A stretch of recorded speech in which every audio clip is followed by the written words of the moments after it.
Yellow. Welcome back. There was no stream this weekend. And I'm gonna tell you why. Let me tell you. Let me tell you one thing. Let me tell you why there was no stream this weekend. Guess whose car is back in the fucking shop, baby? The car mechanic and I are basically the two parents of this car. And when the car gets in trouble, the car mechanic has to do some parenting. Some parenting on the car. Nah, I mean, it's literally it's cartoonish. $500,000. Nah. It's an easy repair, but it's a crazy repair. Last weekend, sort of not this one, the one before last, sort of 7, 8 days ago now.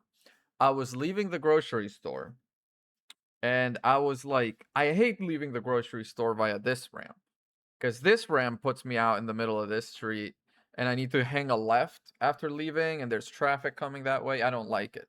So I'm like, I'm going to be clever. Instead of leaving this way, I'm going to take this side exit that just, I can just go there and then just turn left at a light, which is a lot easier and a lot more structured than just randomly turning left out of the grocery store. But the ramp there was constructed by a freaking gremlin, and so the ramp goes like this, and the road goes like this. It's bumpy as hell. So my car was leaving and it went kunk, and it just basically bounced the underside of the car on the asphalt, and I was like, that better not be anything. And sure enough, I get home and that car is pissing coolant. It is losing coolant at a rate of infinity. So it was not great.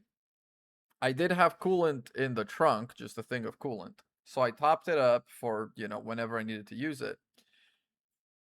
But I was like, this is not sustainable. I need to go check what's going on.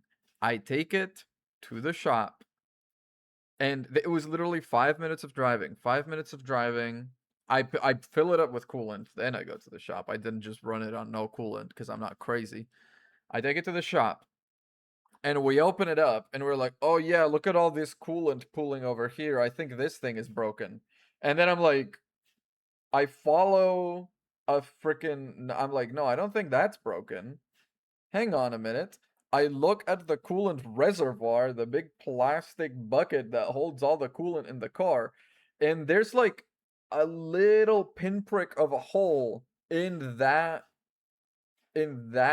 reservoir, which means when the car runs and the coolant system gets pressurized, that shit just shoots out of there like a super soaker all over the rest of the engine, which is why we opened it up and it was just like, where the hell is this leak? There's coolant everywhere.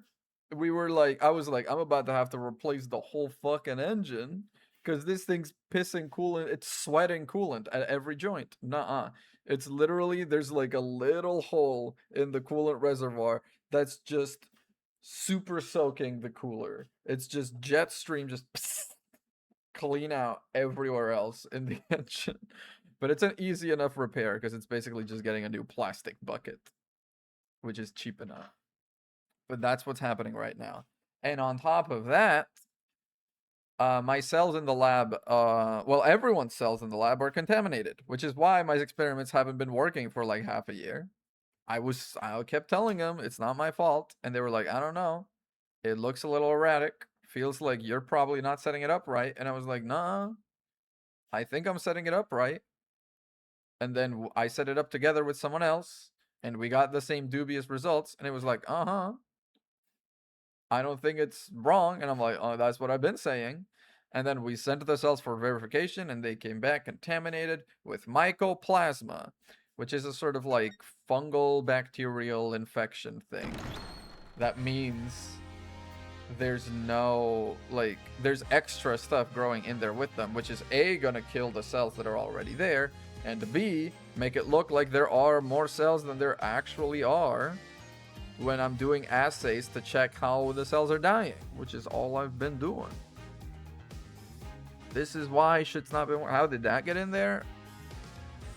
I don't know. I think there was probably just some lapse in upkeep and hygiene, whatever. Post-trial wrap-up. Okay.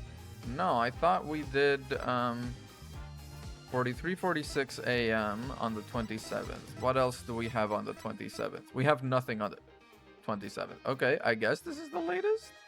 But we already did that. No. I'm just gonna go game selection. I'm just gonna select Spirit of Justice. Yeah, special episode, the DLC case, which is hopefully not that long. I hear it's about 6 hours, which all in a day's work here at Gallium GG, twitch.tv/Gallium GG, if you've never heard it. Turnabout, time to wrap. Larry! Oh my god, it's Larry Butts. What's he doing here? Alright. How did that get in there? That's me when I see Larry Butts. Me when I see mycoplasma in my cell cultures. How did you get in here?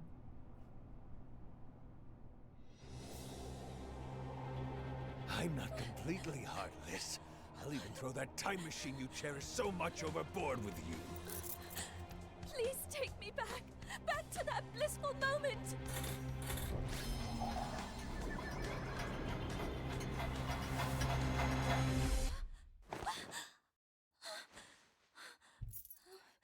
Is this a for real actual working time machine? Is this a for real actual working time? Because that's a little beyond the pale. That's a little too much, if you ask me. That big black book I don't think was on the desk. That does not ring a bell. Maybe I'm misremembering, but maybe I'm not. September 21st. Do you remember? 21st night of September. All right, dude. Hell yeah. Let me sure I've got this right. When your magic panties appear, I do a backflip into a handstand, then blow out the candle. Oh, right. At the end of the previous case, the last case in the game, which I'm assuming this is following that, Apollo decided to stay in Khura'in to fix their legal system. So he doesn't work with us anymore. In the agency, it's just Phoenix, Trucy, and Athena now. Apollo is no longer with us. He's moved on to bigger, better things. That MFer is gonna become like the Minister of Justice of a country or something. Oh no, Athena, you've got it all wrong. You do a backflip through the ring of fire while holding the candle in your mouth. That's gonna splatter. That's not good. There's no way I'll ever be able to do that. Sure you can. Belief is not all it takes. Tina's agreed to be a part-time performer in my magic show. The floating spaghetti fork. Oh yeah, the magic trick. This is what Trucy aspires to be, by the way. She saw this. Special candle. Me and the BDSM candles I use for my magic tricks. Probably should have thought it through first. Now it's human cannonball this, guillotine that. It's not like I have 9 lives. I should have looked at the contract before signing it. Aren't you like a lawyer? Also, if you took out a life insurance policy, who would be the beneficiary? I say before being banned from the club. Oh my god.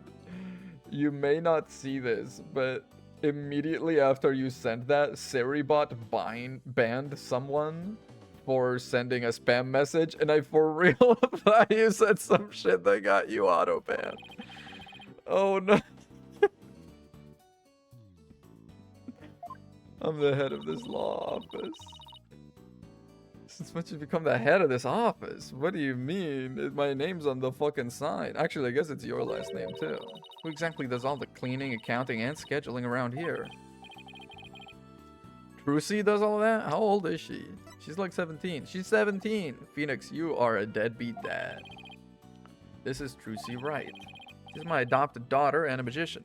I need to see more Maya. And I'm Athena Sykes. You sure are. Rising Star Lawyer. Yeah, now that you've got no competition. Rising Star Assistant to Trucy. Aw. I'm gonna forget everything I ever learned. Don't worry, I think you're gonna get into a time travel court. We haven't had any clients lately. It's crazy that y'all get no clients. Y'all have taken every big case in the past like 20 years. Bet you made more money back when you played the piano. Dude! Yo, long time no see. Larry, you look. Honestly, that's a sick suit. Spirit mediums get involved with the time travel. Summoning the spirit of a guy that hasn't died yet but is gonna die in the future. Calling back the spirit of someone that is still alive. Oh my god. Larry's little groovy tune. Oh, not a corner hit. What brings you here? Some big news, that's what? Is he getting married? There was a wedding, it looked like. Who's this guy? Phoenix really just didn't tell anyone about his friends. He's an old friend of mine. That's all? I mean, that is kind of all, to be fair.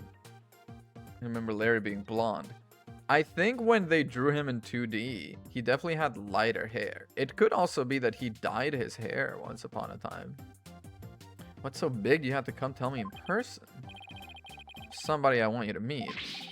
Hey, you can come in now. All right. She's dressed. She's got cinnamon rolls in her hair. How do you do? Hi. That is a wedding dress. Yes, it is. Ellen. My name is Ellen Wyatt. Okay. L-N-Y. I'm a domestic servant, a maid of the Sprocket household. Very steampunk. As in Sprocket Aviation. Oh, they're well known. My mother is named that. Ellen Wyatt? That's the one. Are you doxing yourself right now, Rune? Sprocket Aviation is a really big airline company. Yeah, but don't get your panties in a twist. She just works in the household. You've heard of Rainbow Airlines, right? The one they call RAL for short. Okay. It's run by Sprocket Aviation. Ooh. Yeah, what is she doing here? She's marrying Larry, that's what. Oh, actually, we've decided to get married. I'm not so young anymore, you know? Figured it's time to finally settle down. Larry's getting married.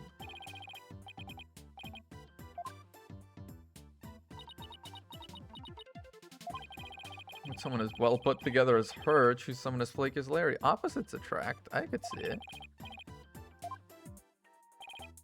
Jealous? I don't blame you, but green's really not your color, you know? Damn, Larry. He really just came by to, like, show her off, huh? Alright, Larry. First of all, I'm a lawyer, did you know? What are you showing me your attorney's badge for? And are you saying you want me to take up your badge and hit the courtroom?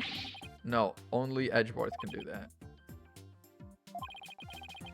One chance to defend somebody in court. Objection! Damn. He's kind of got it. Oh my god. It's so cute how he's got the exact same mannerisms, though.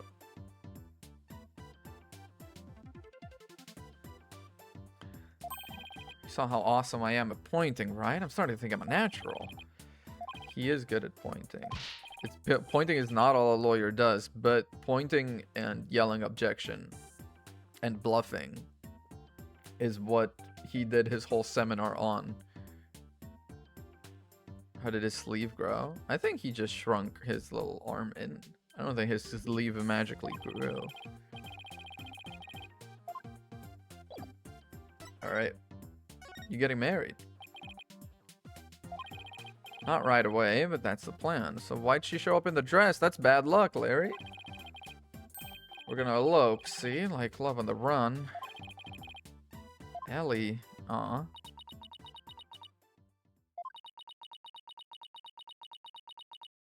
Is she a robot? Is she a robot? Larry. I do believe there's been a major misunderstanding here. My heart already belongs to another. Uh-oh. I'm in love with Soren, not you.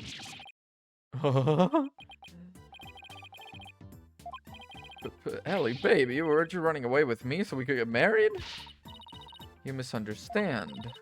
You said you'd help me escape. That's the only reason I ran away with you. Oh, Larry. This is not happening. I even shook off the police. The police? He's suspect of murder. My life is over. I'm gonna end it all. Oh, he's the exact same. He's always been. We had to, because we're lovers on the lam. The police don't follow lovers. Larry can get married to Phoenix. Honestly. As a murder suspect. Oh, okay. I happened to find a dead body at my reception, so the suspicion fell onto me. Had me confined in a separate room.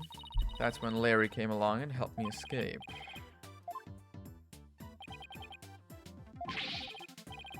We're gonna elope. We were gonna put it all on the line for true love.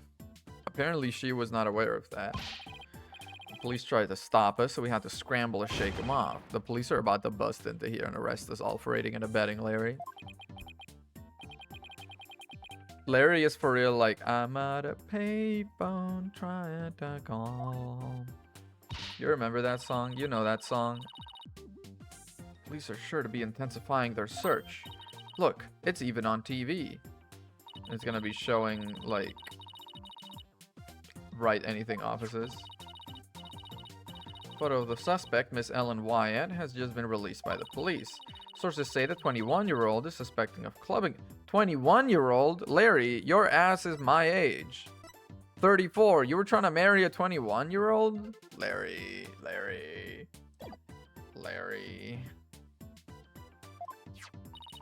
25-year-old Dumas Gloomsbury to death in the wedding reception hall after a banquet. The two fugitives are said to be highly agitated and dangerous. If you see them... That guy that was killed was the one that was trying to kill her before she used the time machine, if that's a thing. We are harboring some fugitives. What's a guy to do? Not bring fucking trouble to my doorstep. I'm the one who should be crying, dude. You just brought so much trouble at me. I haven't seen you in ages. Where you been all this time? Anyway, forgetting all of that drama. What's with you, man?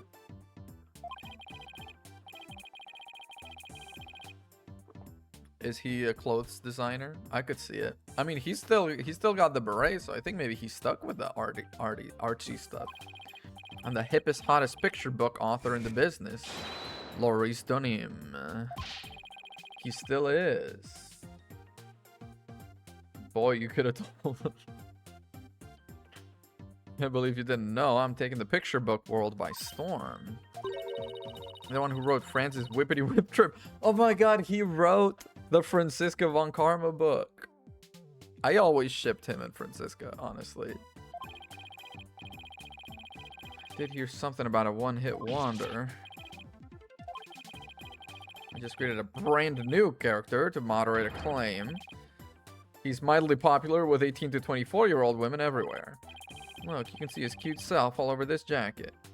This little angel pig thing. Heart-shaped pork chop. He's not a pork. Oh my god, it's a pipe with a little ball in it. Main character of my latest picture book, a lovable little soul who pierces the hearts of lovers with his airs of amour. Cupiglet. You can see this adorable fellow make his debut in Cupiglet's lovey-dovey lark. In stores now. If you ever do see it, do me a favor and buy a copy or 10, will you? Oof. I'll defend Ellie in court. I mean, sure, we're kind of hurting for clients, but... No Psycho Lux. So true. Wait, did he say Psycho Lux? Cyclops. Okay, I was just slipping into Edgeworth. Might be. Actually, one more thing I really need to tell you. Oh? Oh, yeah? You might find this hard to believe, but the truth is I'm a time traveler. Oh, she's just coming out with it. Now we're like, oh, she's crazy. Okay. After the wedding reception, I was attacked. I was moments away from my death. In that instant, I made a wish upon this pendant around my neck. I went back in time to just before the reception started. Only this time around, the man who was trying to kill me was already dead. Somehow I became the suspect for his murder. Okay, so it was not time travel. That lines up pretty well with linear time. You know, he was trying to kill you, you made this wish, you pass out, they move you to a bed, they kill him, and they pretend like the reception's about to start. As if history had been rewritten. Although he was talking about time machines, and she was like time machines, so... Whoop, whoop, that's the sound of the police. Are police cars out? Yeah, I sure hope there are. A whole bunch. Yeah, come get her.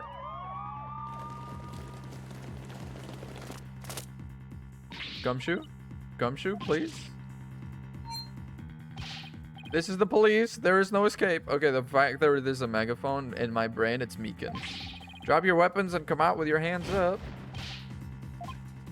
Yeah. 1, 2, 3, 44, 45. Armed? I mean, I guess she did evade capture. Which is definitely not gonna look. Listen here, you criminals. Think about what you're putting your poor parents through. I'm sure this isn't how they raised you. Think about their smiling faces and their warm, home-cooked meals. Look, are you a detective? No, hold on there. You can't go in there. It's too dangerous. Wait. Gumshoe? Miss. Fuck. Had to be fucking Emma, dude. I want to see Gumshoe. Sorry for all the commotion. Raced on over as soon as I heard that it was Mr. Buds who'd holed himself up in here with the murder suspect after he made off with her. Yeah. Police are being extra careful because apparently certain somebody yelled out, "Stay back, I have a bomb." Okay, Larry. You know, like you do in court. No. I mean, it is bluffing, but it's different. Yeah, please do leave me out of this. This man is dangerous. If you want to talk with her, you'll have to do it down at the detention center. Makes sense.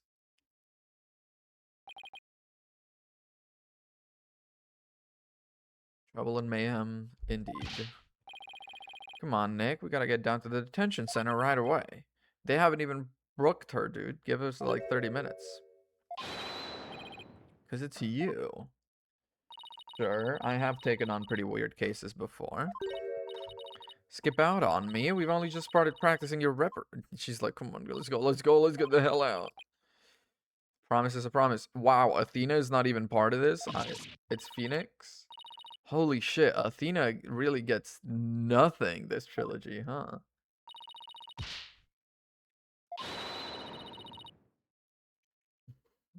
Hold your breath for 15 minutes. Wait, isn't there like a guy that did that on a TV show? Was it Ellen?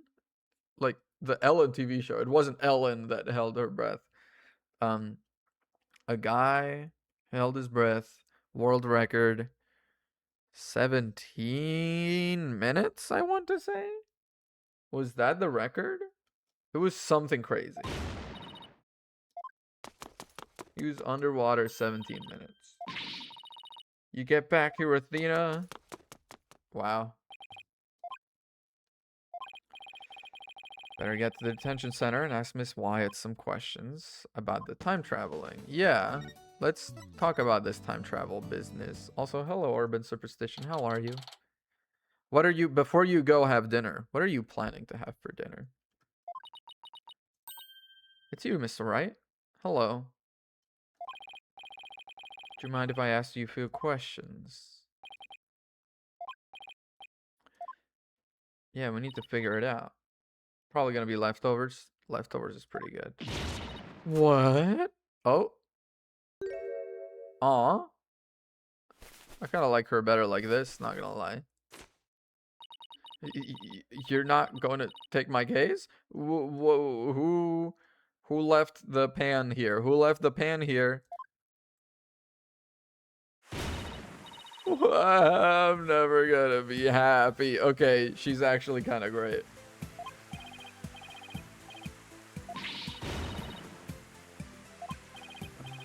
Please calm down. I'm innocent, I tell you.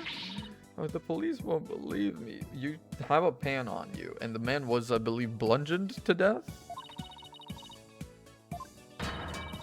We're gonna die all alone in a jail cell. Now she's got a ladle too. Just please, yeah, please stop all that racket. Yeah. She was not lying when she said she didn't kill anyone. The Magatama said nothing. Oh, thank you. She kinda got like freckles going on. Hi. She is way different, this ma'am.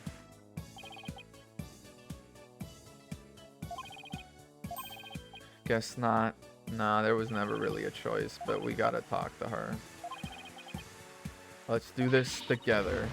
Oh, thank you, Mr. Wright. Aw. She got arrested. We're at the detention center. Talking to her. She broke down crying. Her hair got a little, like, messy. I think this is who she really is. And honestly, I like this character better.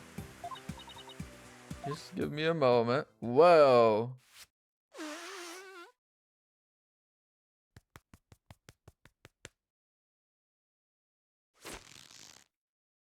Damn.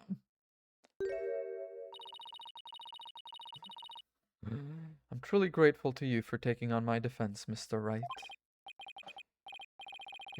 She really locked the fuck in. That corset stretch, that's gotta, whew, that's gotta hurt. Did you know I'm a lawyer? Couldn't you tell me about this? What about Soren? Oh, Soren. I get it, Soren, because it's airline and airplane, so it's soaring. I get it. Do you suppose he hates me now? Oh, what if she's just absentmindedly cooking? She did say she's a servant to the family. What if he doesn't love me anymore because of all this? Whatever shall I... Nah, he doesn't hate you.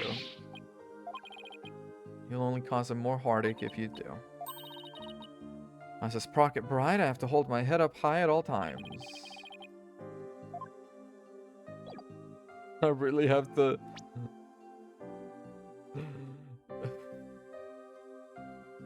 the production assistants on Ellen's show be like...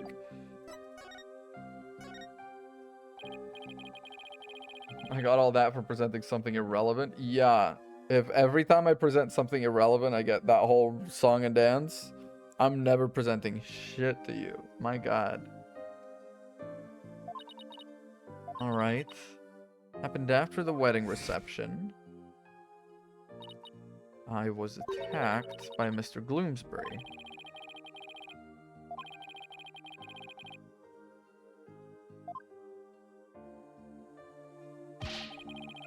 Yeah. Somebody else's blushing bride. What a creep.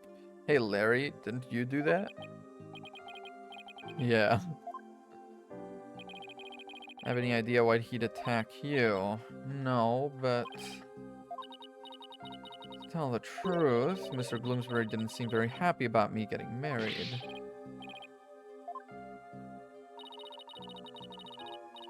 Forced me onto the Vista deck and forced you on and was gonna push you off. I was just about to lose my life on what should have been the happiest day of my life. That's why I made a wish upon this pendant. It's got a little sort of rose pattern inside of a, yeah. Gift from my husband to be Soren. That is a symbol of our love. You may think what I'm about to say is very strange, but I begged the pendant, please take me back to that blissful moment. And it did.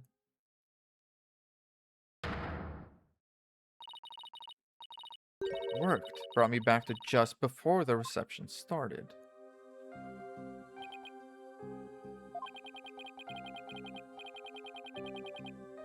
Thorin? Sora is the name of the guy from Kingdom Hearts, I believe. Not like I have played Kingdom Hearts, even though I own it. It is pretty unbelievable.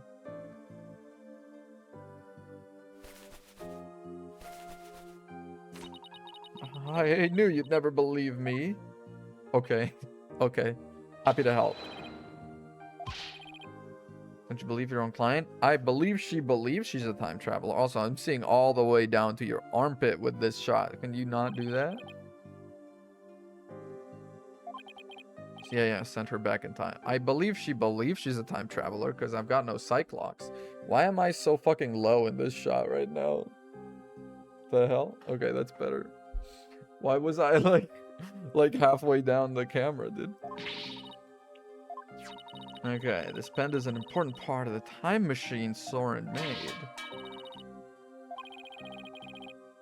This is for real the plot of, Isn't this the plot of Phoenix Wright and Professor Layton? Isn't it like a time machine? Or there's a different thing. There's a Professor Layton game that's time machine related. The Phoenix Wright Ace Attorney game is there's like a secret path in a bridge that takes you to a medieval land. Yeah. I even experienced the reception again, even though we'd already held it once before. During it, everyone there acted as if nothing unusual was happening at all. When and how did you come under suspicion for murder? Started cleaning up the place by myself on your wedding day?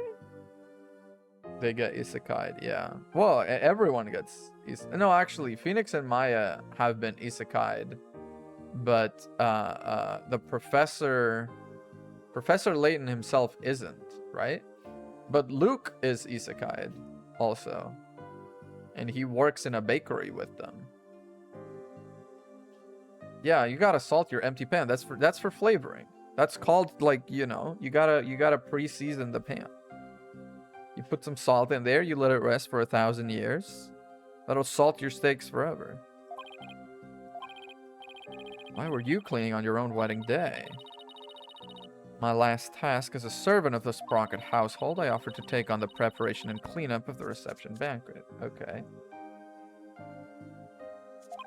Yeah, there's 100% no time travel. No. There's like that one girl that runs away, and there's like a case that Phoenix helps her with, where there's like some kind of plushie, some kind of toy involved. And then after the fact, Professor Layton goes with her, and there's like it's London Bridge, I think, or like some sort of, you know, bridge like that. And in like the tower of the bridge, there's a path where you can go in, and that takes you to Labyrinthia. That's all I remember, really. Started to move one of the decorative lanterns in the room, but it was so heavy I lost control of it. It toppled and broke open, and he was inside the lantern. I just came across it by accident, but it became confused and didn't know what to do. That's when some of my in-laws saw me and jumped to the conclusion I killed him. Wow. I was stuffed into a book. Yeah. And wound up dead himself after Ellen traveled back in time. Indeed, apparently. Okay, we've got Ellen's pendant. Nice in-laws. I know, like, if you're already married, you'd think they go into, like, damage control mode, not, like, arrest this woman. That shadowy figure you saw when you were being attacked. Housework before dinner. That's exactly what I hope. That's... If I'm the streamer you put on when you gotta do housework, that tingles me inside. That's good. That's what I hope to be. We have so much to talk to you about. You're planning on getting married, right? Yeah, that's right. We've only had a few brief interactions, so I can't say I know him at all. No, I did have to say it like that. Have you seen my quotes? All I say is questionable. See? Everything, I don't necessarily do it on purpose. It's just how it happens. It's the poetry of the mind. Good. It is a good quote to have pulled up at the moment.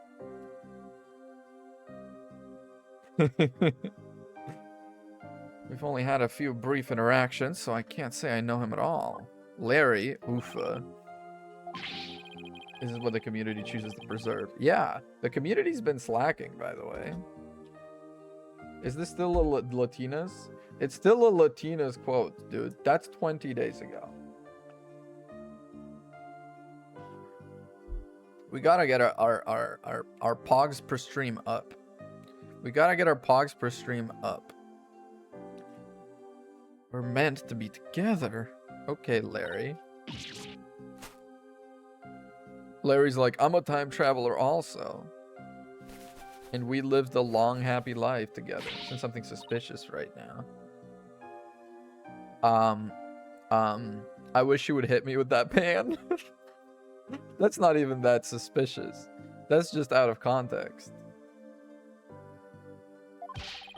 Never been so right, baby. It's as plain as the goatee on my chin. Is this a goatee? This is a soul patch. A goatee includes the mustache, dude. Tell me about the groom. What's he like? She just keeps bringing out fucking... His name is Soren Sprocket. She kind of got shoulders. She's kind of got like, damn, girl. Also, damn, girl, your veil is mad clipping through your arm. What the fuck? Her veil is poking straight at her armpit. Oh, that sucks. Wonderful man, he is truly my destiny. That's right, the next president of Sprocket Aviation. She is not real. Yeah, I know that motherfucker in the back is not real, but they could have at least made sure their 3D model wasn't clipping into itself in such an obvious way. It's nothing but a rich, spoiled brat. I'm clearly the better choice, clearly. My guy, you were in middle school by the time she was born. I'm not saying it can't happen. I think you should respect all women. Not all women.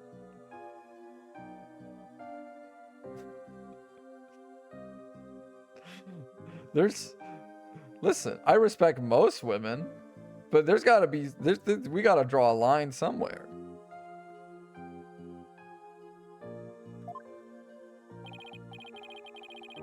Breaking my achy, breaky heart. Okay, Billy Ray Cyrus. Chose me, a simple house servant.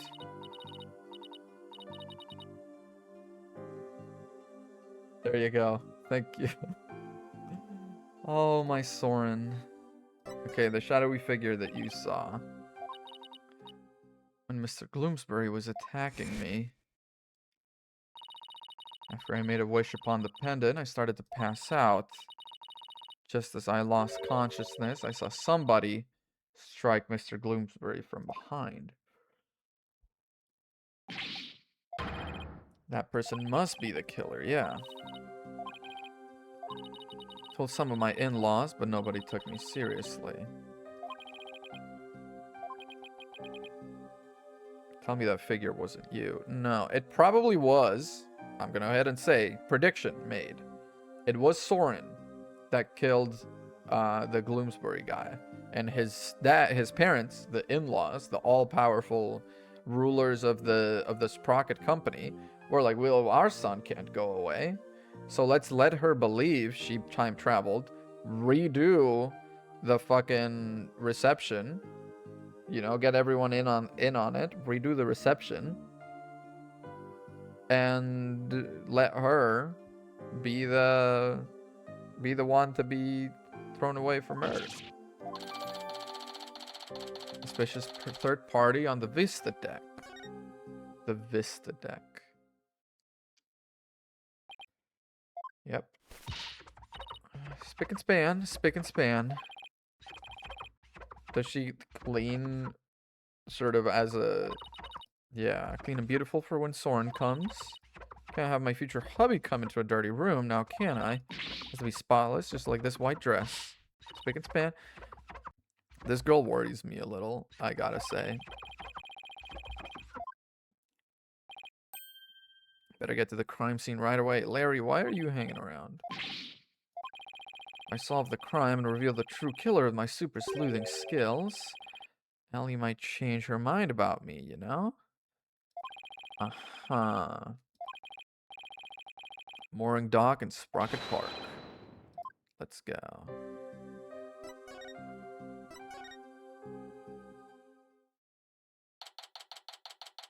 Why is it it's a ball with rainbow wings? Dude, that's kind of sick. The flying chapel? Chapel Roan?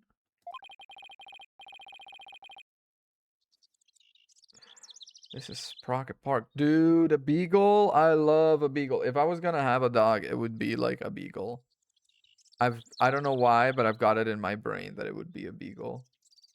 This is Sprocket Park, but where's the reception hall? It's in the freaking blimp. Looky there. Just spotted me a cute mamacita. Don't wait up, Nick. Alright, damn, Larry, he moved on. Man's gotta stop and smell the roses when they appear. I'm an artist after all. Oh, miss. Yoo-hoo. Alright. Comes slinking back when he gets rejected. I don't know, maybe she's the one, dude. This broken stucco. That's the thing we gotta check. A youth.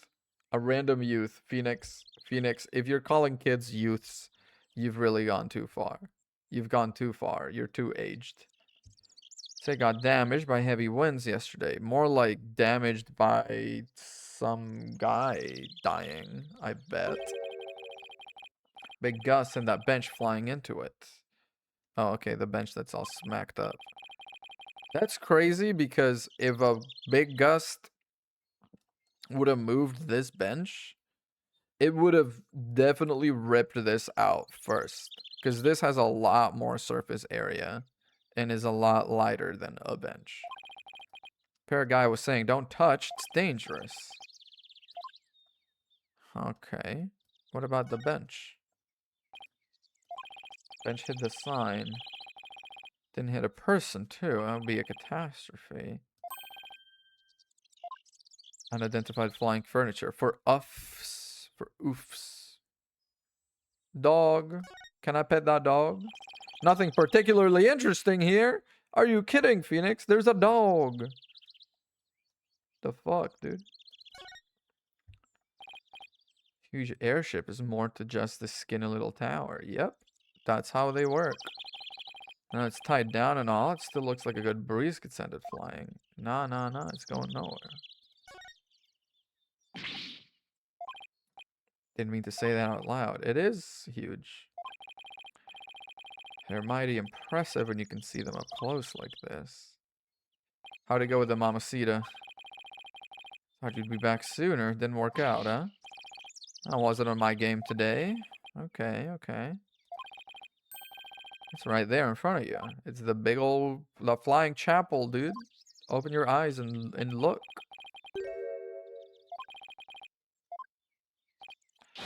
At least reception was on that airship. That's where you'll find the crime scene. Not only does that airship fly through the sky, but the space-time continuum too.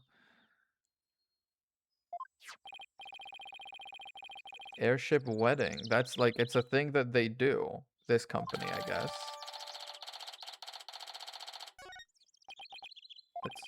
Hang on. Sorry, I'm trying to click court record, but I'm mashing. I'm missing. Elevator, cabin, lift, hold. Hall. This is the Vista deck up here, which is where the attack happened pre-time travel. Yeah, Vista deck, so this is seen from the top as opposed to seen from the side. Peg a cow. It's called a peg a cow. A peg a bull? I will be pegging neither of those, thank you very much. The sweetheart table, with all the other little tables around. Love is always in the air on the Flying Chapel, the only wedding venue sure to make your dreams take flight. After the ceremony out on the Vista deck, Sprocket Aviation's majestic Pegamoo mascots will light up the happy couple from both sides of the sweetheart table. So both of these are lanterns. Yes, indeed.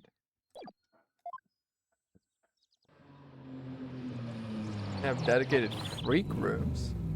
Freak rooms? Well, here... Oh my god, wait, motorcycle. Oh, okay, no, red car. That's Edgeworth. You know it, buddy. Trust you've been well, right? We saw each other not that long. Maya? What the fuck? That was a pretty good Mr. Edgeworth impression. That was.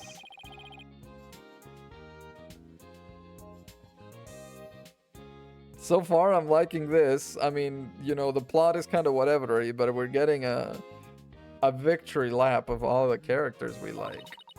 Larry called me up. Said something about it finally being time for him to tie the knot. Sure, he mentioned something about there being here with his bride. Uh-oh. Oh, this is sudden, but please marry me. What's Larry talking about? He was he was never getting married, but he really thought he was. That's a new low even for him. Imaginary girlfriend's never had anyone. I guess so. Oh, right. Now we gotta introduce Maya. And then she's gonna be like, hey, you know, she's gonna break the fourth wall.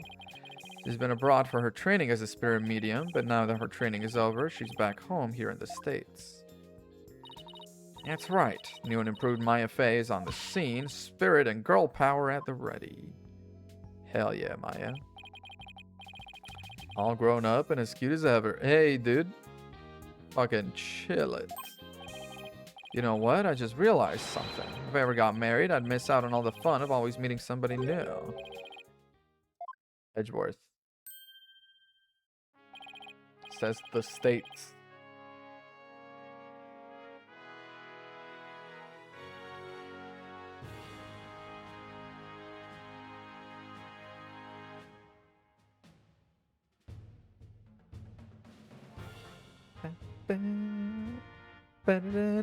Oh, there it is. Dude, the themes are so fucking good. When did you become Maya's chauffeur? Just happened to run into her en route and picked her up. I mean, she jumped out in front of my car. Holy, Maya. He's been busy lately, yeah. Why does he have glasses now? I know, his face looks so flat and potatoey now, doesn't it? It's just the 3D model kind of sucks. He doesn't look nearly as sharp. I feel like if they gave his nose a bit more profile, a bit more, you know, it might even work better. But it's the way his face is just a gradient of beige. He did. I have business of my own here at the crime scene. Are you the prosecutor? Did you know I'm an attorney?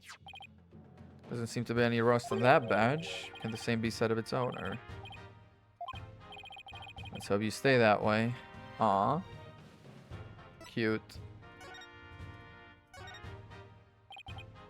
I am the lead prosecutor on this case. It's Phoenix versus Edgeworth. Oh my god.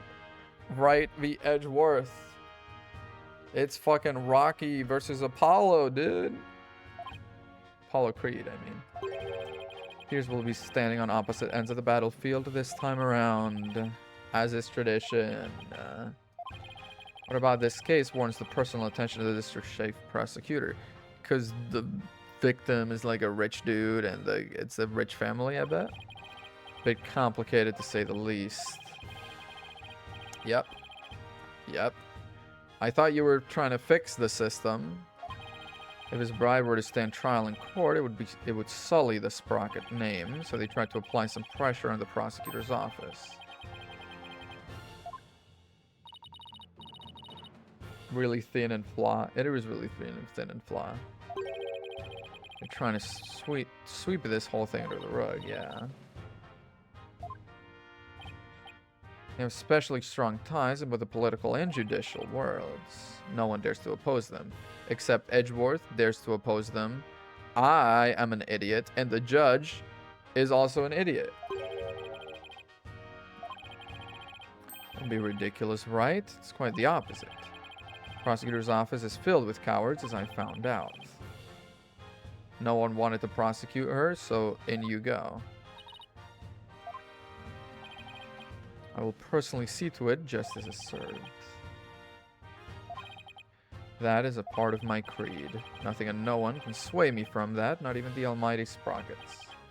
Why is he so tall? He is pretty tall.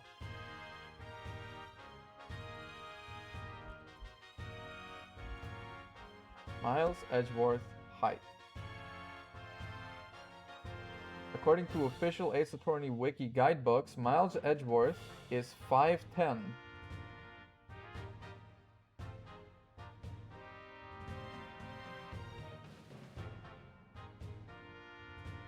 Where does it say? Oh, it does say.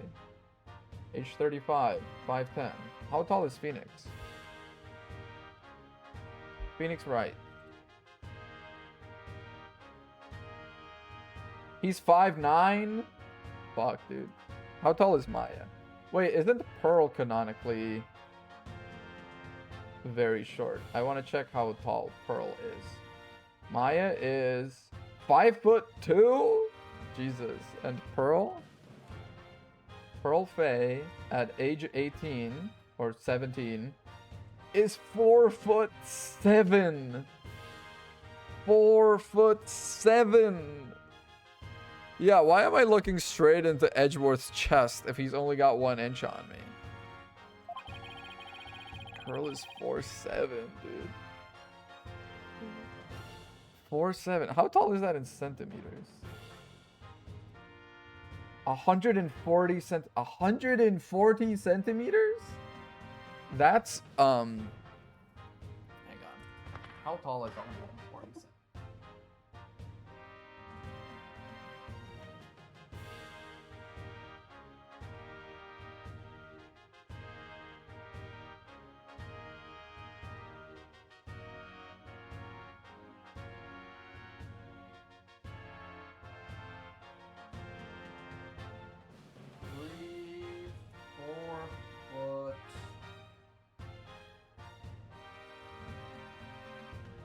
Foot 7.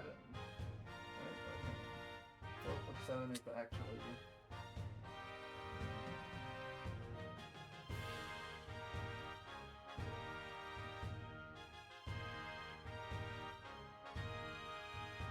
Pearl is this tall. This tall. It's not like I'm a tall guy. I am not a tall guy. I am like 5'8". This girl would be this on me. That's crazy. 4'7" is crazy.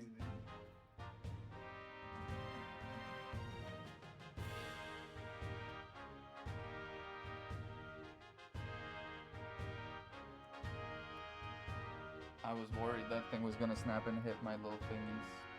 Corner hit. Alright. Let's fucking go. Corner hit.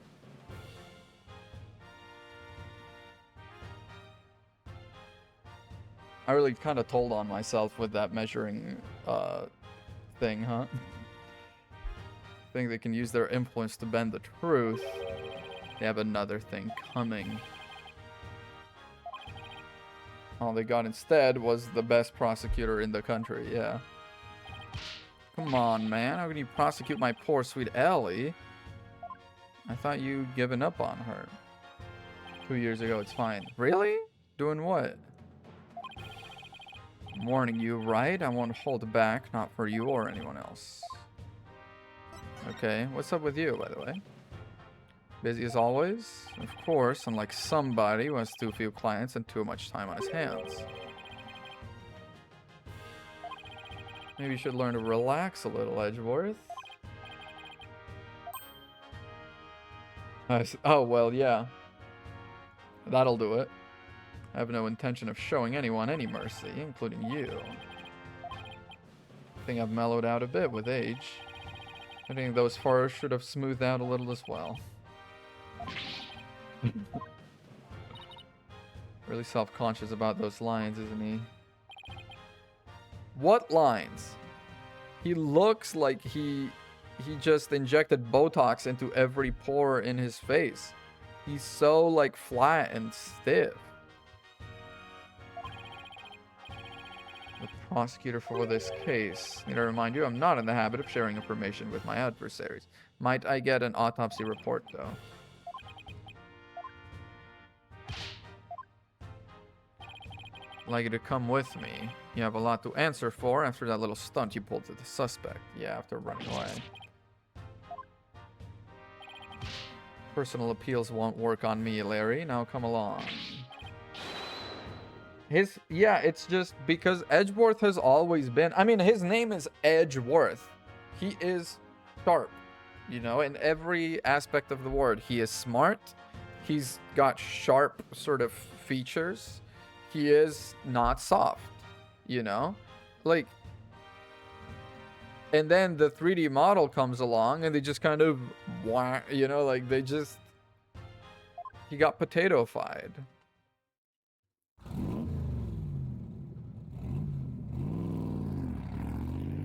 I really do love Edgeworth in his gaudy sports car, though. That's really fucking funny to me. Guess some things never change. So much for mellowing out. I guess, yeah. Investigating the crime scene, of course. What else? Let's go. That's how I exit. There's that one tweet I love.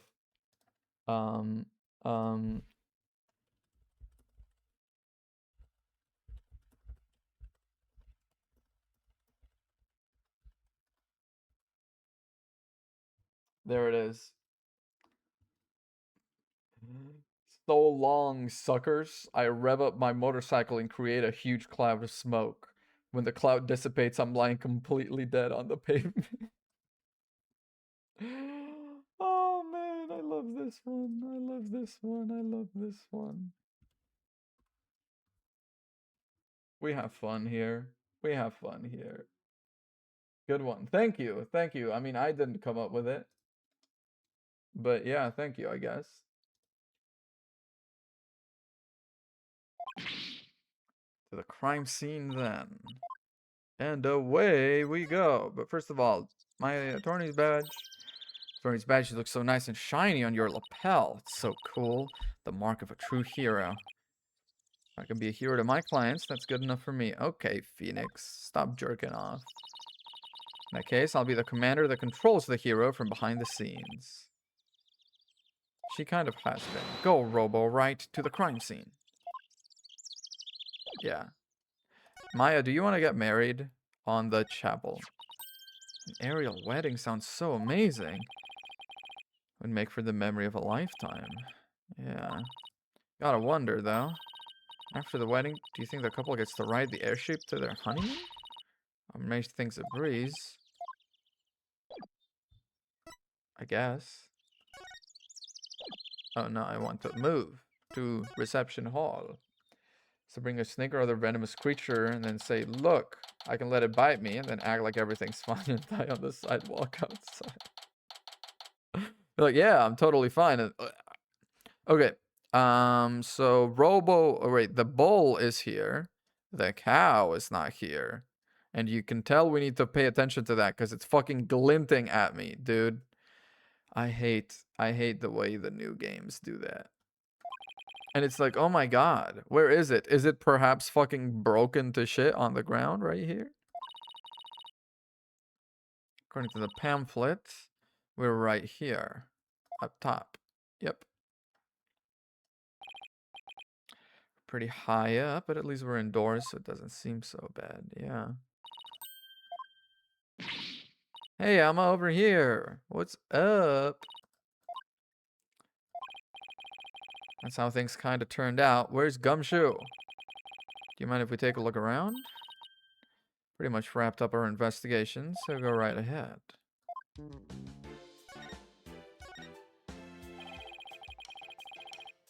Yeah. You think you could give us a rundown? Okay. Expecting to be tight-lipped about it, sure, but do you have your autopsy? The incident occurred yesterday on September 20th.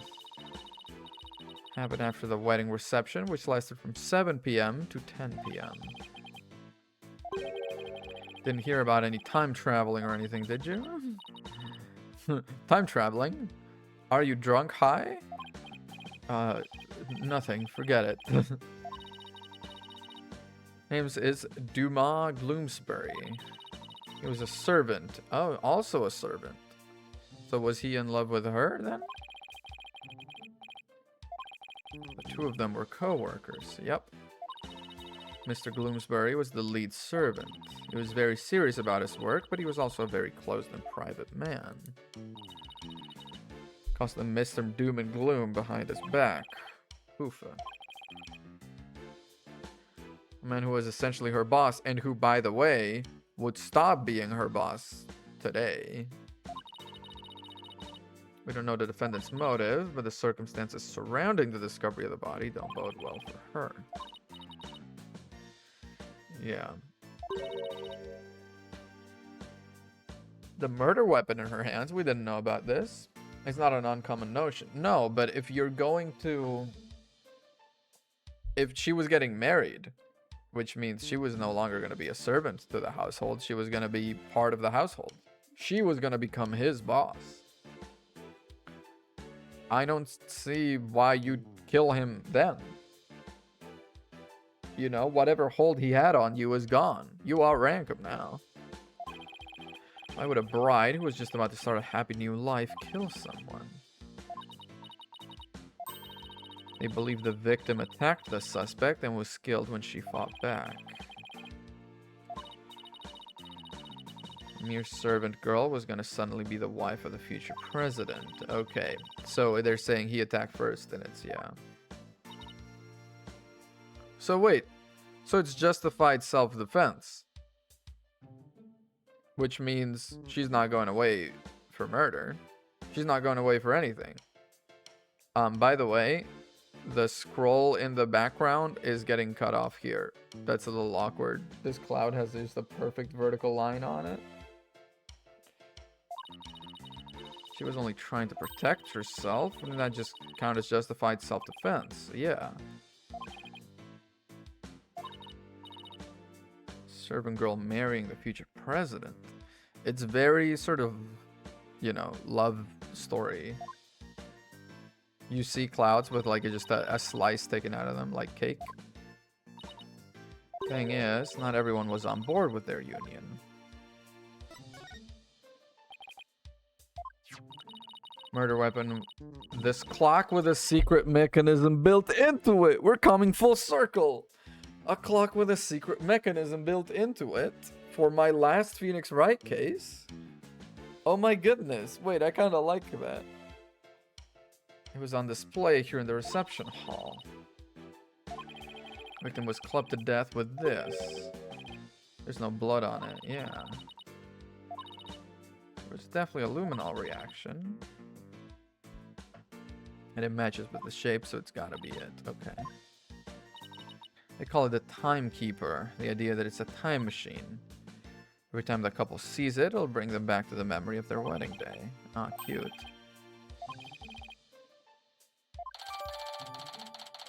with a secret mechanism. They're not gonna tell us what the.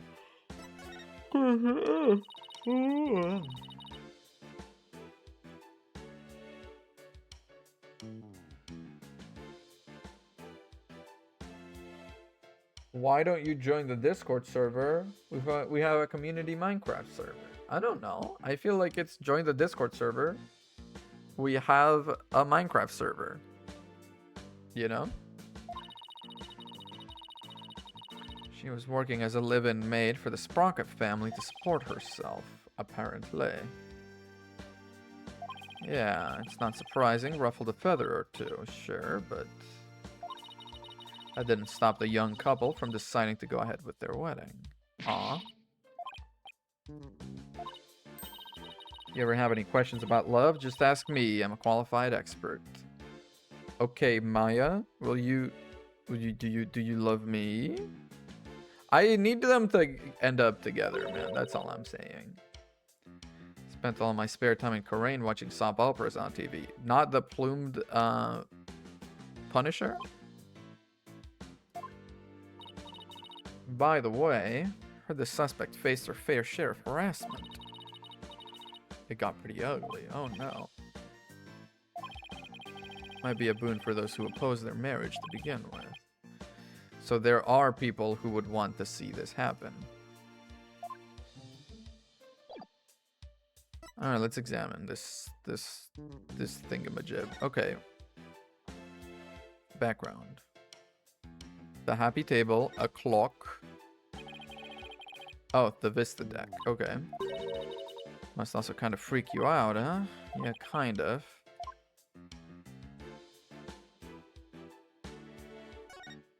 Fancy schmancy table. Yeah, where the bride and groom sit. Be too nervous to eat in front of a bunch of guests like this, though. You have to greet and talk with all the guests that came to give their blessings. Yeah. You don't get all that much time to enjoy the dinner. Can't imagine having a huge feast right in front of me and not being able to eat it. I know. Those tight corsets squeezing their waist, they can barely eat a bite. Does seem like a bit of a torture, yeah. What's missing here? Oh, the spelling error in the motorcycle tweet. No, I did not. My motorcycle. Drill has really good tweets. I go through those when I need a little pick-me-up. Can't believe that such a beautiful memento was used for murder.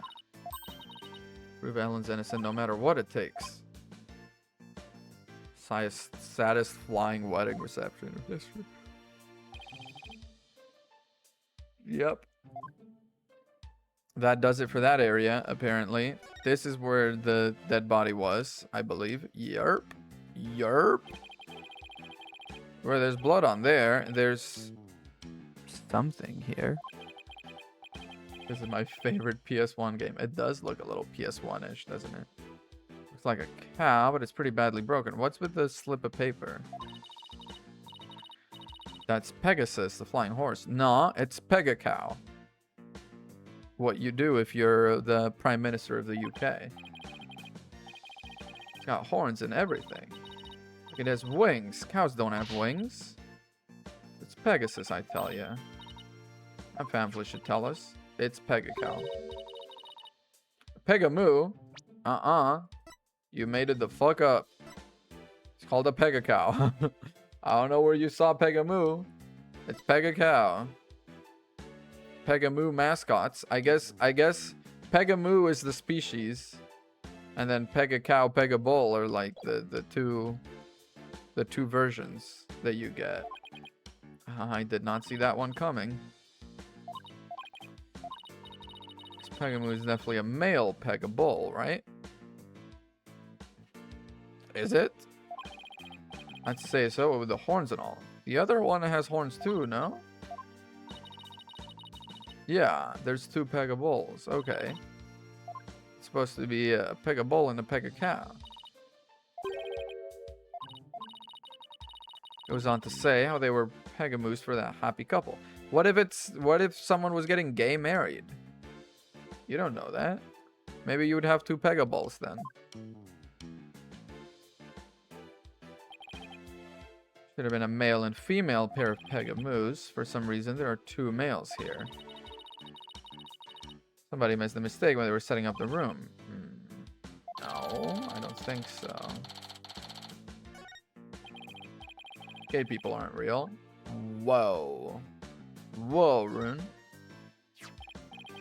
Grab Ellen when convenient, then send her off from the Vista deck. That's orders. Why is it smudged, though? Then send her off from the Vista deck.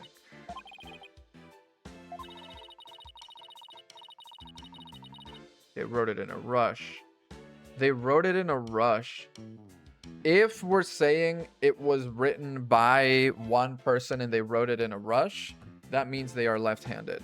Because only left-handed people sort of drag their hand across what they have written. If you're writing right-handed, the hand always goes ahead of the pen. Because the writing's only smudged starting from the middle of each line. A right-handed person with a slight hook. Oh, you mean like writing like this? Oh my god. I do it sometimes myself and I'm not paying attention. Right person with a hook, like writing like this? My god, that's insane. Written by the victim. Do we have handwriting analysis? Craving curry rice or something? Whoops. Yeah, she is. It's right out there. What a monster.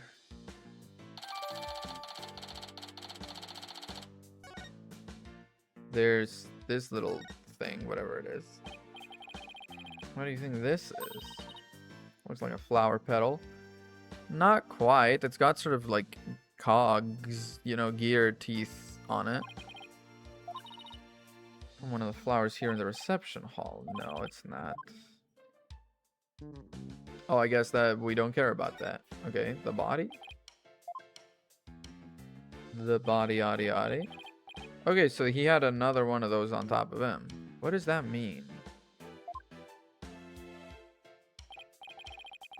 What are you telling me about the condition of the body? Do we have an autopsy report? Victim was apparently hit on the back of the head, which lines up with what she saw. Suspicion third party on the Vista deck when she was being attacked by Gloomsbury. Hit him from behind. Photo of this scene as we found it. Oh, can we have that? His hand is bloody. Why?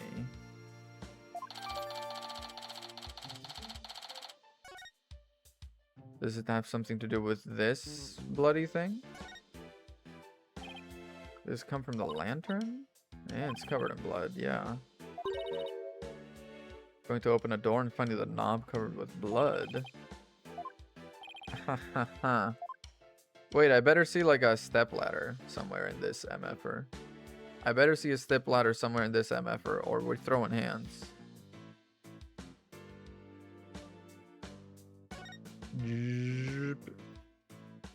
Folding screen. What material? Awfully 3D to be tape. I think it is tape, but it's just sort of raised up on top of the thing. People like the reception staff or entertainers use it. Okay. As reception staff or entertainers. Wait behind it when they're on standby. You can even fit an elephant back there, maybe. Puffy Pain. Ooh, Puffy Pain sounds bad. Puffy Pain sounds like a wrestler name. Alright. Another partition that way. Industrial size mess if it fell over. Who's gonna test how stable it is? Aw. She just wants to have some fun. God forbid a girl has some fun. Fog machine. Yeah, but it has little steampunk valves on it. I wonder if some of the valves we saw came from there. Oil sport. Yeah. Oh, there's this thing on the freaking table. What's that? That's... Larry's for sure. That's Laurie's denim.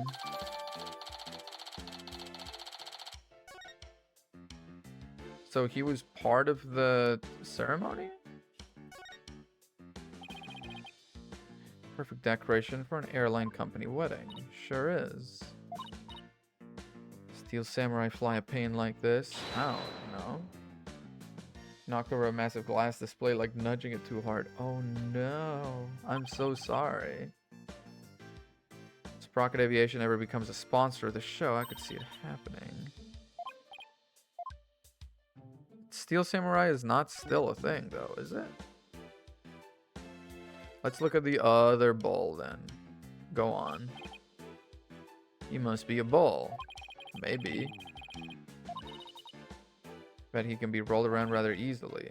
Yeah, apparently. Damn, you checking out his ass? And this is what the backside looks like. Phoenix, you're a little freak. I dig it. It's not by the bottom of his tail. That would be the butthole, Maya. Ooh. They just open up like that. They left the wheel handle on the inside unpainted. So the steel one is on the inside, the bronze one is outside. Makes sense to cut costs where you can. That's true. Can't say I see anything strange about this thing. No. I can't say that I do. Let's look at this freaking flying thing. Hot air balloon. Kind of romantic notion, don't you think? Just notice it doesn't seem to be tied to the ceiling all that well. So maybe it will just cut the clang and fall down. Should I talk to you? No? Should I present something to you? Present the broken lantern. What kind of monster would plan to commit a murder on somebody's happiest day? No new leads. Thanks anyway. Let's keep on keeping on, yeah? Yeah. Let me check my court record. Search for evidence in the reception hall. I've been doing that. I've been doing that, MFer. I've been doing that. Don't say I haven't been, because I've been doing that. Well, we've looked everywhere here. This is the one POV that I maybe didn't linger on too much. We've checked this, we checked this, we checked this. What about that other fog machine? Oh, we can get close up on this one. Go stand over there for a sec. Okay. She's about to blast me with the dang fog, ain't she? Fogmaster 9000 on. Nothing. Won't work without some dry ice. That's a pretty shitty fog machine. Okay, well, we've got the fog machine added to the evidence. That was it. Apparently the other fog machine wasn't good. We needed to check out that one. Want to see the rest of the airship? Might as well. Yeah, sure.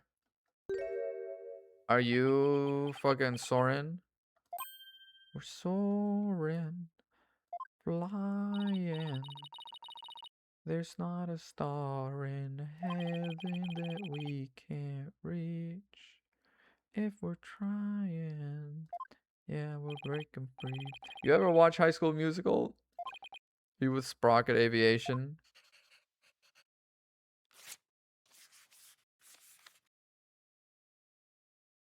I'm gonna take that as a yes.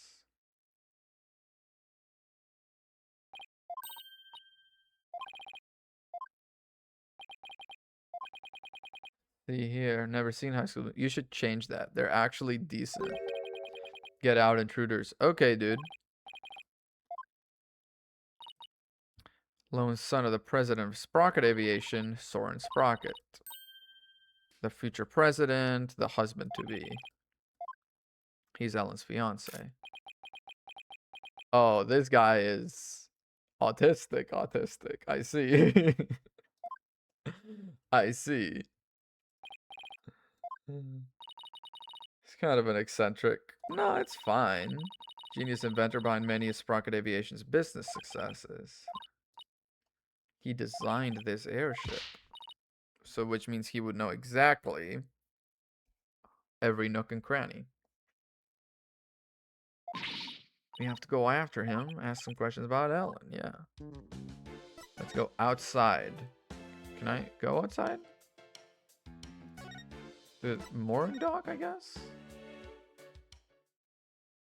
Okay, that is what outside meant. Could we talk to you? Do you mind if we ask what you're doing?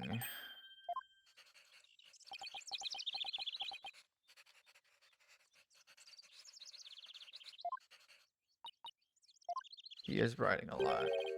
It is possible if an enormous change in mass can be detected at that observation point, and theoretically matter can retain its form even as it crosses the event horizon. Was he talking about black holes? Excuse me, we'll be representing Ellen in court tomorrow. Could we ask you about the case?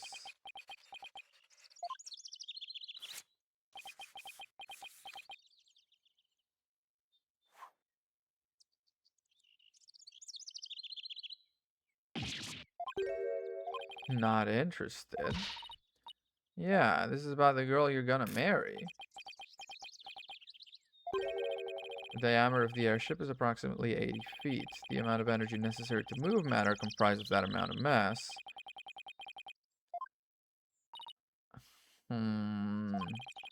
I feel like maybe she might be better off with Larry, actually. Talk on his level about something he might be interested in. Okay, let me present to you my fucking attorney's badge. Haha. He does not give a shit. Wow. Yikes. What about the pendant? Oh, you care about that. It's that Ellen's? Dude. Hello. Told us she traveled through time during the incident. It happened after she made a wish on this pendant. As we have said, I was lost in thought. Yeah. Can we talk about Ellen now? Maybe not. I don't know a thing about it, so why don't you ask the police? The police are not gonna tell me. Can I ask you about how Ellen traveled through time? Go on. Okay. Is time travel even possible? Yes, it is possible. Just not feasible. It is also impossible. The pendant I gave Ellen is not supposed to operate as a time machine by itself. The timekeeper, that clock we had displayed on the reception hall, that is the body of the time machine. The pendant is simply a part. The murder weapon and a time machine. It's akin to traveling down a road by car key. Yeah. Physically and metaphysically, it should be impossible. I'm not accidentally interfere with the natural flow of the fourth dimension. Huh? Okay, what's up with the time machine? Moving through the space-time continuum would be man's ultimate means of travel. Travel as a mode of transportation. Okay. Since the dawn of time, man has developed multifarious methods of transportation. Horses, steam engines, gas engines, airplanes, spaceships. I don't know where it's spaceships. You know, spaceships is still very, very rough. They are all fundamentally similar, that they constitute three-dimensional movement. Travel through the space-time continuum would shift mankind into a new paradigm. For generations, Sprocket Aviation has advanced the development of transportation. It's only natural I would research time travel as man's next great leap.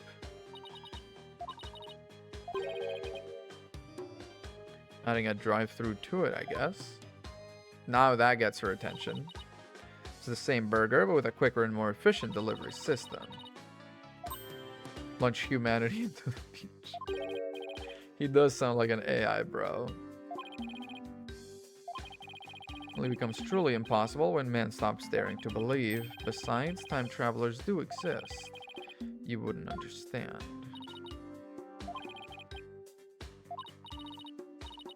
I kind of like the way he talks. It's full of hope for the future. Is that how he friggin' bags the girls? Maya, don't fall for it. When it comes to inventions, anyway.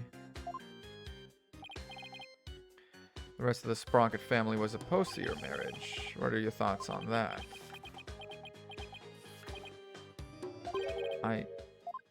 Ooh. Ooh. Here comes the twink that did it. It is time for the meeting on next term's project.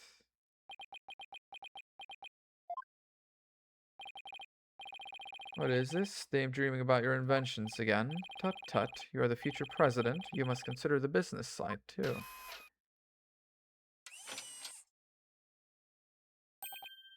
It is I found Soren. Send the car over at once. He does not want to go to the meeting. Oh, Master Soren, you do give me quite the headache at times. Beetly dude. It's like that Pokemon. Orbeetle? Orbeetle is the one I'm thinking about. Your attendant is waiting. Please go to him now.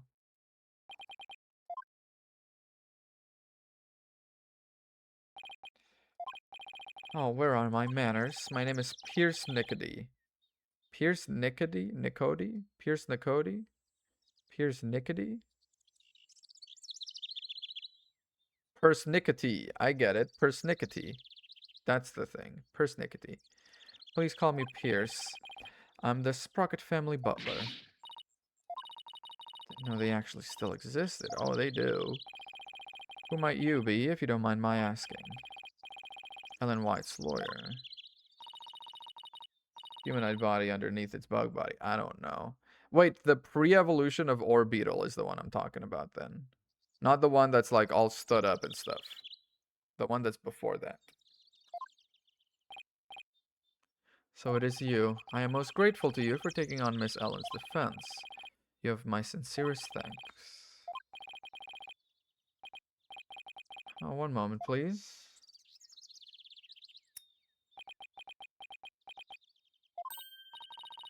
Beautiful pocket watch. Yeah. I'm gonna pay attention to this little red X because I feel like that's gonna be relevant. It's just a bit of a good luck charm.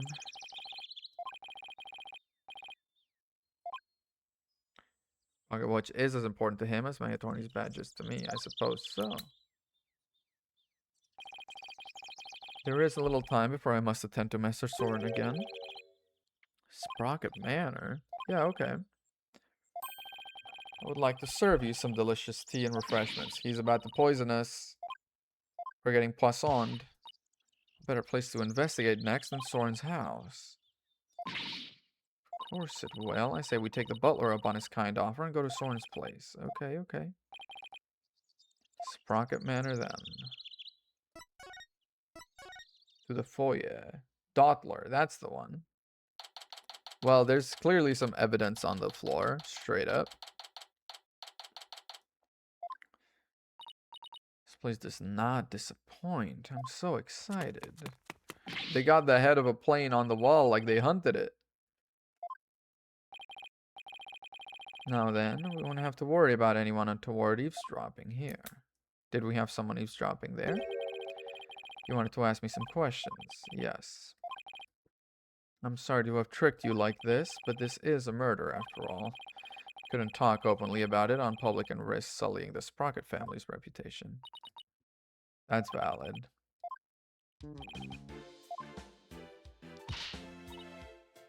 A cute vintage radio. This thing? Oh, that thing. Yeah, under the stuffed ball's head. Maya. I'm sorry. Something you have to do and more. That is true. Dog fights and stuff. Also, this thing is much too high res to not be evidence.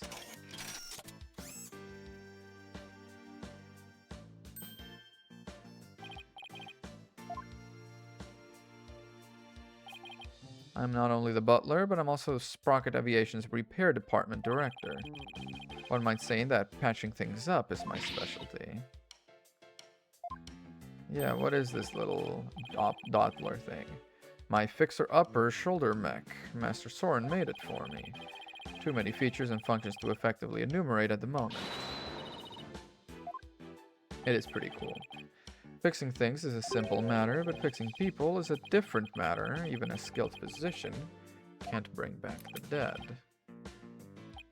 I seem to have gotten sidetracked. Yeah, I do need to ask him some questions, please. Let's examine this on the floor. That's gotta be relevant. There's a card here on the floor. The Flying Chapel key card. Yeah, what areas require a key card? Mostly areas we want to keep the public out of, such as the staff room and the hold, which is chock full of machinery. Okay, let's take that key card. This one here belongs to Ellen. So she didn't have the key card with her at the time of the murder. Strange man with a gaudy jacket in here earlier. Or she did and someone took it and brought it back. Guess who can bring back the dead? Uh-oh. Maya? Wearing a beret by any chance? Yes, he was, as a matter of fact. He was also wearing sunglasses and a fake mustache.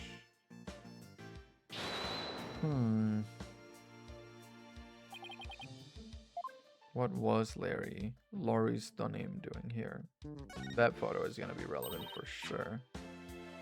Now here's a real lady. What's that supposed to mean? A wooga, though. She looks smart as a whip, doesn't she? She's also got the watch that Pierce has. I don't know if it's the same watch or there's just the same design, same model. I don't know who she is. That is Selena Sprocket, Soren's elder sister.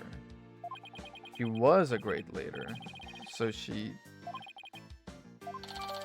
is no longer with us. Or she is no longer a great lady. Good for him. The radio, which was broken. I want to look at this stuff on the table. Pictures of the wedding reception. Can I get a look at them? Be my guest, take as long a look as you'd like. Ooh. Okay, the fog machine is working. They're all dressed up nice and stuff. He's got a little handkerchief on his hand. There's a guy over here with one glove on, one glove off, like Michael Jackson. Or maybe it's just some really odd shading. There's a bull on this side at the time of this, yeah. Thick fog billows across the room, making it look as if the couple were walking on clouds. Drew Rune in that once. In the white suit? Or the wedding dress? Oh, I see. The white suit with red waistcoat. Your previous massage. Pierce in the background, indeed.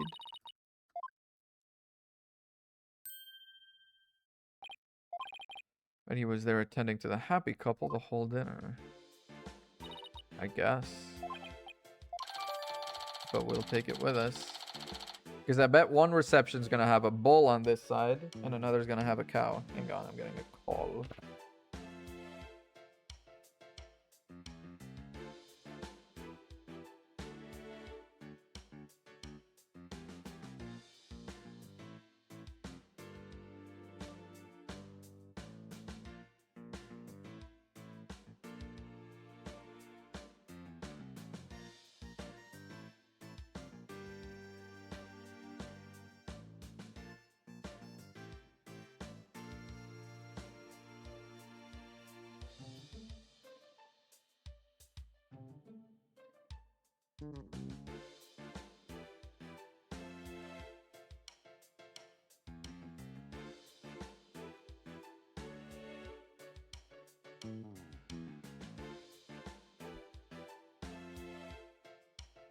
Picking up my car tomorrow. Ellen really did travel back in time. Do you think this photo is of the second reception after the time jump? Told us she traveled back in time. Do you know anything about that? He seems a little... I haven't the foggiest idea what you're talking about. Okay, he's stammering a lot for someone that doesn't know. Methinks he does know. Methinks he does know. It's so late, good night. It's 8 p.m. Which makes it 11 to you? Good night. Clammed up faster than a clam. He did know. There were 2 receptions. They're keeping it secret. Let's talk to this guy. It's 11 p.m. That's not so late, but yeah, I understand. Do you think she did it? I can't prove it yet. No, I don't think she could have done it. Call it a gut feeling. You can just take the lens clean out? I see. I guess we have different opinions then. You think she did it? Prosecution says that when Bloomsbury attacked Miss Ellen, she fought back and ended up killing him. I agree with his perspective. Heard an interesting story. The Sprocket family had tried to pressure the prosecutor's office into burying this case. Here you are mistaken. All we sought was merely a legal consultation. None of it matters now, as she is no longer a part of this family. They had yet to get their marriage license before holding the banquet. I realize how callous I must sound, but my duty is to protect the Sprocket family, and more specifically, Sprocket Aviation's future and Master Soren. Got it. So then, did you fucking plan it then? That sounds like you have some pretty high-handed ideas of what is the greater good. And someone who believes they know what the greater good is will kill. I think Pierce and Mr. Edgeworth would get along really well. Suppose I should tell you when the members of the extended family and I discovered the crime. Let's talk about the time travel. Every time he's uncomfortable, I think he starts wiping the monocle. She must have been delirious. There is no need to take such a claim seriously. Soren himself said time travel was possible, though.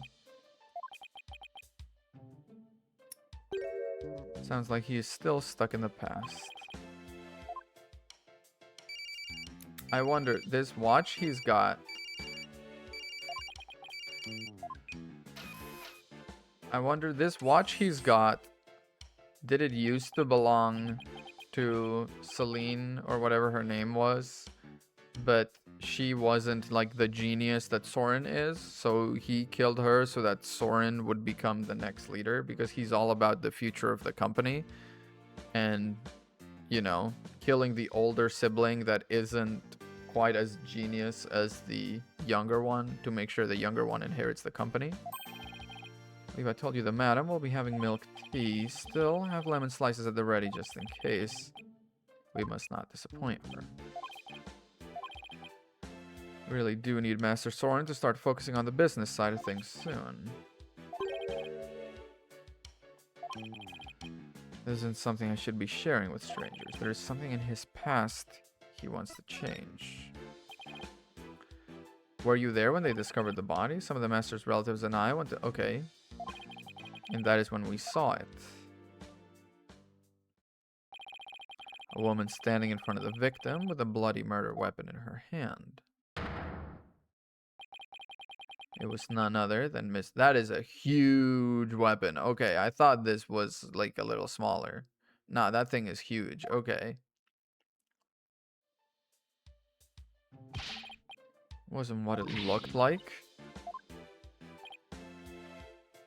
What we witnessed was unmistakably the moment after the deed had been committed, apparently. That is what it told the police, who came in response to my call. Let's present some stuff to you, like the pendant. Symbol now tainted with blood. I can only imagine how shocking this must be for Master Soren. as the future of Sprocket Aviation to think about. Sounds to me like you are the one that's mainly worried about the future of the company. He cannot afford to let his personal feelings affect his judgment. You might think so, but that's the kind of responsibility he must bear.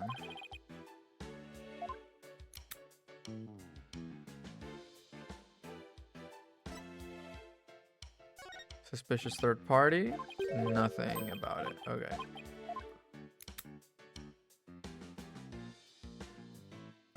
The timekeeper, that's gonna be the same. Yeah, okay, it's the same. It's the same dialogue as with the cog, except that had maybe like a little extra line or something. The broken lantern? Nothing. Okay. I wonder, is this gonna be a one-day trial? How could he do something so deranged? It's truly a shame. As a servant, he was a cut above the rest. I think you wrote it for him to do. Any signs he was gonna do anything like that to Ellen? No, he gave no indication whatsoever. If only I'd realized what he was up to sooner. Okay, that's the exact same thing back to back. Crazy. Business card wallet. Fog machine. We did say we should show this photo to him. The woman in this photo is Soren's older sister, Selena, right? I don't think we've met her. And you won't because she's dead. If you wouldn't mind, could you tell us about her? Very well. She's a big part of Mr. Soren's past, after all. The thing he wants to erase. Will become the next president of Sprocket Aviation. That wasn't always so. Miss Selena Sprocket, her older sister, was gonna inherit it. She has a little ring on her finger because she died in a car accident. Was she married to Pierce? Master Soren was also in the car with her at the time of the accident. Right before his eyes. Maybe that's why he's so absorbed, yeah. Not necessarily a neurodivergent thing, more a shock and trauma thing. He also became a quiet and meticulous, almost compulsive note-taker. No idea who's carrying all that around inside him. Spends all his time on inventions. As the family butler, I'm truly concerned. It is high time he let go of the past.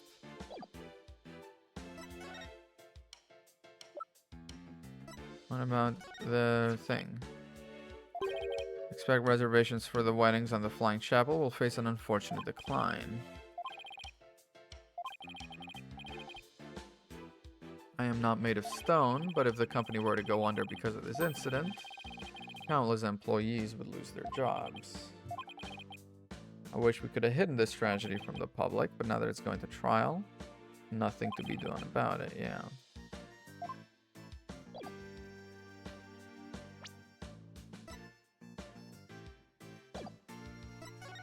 I've talked with him about everything, so do I need to examine some more? Let's look at this. Airplane propeller up there going round and round, yeah. And the rest of the plane were on the other side of the wall. Uh-huh.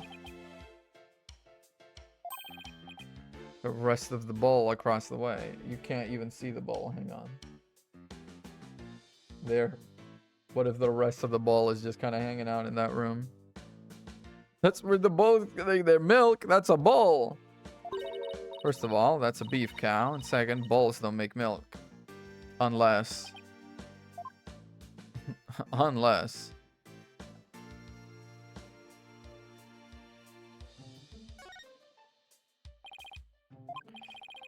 There was a bull logo on the side of the Flying Chapel, too. The bull is a big, yeah, big deal of it. Symbol of Sprocket Aviation. Strong and steady as a bull. That bull logo on the Flying Chapel with the rainbow wings. Rainy the Rainbow. Cute. They do have pretty sort of punny names, don't they? That's a bouquet from the wedding? The bridal bouquet? But wasn't she holding it?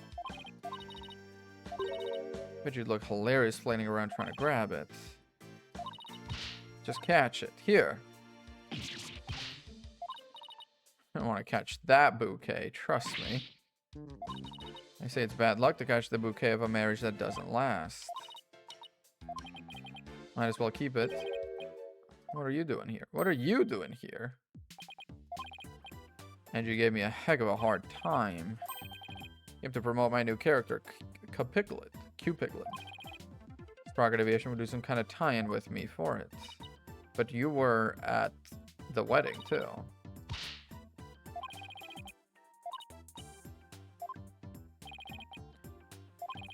You were there on the Flying Chapel yesterday. At the wedding, yeah. What were you doing there? Was that anything to be proud of? But never mind that. Do you see anything that had to do with the case? Oh. I think he's kind of involved. Is he gonna be a witness? After him. Where to? Thank you for making the time. Yeah. Spare the family's feelings as you do. We'll try. Where did he go? The outside? Hey, Larry. The hell? Friends are meeting you here. Why did you run away like that? Yeah. Innocent people don't run, or whatever they say on cop shows to make you not run from the police. I don't know what you're talking about. A bolt of inspiration from my new picture book hit me and I had to run. It was a Q-Epiphany. Sure. You were there, dude. You were there. Just saying, that's a pretty stylish wallet, isn't it? You ever seen it? Nope. I don't know anything about that wallet. No. Okay. Is it gonna be some Magatama shit? Hi, I didn't see anything. I didn't see anything because I was never on that stupid. Yep. It's a two-piece. Okay. The Magatama stuff has really just become a little like, okay, put the fries in the bag moment, you know? Very much just Take that! sort things out.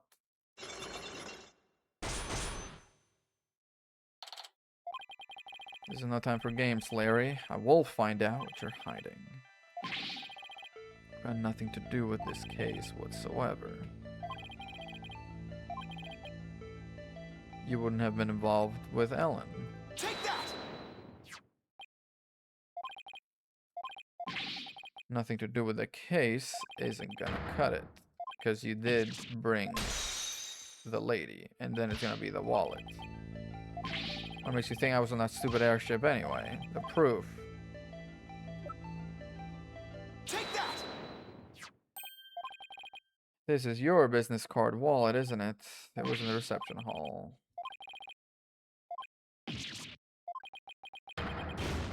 Got me, I'll tell you everything. It really is just a like, okay, file on, keep it happening, keep moving. We haven't got all day.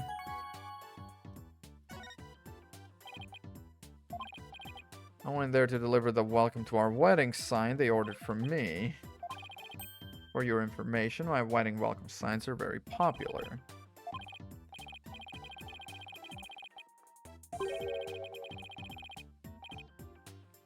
Oh boy. Felt like I've been hit by lightning and you fell in love with somebody else's bride.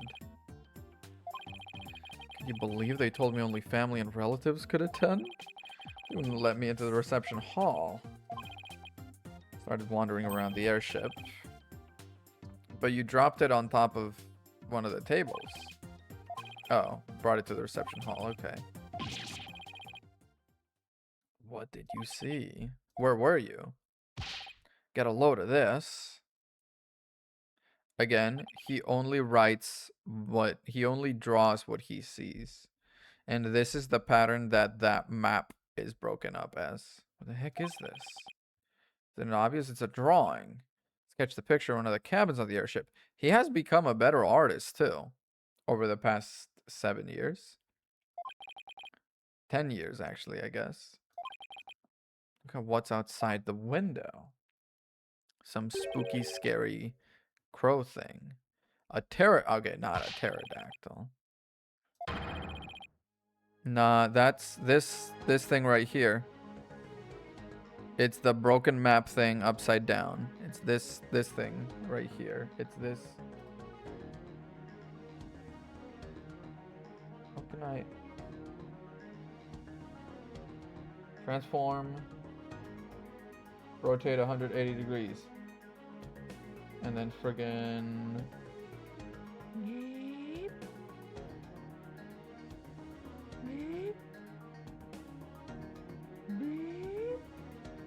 it's this thing right here, baby. This thing right here is the pterodactyl that you saw. This right here. Oh, it feels weird upside down. Okay, let's undo all of that mess. There it is. It did not travel through time. Told that Pierce Butler guy about it. He told me never mention it to anybody ever again. Sprocket Aviation is secretly developing a time machine. Nuh-uh. Totally amazing. You didn't tell Mr. Edgeworth about this, did you? Angie would just roll his eyes and think I was off my rocker. Because, I mean, you kind of are, but also, we know what it is. Didn't even tell him I was wandering around on the airship. The mooring dock, and we ran away together.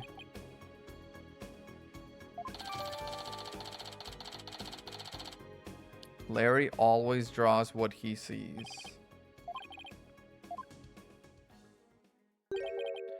Hey, Nick. We're taking my card wallet back now, if you don't mind. That's fine. Oh, photo. This is for you. When they were preparing... Yeah. These flowers are the petals of the flowers he had on him. There is a bull and a cow in this photo.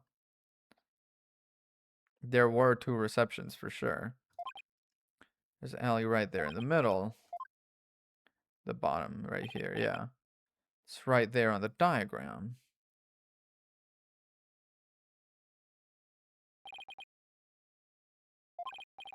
They were using it as a prepping area for the reception. It was before the reception while Ellie was getting everything ready. Okay, one more photo. We'll take it. It's going to be very useful as is tradition. Thank you, Larry. Door to the hold is controlled by a security system. Found a key card.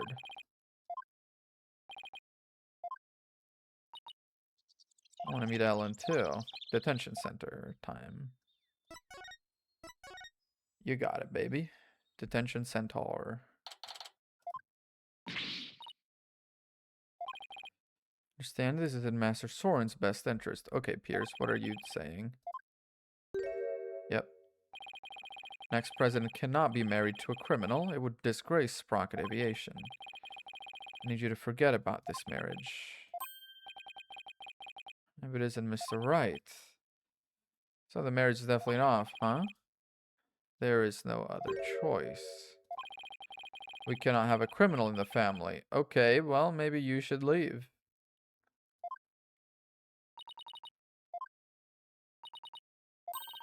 What if Nick here proved Ellen's innocence? You wouldn't have a criminal in the family, right? Why will it be impossible? Rest assured, I will prove her innocence. She is innocent because the Magatama told us. So there must be some thing we can do to arrive at that conclusion. For better or for worse. For better, I would say. If I can prove Ellen's innocence, he won't stand in the way of Soren and Ellen's marriage. Very well. Not even the most talented lawyer in the world can change reality itself. Except there were 2 receptions. The reality is, Miss Ellen is guilty beyond a shadow of a doubt. Every time he takes this out and starts cleaning it is when he's trying to be avoidant. That's where you're wrong. Yeah, she's clean. She's clean. Obsessively, compulsively clean. Just as clean and pure as this pure white dress. She definitely has a touch of the OCD, it seems like. You'll be the one to regret this promise, apparently.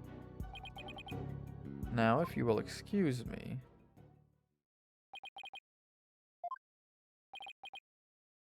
Yeah, we finished our investigation. We'd like to talk with you about what we found. She's gonna, like, yep. Transform. What did you find out? You had been seen standing in front of the victim with a murder weapon in your hands.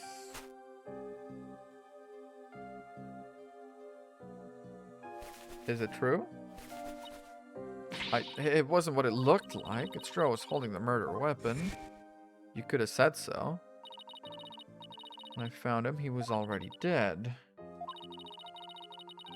I panicked. I was hoping I'd go back in time again like I'd done earlier. Picked up the timekeeper from the pedestal and brought it over without thinking to try and go back in time. Got it. None of your in-laws could confirm your story. Yeah. I mean, it'd be hard to prove that someone else has time traveled if you yourself haven't experienced the time travel. But also, there was no time travel. There were 2 receptions. They're trying to trick her. He said he saw something. He saw a pterodactyl.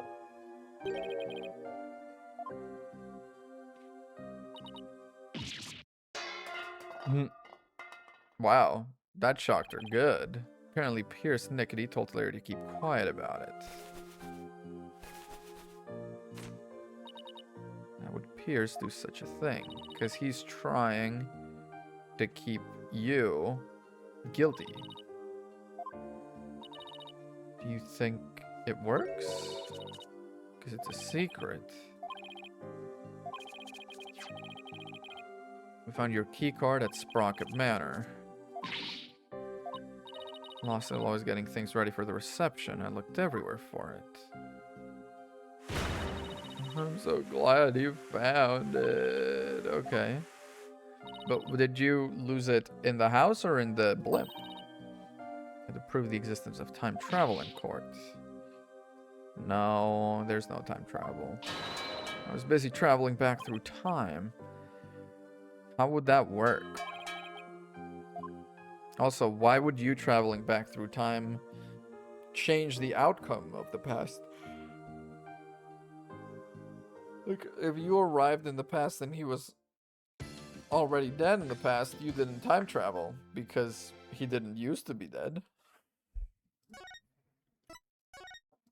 100%. I think your groom hit him, or I don't know, someone, maybe Pierce hit him. Good morning, Ellen. You're still wearing your wedding gown. Yep, until the marriage is saved. Wow. Hey, oh, Soren's here? Came to see how she's holding up. Maybe. Maybe he's here to get the little gear back. Soren, my love, you came all the way to courthouse just to see me? Oh, Soren, I don't know what to say. Blueprints. Huh? Yeah, huh?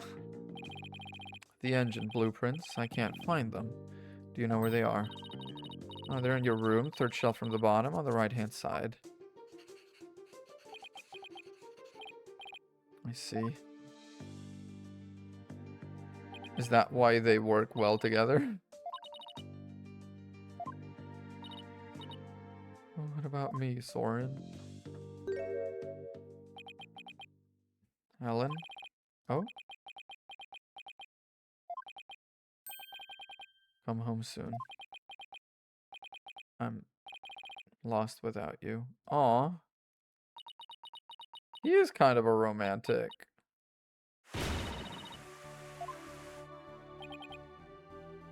Later. He is kind of a romantic. Yeah. Looks like Soren isn't big on words, but he cares about her. Yeah. Whoa. That 3D model is such a fucking crazy. My god. Oh my god. Mr. Wright? Absolutely can't be found guilty, you hear? Okay. You will not be. Do not worry. He's not gonna yield an inch. Yeah. Nah, we're gonna be fine.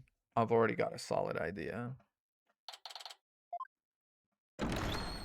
All rise. Shit, all rise.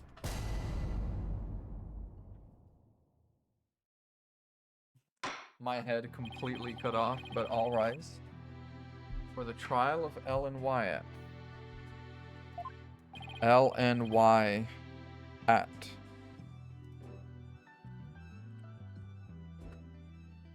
Whatever that means. Prosecution has been ready for a while, as is tradition. Yeah, familiar faces. He should have said, "I feel as though I'm traveling through time." And that would be really cute. Sounds like a great idea. Go out to dinner with the judge. Yeah. Could make it a welcome back party for Maya. How about it, Edgeworth? He's like, yeah, that could be good. I have no intention of cavorting with my enemies. Hey, we're talking about after, you big fucking wet blanket. My god. Not one for lighthearted banter, are you, Mr. Edgeworth? Never. We'll just have to have the party without him. He's like, wait. However, were it after the conclusion of this trial, I might consider joining you for your little welcome back party. Certainly wouldn't mind an invite at the very least. Aw. He doesn't want to be left out. He cares. Let's go over the details. Yeah, Duma Gloomsbury, servant in the Sprocket household. The wedding reception occurred from 7 to 10. Apparently felt some animosity toward Ellen Wyatt, and so a bit after the reception ended at 10, he assaulted Miss Wyatt with the intent to kill her. Defendant fought back and ended up killing Mr. Gloomsbury. Yeah, justified self-defense. There's no case. Yeah. Prosecution's first witness will make my view on the matter clear. Okay, okay. Bailiff, Wackus Beepy. Are we lingering on Emma's feet again? We sure are. She'd really go into crime scenes with her, like, pant legs rolled up to mid-calf is a little crazy. Name and occupation. Emma Skye, forensic investigator. And I'd just like to say, being in the same courtroom as you is a great honor. Sir, your car was the murder scene for the crime that my sister was gonna take the fall for. You're a fan of Edgeworth's, aren't you? Yeah. Just this once, I intend to faithfully and fully testify for the prosecution. Just this once? Yes, sir. Gonna do my very best. Damn. Could care less. Besides, she'll see who's the better lawyer once I win this trial. Get him! Get him! I do like the banter. But also, Edgeworth hasn't won against us once, by the way. Yeah, clock called the timekeeper. Victim was hit with it from behind and he fell over right into the lantern. Yeah, standing in front of the body, holding the murder weapon. Victim was struck twice, by the way. Okay. Can we get an autopsy report?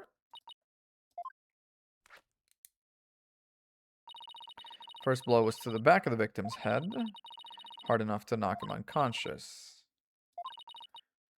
Second fatal blow to the side of the head. So the first blow was to the back of the head. Second blow was to the side.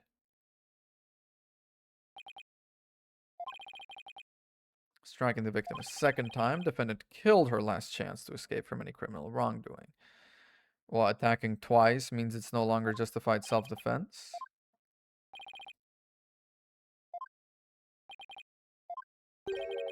She then went on to deliver a fatal blow to a man who was already fully unconscious. Yeah, but can you prove he was fully unconscious by the time he received the second blow? Can you prove the two blows were delivered far enough apart in time that it would be justifiable and reasonable to recognize that the other person is unconscious? Thus, Mr. Wright has justified self-defense been removed from the table. Prosecution intends to prove the defendant killed the victim with murderous intent. Victim's autopsy report.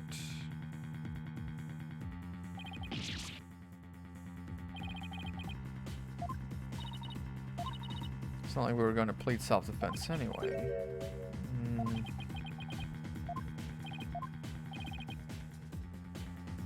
He has not lost his touch, apparently. Timekeeper was the murder weapon? Was the timekeeper used for the first blow also? 10 p.m. to 1 a.m. during the second reception. Cerebral hemorrhage from a strong blow to the head.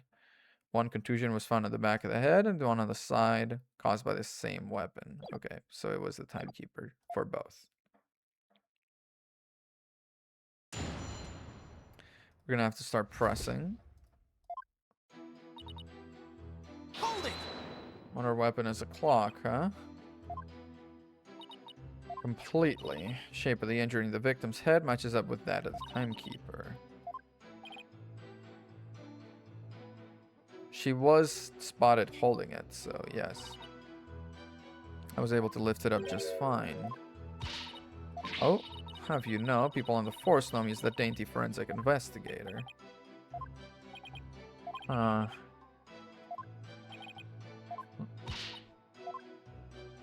Getting Edgeworth to scold me. It's been so long. Hold it! Fell over right into the lantern. Okay. Wouldn't she have hit him from the front and not behind? Okay, that's probably when he got hit from behind. Defendant must have looked awfully scary when she was brandishing that clock. But if he was hit from behind and then fell over into the lamp, wouldn't he have fallen face first, not on his ass? Please do go on. But yeah, I think that's the stinkiest statement so far. Hold it! She was so panicked, she tried to use the timekeeper to go back in time. Yeah, it sounds absurd, but she believed she could time travel with the clock.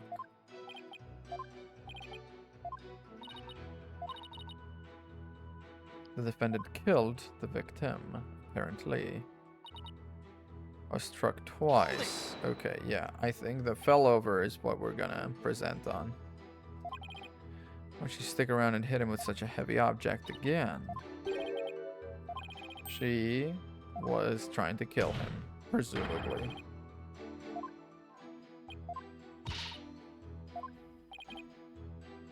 Let's see some evidence she would never do it. No, not some evidence she would never do it, but some evidence, yes.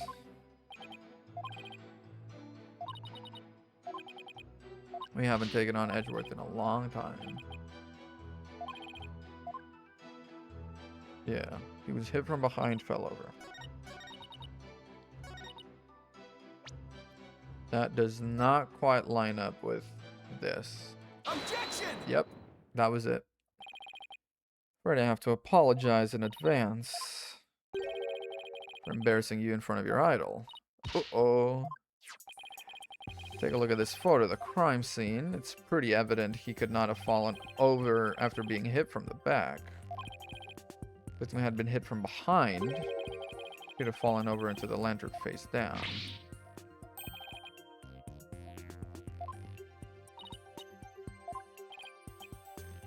Yep, that is kind of a flaw, isn't it? I think I'm going to just back right down. Okay, so what are you going to do? Steel Samurai came to watch this trial. I'd want to do my absolute best too. Aw. Move the victim's body after he fell over. There wouldn't be any contradiction. Okay, what do you have to say to that? It's not possible. He's got lantern debris on top of him. And petals and stuff. He's got lantern bits on top of him. Take that! If the body had been moved after the fact, these fragments would have fallen off of it. They're undisturbed on top of the body. Which, again, they could have been placed there, but... When was the victim killed? The lantern was still whole during the reception, right? The victim was dead inside of the lantern when it was broken.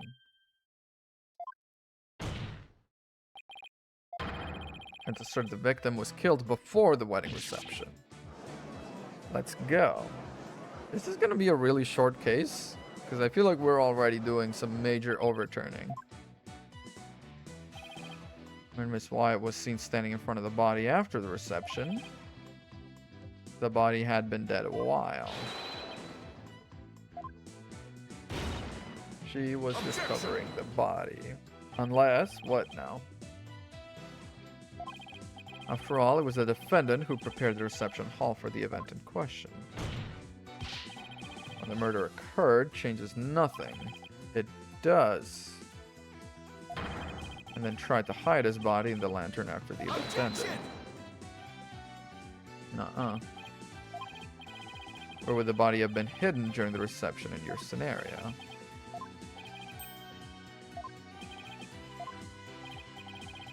If Ms. Wyatt didn't commit the crime in the reception hall, that means someone somewhere put the victim's body into the lantern.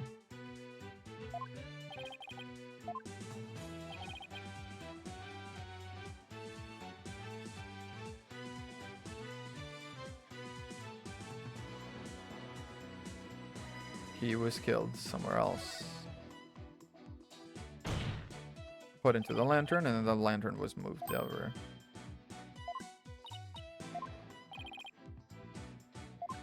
Do you have any evidence to support what's coming out of it? What's left of the crime scene that will point us to where the victim was really killed. Okay. The photo of prep work where they were waiting over here, right? Take that! I guess not.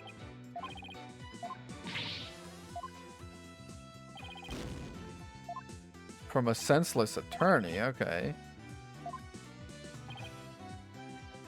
Removed from somewhere else.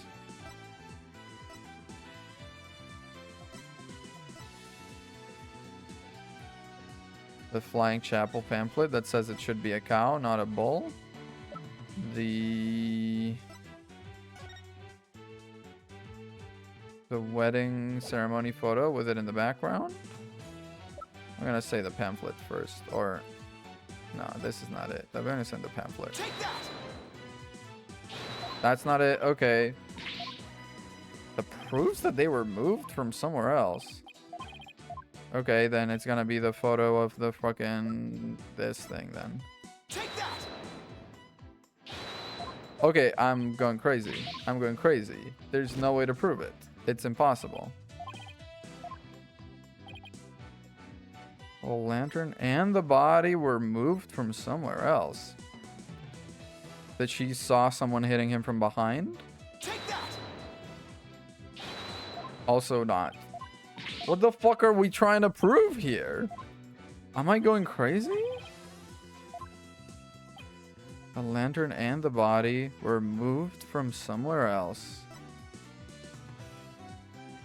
Send her off from the Vista deck. Is this what we're talking about? It's not this, it's not this, it's not this, it's not this. It's not the one of the lanterns in the reception hall. That doesn't really change anything. Unless it's this with the flowers, is what we mean. The petals. A Pegaball lantern.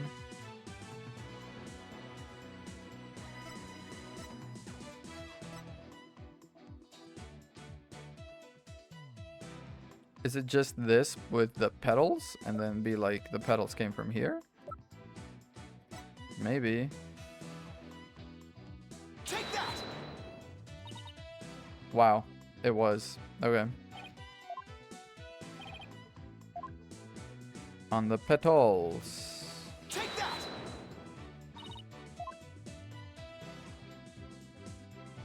Yes, flower petals. Okay, we're back to 1 health, which is where we do our best work. This means they must have gotten into the lantern when it was somewhere else. The prep area. Take that! Notice how their petals are of the same shape as the petals in the crime scene. Objection!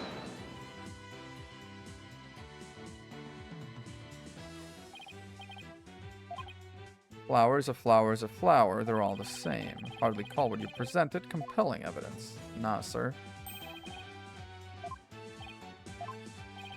Gave a flower of this type to my lovely wife once when we were young. I can assure you this is a very meaningful and compelling evidence indeed. Aw. Not like you have anyone you'd actually give any to. Whoa. Whoa. Phoenix, you can't do him like that. He's your buddy. Plus, you also don't have anyone. Should study up on them just in case the opportunity presents itself. Yikes. You're really gonna be hitting them. Yeah, the 3 types of flowers. Sunflowers, tulips, and roses, I guess? Sunflowers, tulips, and roses? That's hardly relevant to the case at hand. Yeah, it's highly probably the victim was killed in the hold, and then you put the body in the lantern, move him up.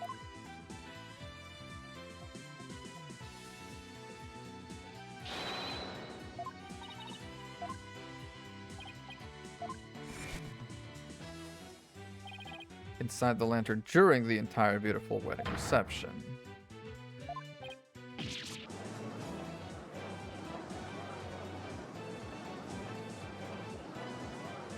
Objection!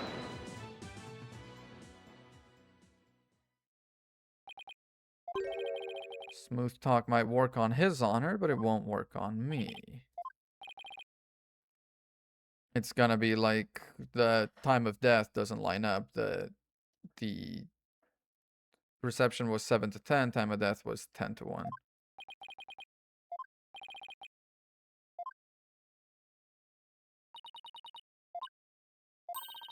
Why don't you leave this to me, Mr. Edgeworth? Okay. Testify.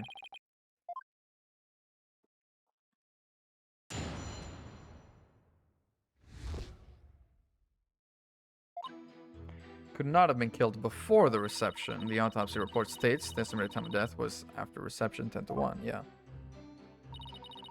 That estimated time of death is correct. There's no way it could be wrong. Okay, we're gonna have to press because that is hardcore kind of nothing. Cursory glance. I did look at it, but there were 2 receptions, I'm telling you. Back on brush up on the basics. I must say, you're as cocky as ever, Mr. Edgeworth. Uh-oh.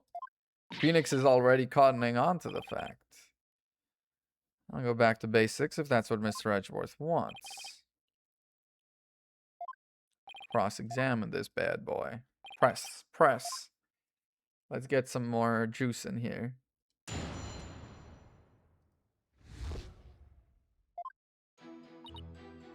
Hold it! Must have some solid grounds. Autopsy report, yeah. Time of death. Hold it! Okay. You don't need me to explain it to you. There's no way the victim could have been killed before the reception. You've overlooked something big.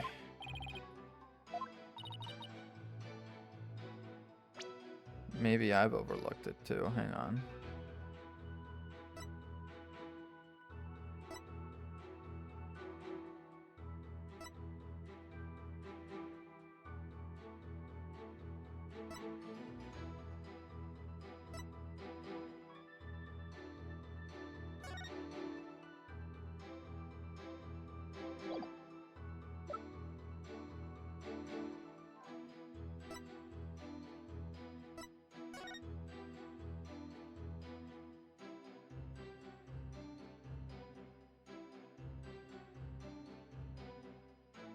Is this a clock and is it showing...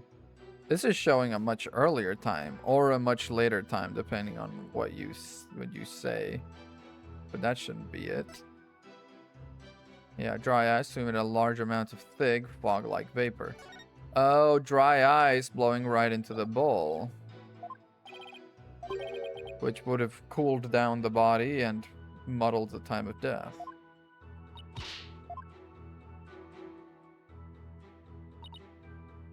There's no way it could be wrong. There is a way.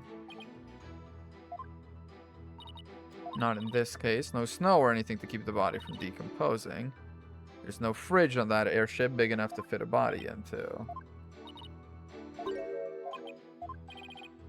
Gotta cool down the body. We know how they did it. The thing with the dry ice. Now, is it gonna be the photo? Or is it gonna be just the machine? I'm gonna present the machine. Objection! That worked. I admit the estimated time of death does contradict my theory. But the time of death is fudgeable. Yeah, I could have falsified the time of death using a certain item in the reception hall. The fog machine. Used to create a special romantic atmosphere in the hall. It uses dry ice, solid CO2. Your claim is this dry ice was used to keep the body cold. They're gonna be like, there's no way, but like, yeah, the thing was blowing straight into the dang bull's ass. What do you have to say about this? Okay. Prosecution would also like to thank you. Oh no. Didn't know how a certain piece of evidence fit into this case, but now you do. One needs a key card like this one. And she entered into the hold last, apparently.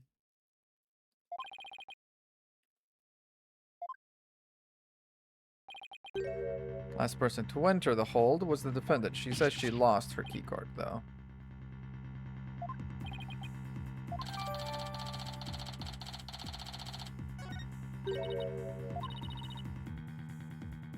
First of all, the victim, then Pierce. Yep.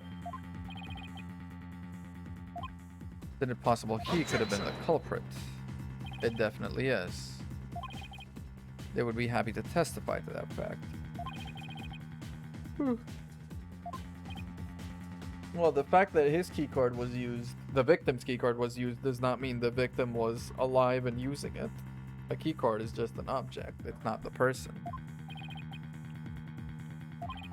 The defendant moved his body to the hall in order to dispose of it discreetly. Yeah, she volunteered to clean it up as a last act as the servant. She would have had the chance to dispose of anything in any way she wanted. We did know about it, she said. We did know about that. You sweating buckets like a rookie, even after all these years. Oh yeah, baby. Listen, if it ain't broke, don't fix it. We've been winning while sweating buckets like a rookie.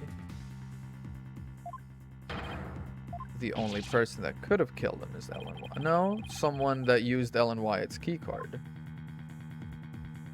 which could be fucking anyone. Got Mr. Right in a cold sweat. So what brought me back to court today. Certainly made all my stress and woes as chief prosecutor just melt away. Wow. You're really just using me as a punching bag over here. Okay. Prosecution asks that you render your verdict. No. Someone used the key card. Doesn't necessarily mean she used it.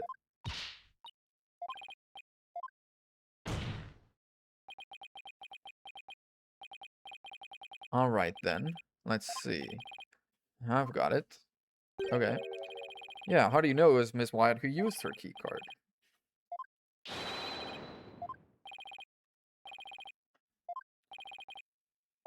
Not bluffing, but how do we prove it? Yeah, Laurie's done him. Larry Butts to the stand. Take that! Yep, sure is. Larry, please. Never breathed a word about that to me. He was... Mr. Nickety told him to not say anything about that.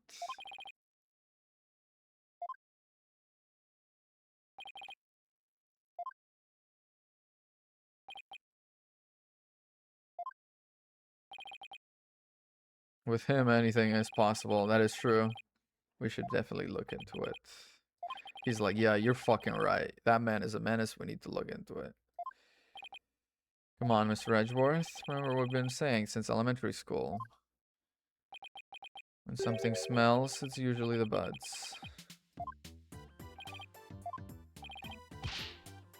He will pay for this. Come on over, Larry.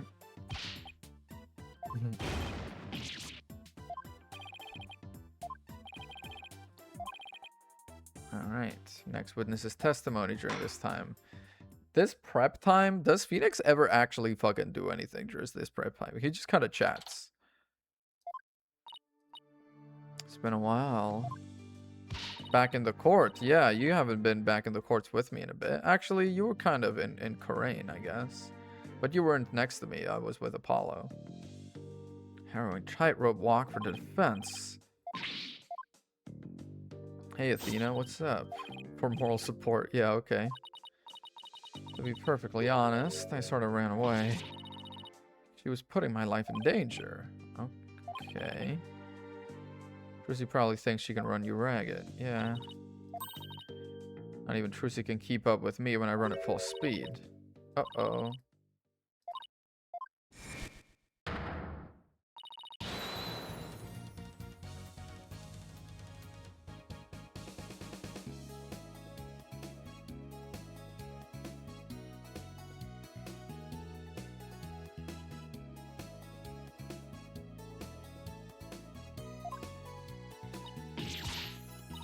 Time to practice human combustion. Whoa. Douse yourself in this gasoline. You're about to do a terrorist attack in the courthouse. Okay, I don't think she's here for support anymore. Okay, well, that was the extent of our prep work. You, me, and Pearlie. Oh, and Detective Gumshoe. Yeah, where is he? Leaving me to do all the serious investigating. Where is Gumshoe? I want to see Gumshoe, dude. What's he up to? It's a fun shirt. Alright, two of you are gonna hang me out to dry. I don't know about that. We gotta get you to testify about whatever the hell happened. You're gonna clear yourself of any suspicion. All you have to do is testify.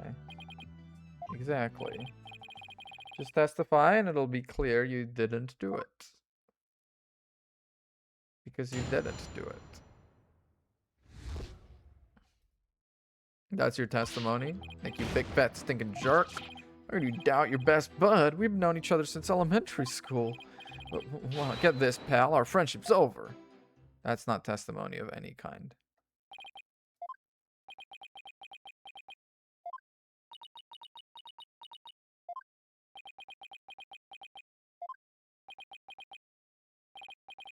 Go ahead, Mr. Wright. He's all yours. I'm not cross-examining that.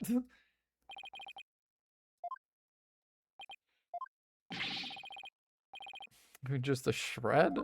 Well, if you would testify. Just gotta start pressing. I guess we're cross-examining this. Hold it! Come on, Larry. Can you please give me something real to work with? Don't think I don't know about your tricks. If I say something careless, you're gonna shove some evidence at me with a loud objection. Super smug look on your face. Yeah, that's what I do. If I get found guilty, or you're gonna take responsibility for what you've done. You didn't do it. But you gotta trust me when I say I believe you. Hold it! If it wasn't Miss Wyatt that entered the hold with that card, you're the most likely suspect.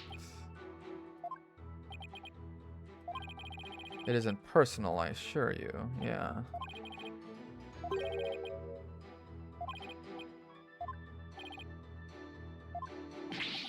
In that case, okay. What's the next one? Our friendship's over. Hold it! Listen to me. Shut up, I'm not talking to you anymore. Over. Come off it, Larry. If you don't quit fooling around and start testifying, Miss Wyatt will be found guilty. Yeah, man. Yeah, for real. Did you or didn't you go into the hold and move a lantern up to the reception hall? I never moved any ball lantern. We never said anything about a ball.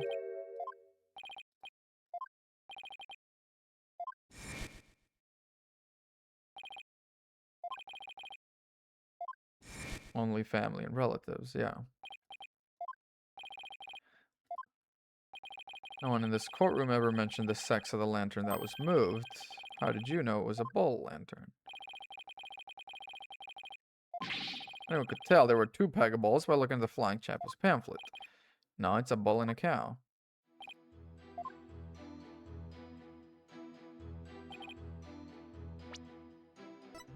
Objection! I do like how easy it is for Larry's testimonies to fall apart. Peg a bull, peg a cow.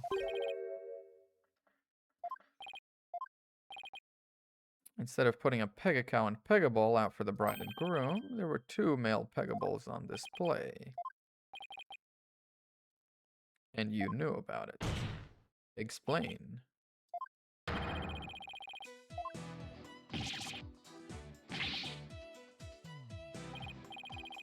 Larry sure did. That's what it looks like. Why did you, though? Did someone ask you to? You don't think I'm the murderer? I don't know about being the murderer, but you certainly moved this thing. You ended up killing him? No, he didn't. I did sneak into the reception, but that's as far as it went. I wouldn't hurt a fly. Pretended to be staff and moved it. Some of the Sprocket men caught and locked me up in one of the cabins. That's when I made that drawing of the pterodactyl. Yeah.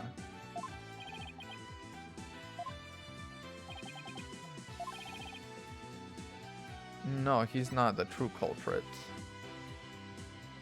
But then if I don't... Mr. Butts didn't have a reason to kill Mr. Gloomsbury. Imaginary reason to kill Soren Sprocket, but not Mr. Gloomsbury, yeah.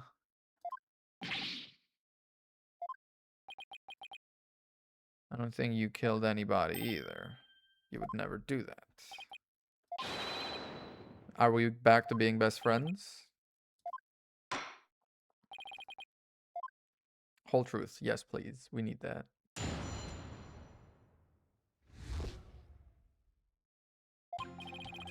I'm the one who moved the lantern. Okay.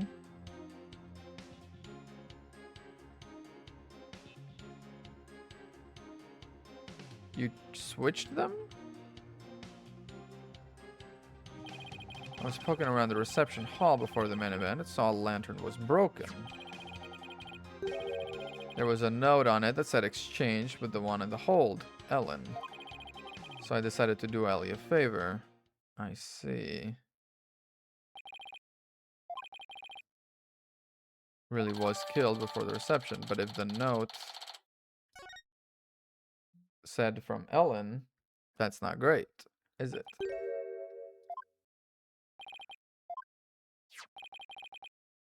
It's note from the defendant, exchange from the one for the one in the hold.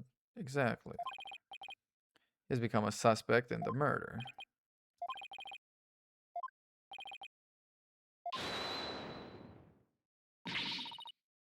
Okay, I left that note for myself. It was simply a reminder because I can be very forgetful. So you did leave that note. Shows one facet of the defendant's murderous plan. You played right into Miss Wyatt's hands. Objection! My stance on the matter remains unchanged. Let's do the cross-examination then.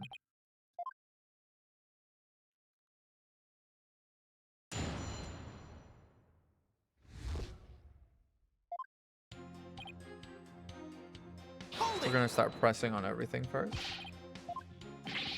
I knew you guys were gonna be suspicious of me. Okay, okay. Now I've told you. No, not yet. There's a lot of things going on.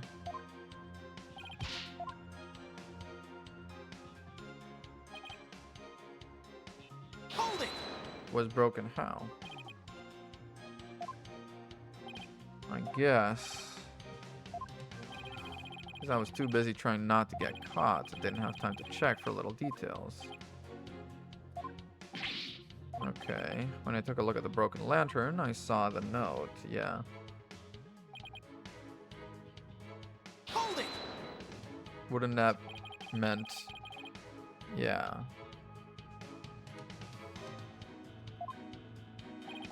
How could I let my dear sweet Ellie do all that hard physical labor on her own? This is my big chance to show her how much I cared about her. Okay. I decided to do Ellie a favor. I didn't get caught, not that time. When I tried to sneak into the reception hall the first time, you got caught. Yeah.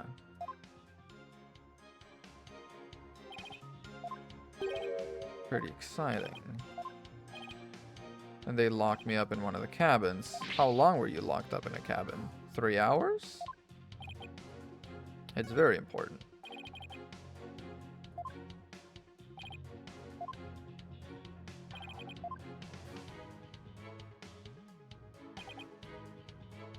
Hold it! I broke out. Then I started looking for Ellie and wandered into the reception hall again. That's when you saw that broken lantern.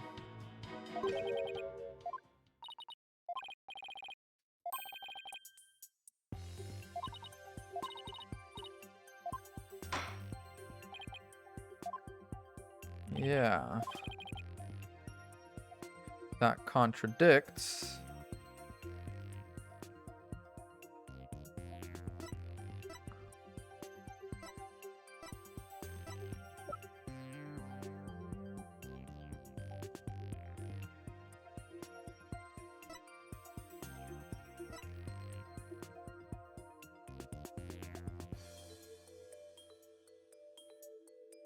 With either this or the photo of the wedding itself.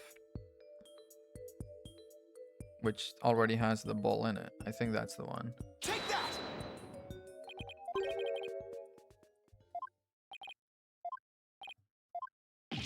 Uh-oh.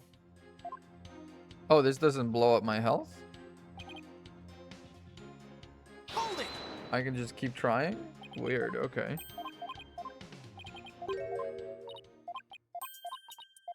Contradicts with something.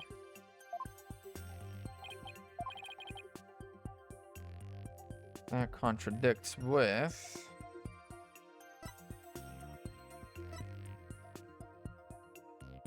before the reception began. Yeah.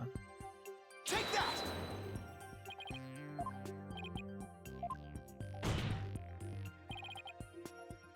Yeah. You swapped the lanterns before the reception began. You also said you swapped the lanterns after you got locked up in a cabin for trying to sneak into the reception. You swapped the lanterns both before the reception and after it started. Yeah.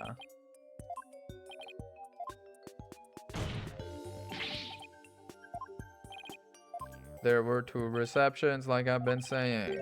It was both before and after. Tried to sneak into the first reception and got locked up.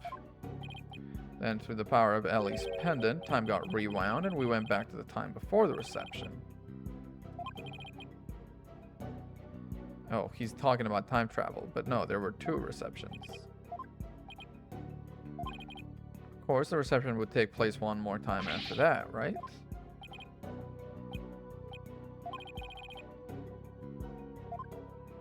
No, but he is pointing us in the right direction. Ellie remembers it too. You remember the time skip, and she does. Because there was no time skip, they're all in on it, pretending like there was a time skip.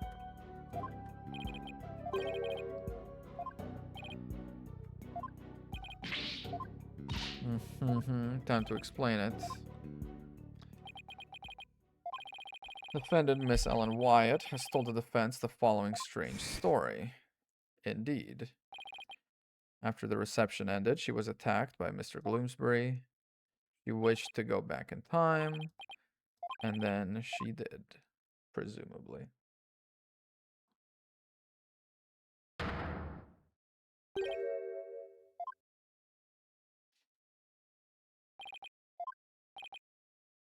Think about it this way. Yeah, both Ellen Wyatt and Larry Butts experienced time travel. But there was no time travel. There were just 2 receptions, and everyone else is pretending like there was only one. Objection!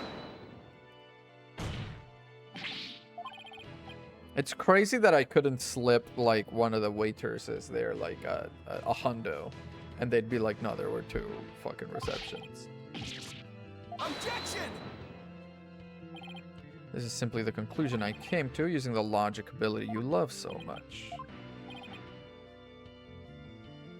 The future president of Sprocket Aviation has been researching time machines.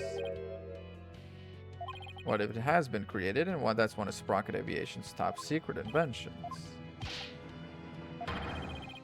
Saw a pterodactyl flying through the sky. Okay, stop fucking staring shit right now, Larry. I'm trying to sell them on time travel to begin with. Objection! Nah, you're wrong. No, of course I don't. There was no time travel. There were just 2 receptions. Which, in that case, Soren is in on it? Not the same old Larry you used to know. You want evidence? I've got your evidence right here. Photo of the first reception. Oh, shoot. Before the time travel.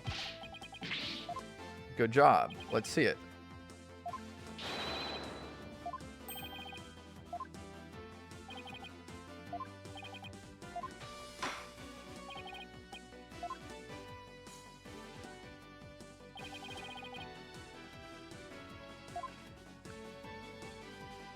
The bouquet is red as opposed to yellow? Yep. Take that! Photo of one of her in-laws took. The defendant is holding a yellow bouquet.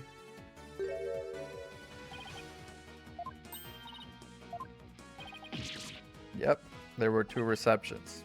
One was 7 to 10, the other was 10 to 1, though. And those people ate 2 wedding meals in one day, which honestly, I would not mind that.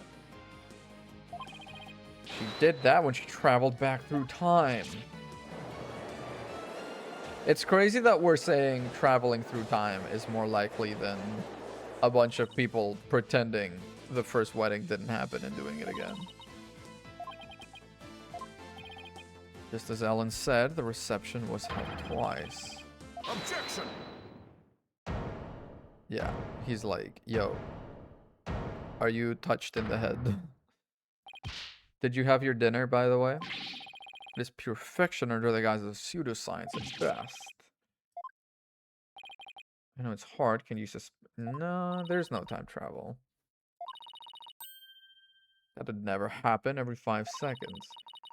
I had leftovers. Hell yeah. What kind of leftovers, though? That's important. This is real life. Yep. Objection! Sure is. Church's chicken? Church's chicken? Like from a church? What are we talking about? Church's chicken. It's like a thing. I kind of have some near me, I guess? Church's Texas Chicken is an American fast food restaurant chain that specializes in southern fried chicken.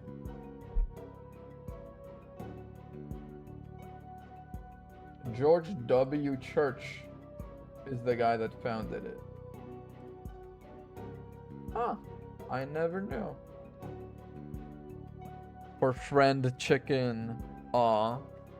Me when I go to Church's Chicken for friend chicken and they give me a fucking dead chicken breaded. Ah, fuck.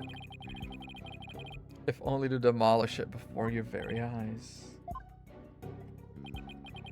Let's start with this. Okay. There is one thing your time travel theory fails to explain. The memories of the other guests. They do not remember it happening. Objection! I'm not done exactly. The entire family had been sworn to secrecy. Then why hadn't they sworn the woman who was marrying into the family to secrecy too?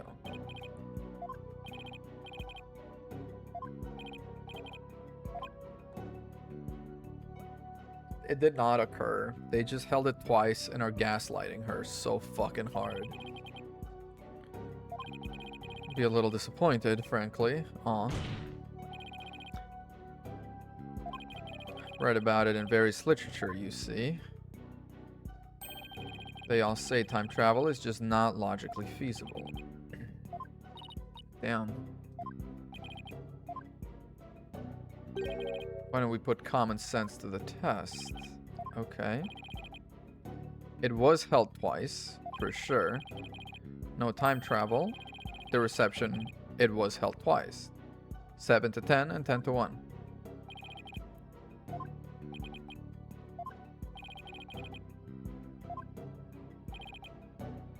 And that somebody is everyone at the reception.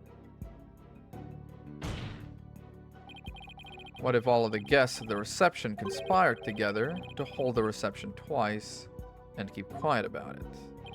To make her thing like she traveled through time.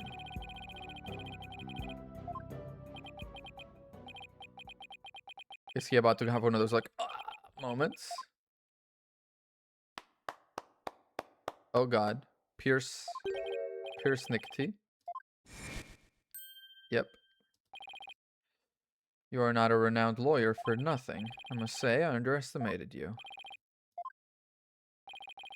You have managed to name each event precisely as they happened. You have revealed it all to the light of day. We orchestrated the whole thing. The reception was held twice. Not because of time travel, no, we simply held it a second time. Yep. Why have you been lying about it, more importantly? To make it as though the murder Miss Ellen committed never happened. Thorne figured that if Miss Ellen, who'd killed Bloomsbury after the first reception, experienced the reception one more time, she would think it was a dream. Oh. Only a few, myself included, knew of Miss Ellen's crime. They were told to when they did it. The family fucking omerta type shit. Okay. We did. We did not anticipate the pedals finding their way in, or the actions of Mr. Butts. Yep. It's not like we've been saying this. There's just one thing everyone here has wrong. The real scene of the murder was not the hold, it was the Vista deck.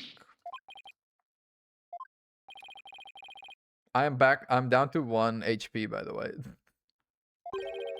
fact Miss Ellen killed Bloomsbury is undeniable. Yep.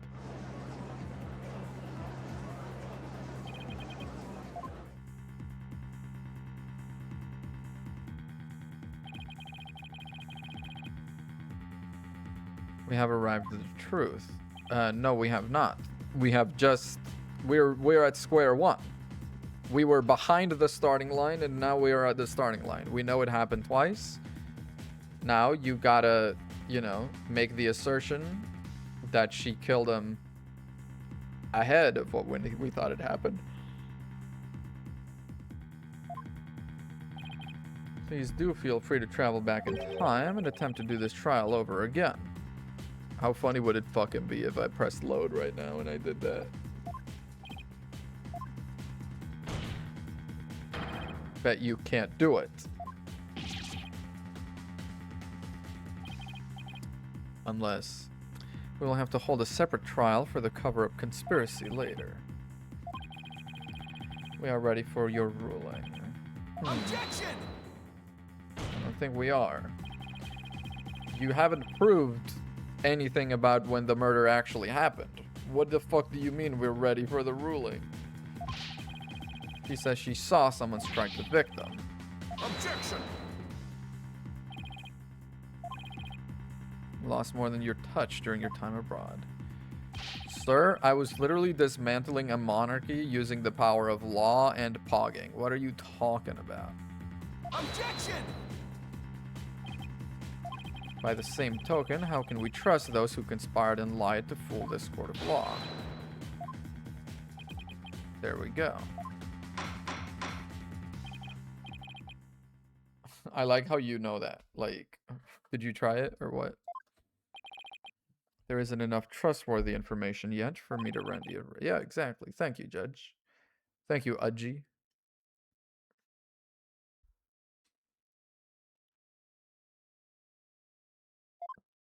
Is another day. Another day.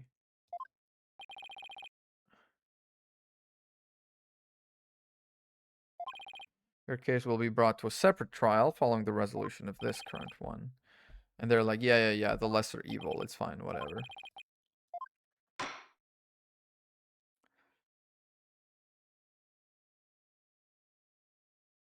TBC. TBC. Save. I feel like in 2 hours, I can get this done. Is that crazy?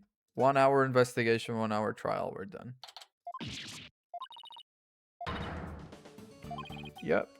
It was a ruse. Hello, Athena. Have you been practicing your magic tricks? How much that must have cost them. They're multi-billionaires. I don't think it matters. You got that right. Yeah.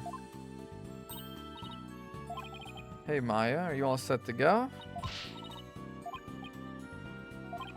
Okay. Was really just a performance put on by the Sprockets. Everything Ellen saw was true, including the pterodactyl that Larry saw. Boo. Pierce Nicotine, dude. It's literally the only other person. It can't be the lovers, because they love each other. It can't be this guy, because he's dead. It can't be her, because she's our client, or our client's never guilty. It can't be you, or you, because you're main characters. Selena is dead, passed away due to her injuries from a car accident. The watch that she has in this photo, the pocket watch here, is the same one that Pierce always carries around. And let us also point out the fact that in this photo she has a wedding ring on. So I'm imagining she was married to someone, presumably Pierce. And then she died. And I wonder, there's two ways. I'm of two minds about this. One, he is secretly devastated, vengeful, whatever, about the death. You know, like, did Soren somehow accidentally cause the car accident in which she died? The car accident in which she died. And so he is feeling vengeful about it and was like, you took away my wife, I'm gonna take away your wife. And so he writes this thing that's like, grab Ellen when convenient, then send her off from the Vista deck. I'm gonna make you lose your wife the way I lost my wife. Alternatively, he caused the car accident because he's all about, oh, the future of the family, etc., etc. And this guy's a freaking genius. So he should be the next one to inherit the family, which means we need to get her out of the way. This is the one of the two ways I'm thinking. I'm thinking the first way is the most likely one. We want to clear Ellen of any suspicion. Figuring out who they are is key. Okay. We know who the mastermind of the whole cover-up plot was, too. It's gotta be so funny because after the first 3-hour reception, people must have been fucking sauced up. People must have been dancing, must have been drunk as shit. And then it's like, run it back, and you gotta sit down like you didn't just down fucking 18 daiquiris. Like, okay, fuck, another round of the fucking steak. What are you? I don't know. What are you doing here? All the other people involved are Soren's family members. So let's talk to you, actually. Yeah, that's not a bad idea. Ask me anything. AMA. I want to go over exactly what happened, when, before I got to step outside the office. Okay.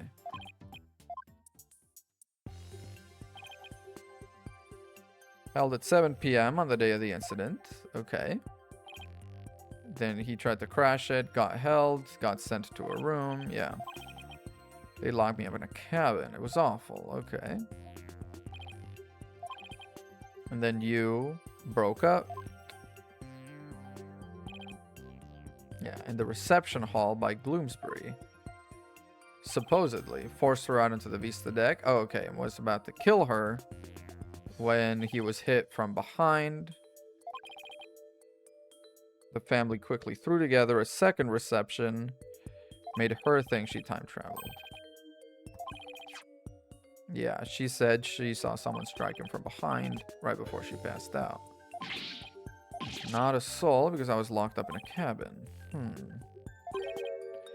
You switched the lantern in the event hall with the lantern in the hold. Here's Butler Guy and everybody gathered together somewhere.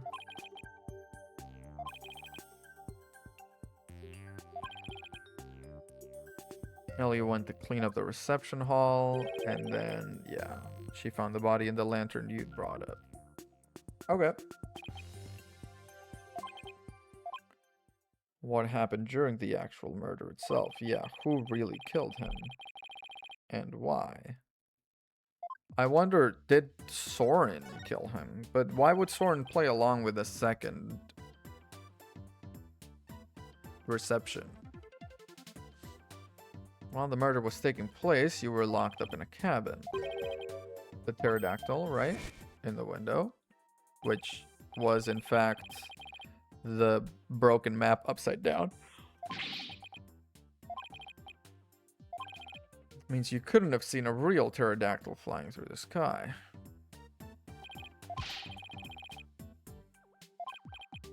He saw something else, mistook that for a flying reptile. Yeah, he always draws exactly what he saw.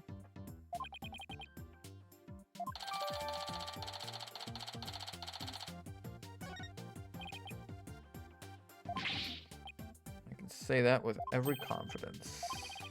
Better go. Whose do you think? It's mine, of course. It's Laurie's Dunning book signing. Yeah, cute Piglet. They're the ones coming around to beg me. Okay, sure. I have to go. Send you 10 copies of my new book. Just got released the other day. Gonna send you the bill, too. Office expenses. Yeah, paperweights. Exactly. Make sure it's signed. Okay.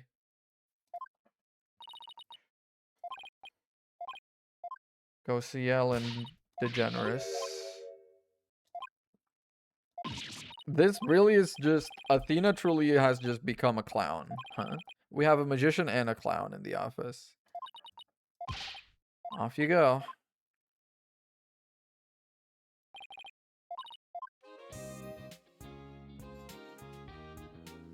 Oh my god, the music is too good. Is there even a glass? Or is she just a really good mime? My poor, sweet Soren. I wonder how he's getting along without me. Hey, did you hear what happened? What's going to happen with the trial, do you think? Yeah, hurry up and find this mystery person you saw before you passed out.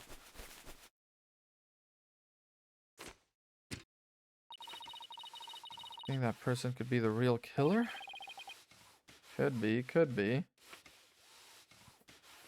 Maybe the microphones are just there to make you think that there's glass. We can prove that. We can clear you of all charges. Usually busy with the meetings all afternoon. We should be home by evening. Whoa! Why are you showing me that, girl? Yeah. Don't tell me. Do you suspect my sweet Soren? Of course not. I mean, he definitely was in on the time skip. Unless they told him time travel happened and he was like, oh shit, we gotta do it again. We time traveled. I'm not accusing anybody. Please stop banging the drum like Dumb Diddy Day. Thank you. Okay. Ask a few more things. She gets so graceful all of a sudden. It's kind of a crazy transformation. Yeah, let's talk about Soren. There's nothing to tell. He's squeaky clean. Okay. Let's talk about Pierce. He came to Sprocket Manor about a year ago. As the family butler, he's now in charge of everything in the household. So then, he can't be the ex-husband of Celine unless he was the ex-husband of Celine a long time ago and he came in under a different name now or something. Just the maid. Oh, okay. Wait, he had a special connection? I guess he did have a special connection. Indeed, the ex of Celine, if I had to say. Yeah, Pierce coordinated the whole thing and orchestrated the time travel farce.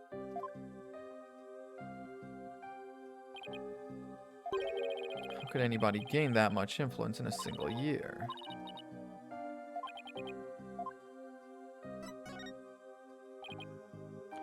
Yeah, they just cover up carried out by your in-laws. And it's crazy because they were like, the cover up was to make sure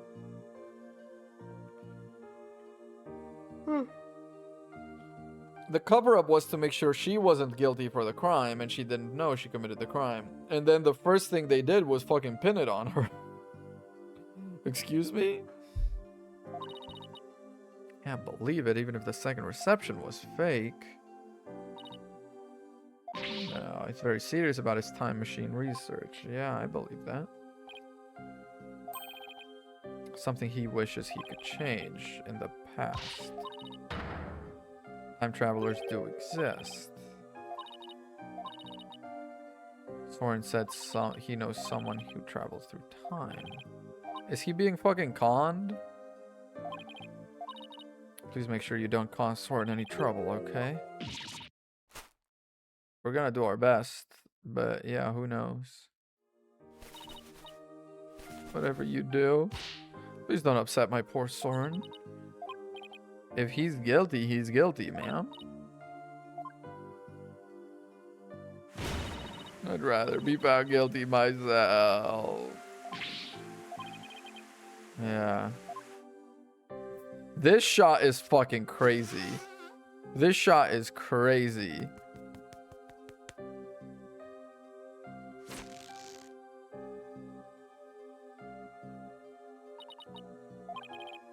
Floodwaters recede once more. Soren is usually in meetings until the evening. Okay. The mooring dock. Sure. Pterodactyl. Can we notice the pterodactyl? We already investigated the reception hall, Sprocket Manor. Reach the deck or the hold. Okay. We'll find some important clues. Okay. Yeah, it's at the bottom of this elevator. Or I guess the Vista deck itself also has an elevator straight to the hold. Looks like. Can I... Or is it going to be the youth again telling me about it? Really high winds yesterday. They said that bench was blown right into the sign. You never tried to use an umbrella to fly when you were a kid. Okay, I guess we're just trying to not notice the pterodactyl then. That's fine. Let's go to the hold. Let's go to the hold. Hold. They have a whole extra cake. And there's 2 cows. 2 Pega cows. Pierce orchestrated the whole cover-up. Yeah. Let's examine. Because it's Emma Sky investigating in here, and it's open. Yeah. Figured. Little independent investigating. Oh. Independent investigating.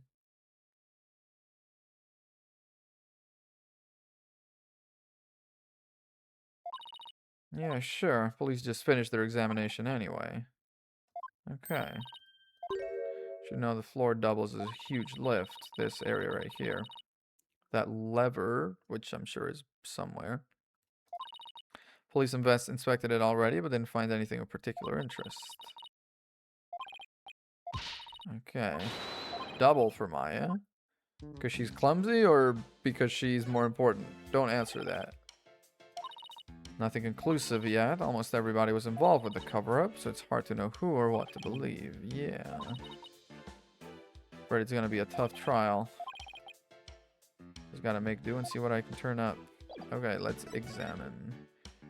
First of all, the flowers. Make them look like little gears, yeah. Kind of like how people throw rice and confetti. Yeah, I guess so. This is the lever that goes to the top. Got it. They've got a cake and the guy from Beauty and the Beast. And now in the mood of a mouthful of styrofoam, knock yourself out. Aw. After the trial, we can get some cake. Yeah. There's 2 Pega cows. Ooh, we can get up close and personal with those PNGs. These 2 are female Pega cow lanterns. Yep. God, their sex is mixed up. Larry doesn't see sex like that. He's just like, are they hot? And I respect it.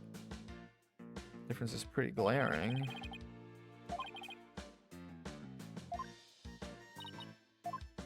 What's up? Yeah, the lantern the victim was found inside of. Yeah. Piece it back together. Okay, fun. Okay. Should we hit the lever then? There's this big device. We might as well check it out. Oh, it's the engine. Down here in the hold. Must have been really hot prepping everything over here, man. Sweating up a storm with the engine right there. All rhythmic like a heartbeat. It's the literal heart of the Flying Chapel. Yeah. Starting to get dizzy. Oh yeah, don't look at them too much. Should we try and go up? Here goes nothing. There's blood on the side. There's blood on the side. Whoa. Stop it. Stop the lift. Did the police see this?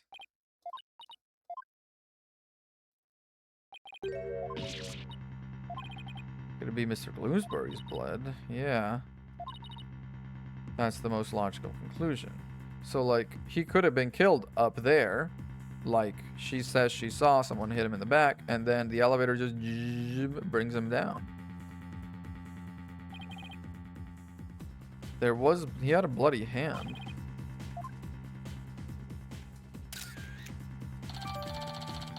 Okay.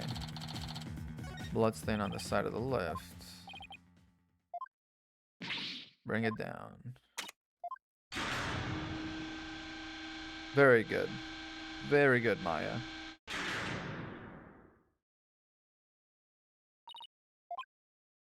Yeah, guess we should go up to the Vista deck. Aw, yeah. I think it's gonna be pretty even if they're the scene of a murder. In fact, that kind of adds a little bit of mystery, no? Alright, up we go to Vista deck. Ooh, it's windy. It is heckin' windy. Yeah. On the wrong stack and it's splat on the ground below. There's a banner. Come on. I don't see much of anything over here. Slightly unique. It is slightly unique, but so far I've been very good at predicting the twists and turns. You're scared. Yeah. Why is every boy in Ace Attorney scared of heights? Hey, hey. Okay, I guess we're done. The hell?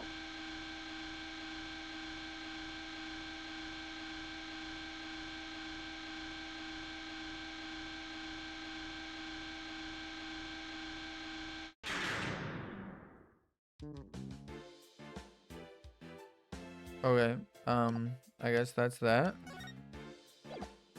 Should we move? I guess we're not moving anywhere? What's the next step? Show Emma a suspicious piece of evidence and investigate the hold. Alright, let's show you a suspicious piece of evidence, girl. Wanna see the pterodactyl? Apparently not. Wanna see... Ooh, I'll have a snacko. What the hell? Phoenix. Weak ass. Okay, Bloomsbury's note. Plan to commit a murder on somebody's happiest day. We've already talked about this. Show Emma a suspicious piece of evidence. The bloodstain? Didn't we already talk about this? It's not exactly. It's something about it that bothers me. Oh, I guess that was it. Probably the victim's blood, but he was clubbed to death. Yeah. Okay. There's still something about it that bothers me. Okay, just still investigate the hold, though. Ching, ching, ching, ching, ching. The little bell in the background. Get your bell rung. Pamphlet. It's used on the Vista deck during wedding ceremonies to bless the newlyweds. Aw. Cute. What about the freaking aeroplane?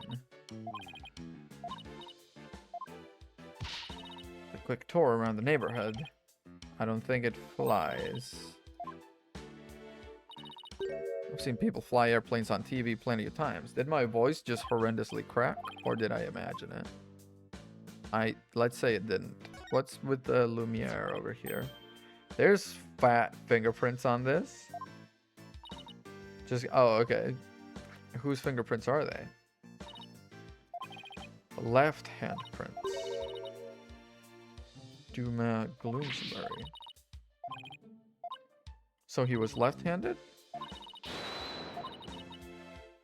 Which means he didn't write the right-handed note, which means fucking someone else, like Pierce Nickety, like I said, is behind all of it.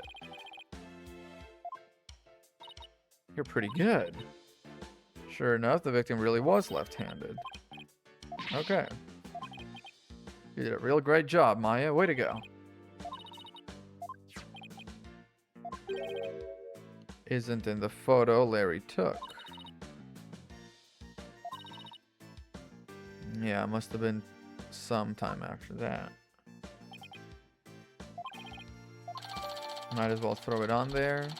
He is left-handed. He could not have written the note with his right hand. We can start fingerprint dusting.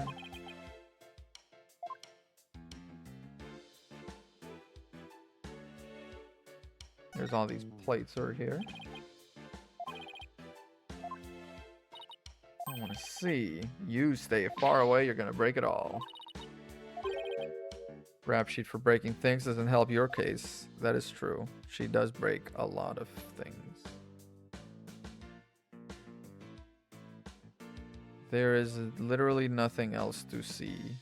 Move along. Nothing to see here, folks.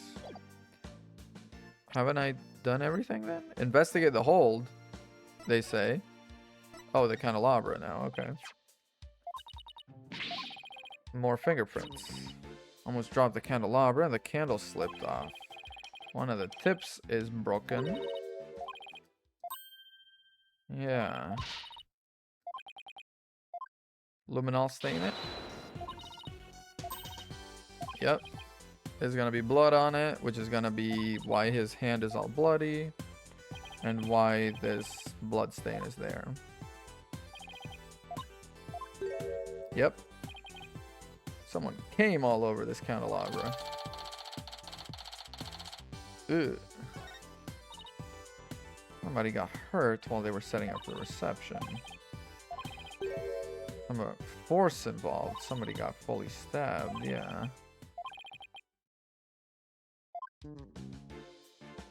It's the bloodstain.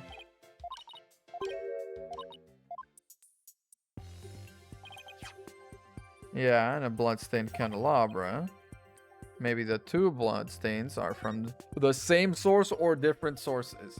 Well, guys, what do you think it is?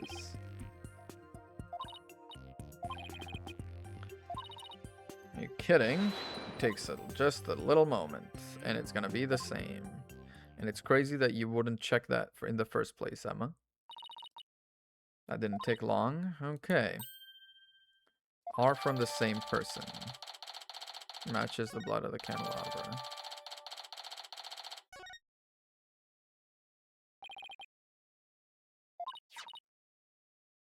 Dude, his hand is fully red with blood.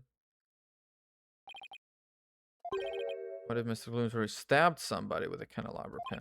Oh, this is the attacker's blood is what we're saying. So is the blood on his hand not from a wound, but from stabbing someone with a candelabra and the blood getting on it? There's somebody else present at the scene of the murder. Yepers. We've been saying this. We've been saying this. Analyze it, see whose it is. Might be the thing to back up Ellen's memory of seeing a third person. Okay, let's go to, yep, to the family house.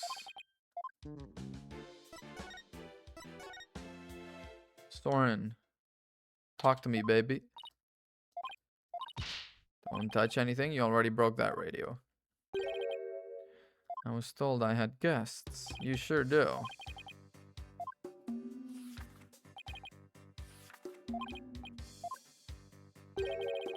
You're Ellen's lawyer, right? Dude, we met yesterday. Will Ellen be found guilty? Not if you help.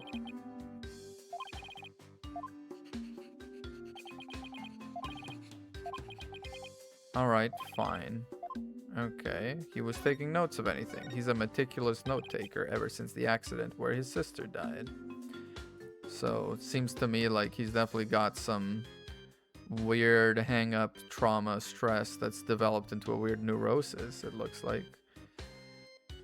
You gave the order for that large-scale cover-up plan, isn't that right?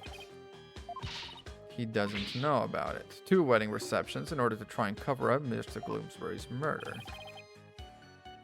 Thought that through the power of timekeeper you built, she traveled back in time. He didn't know.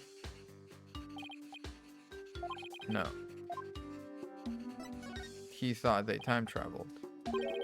You're not the one who was behind it. You were the one who ordered it to be carried out. I leave him in charge of everything around me, so whatever he decides is, in essence, my decision too. That's none of your business. It kind of is my business. You claim to know nothing?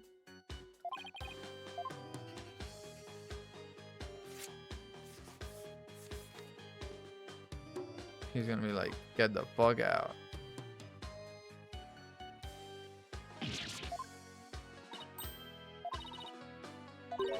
Go away.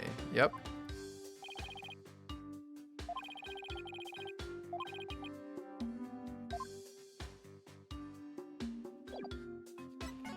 Piece of evidence. This one? The candelabra, the fog machine. We could present the candelabra. Yep. Whoa. This fucking pencil lead's going crazy. Nothing. He does know. Oh, is he not good at the sight of blood? His stomach's bleeding. He was stabbed with it.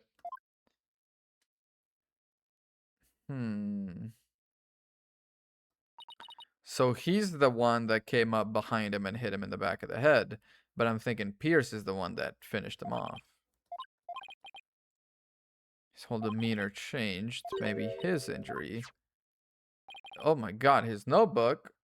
Let's read about... Yeah, they really just... This guy's just in here cleaning his camera. She's just having her tea. Dude, let's read his diary. Oh my god, let's see who he likes. Okay.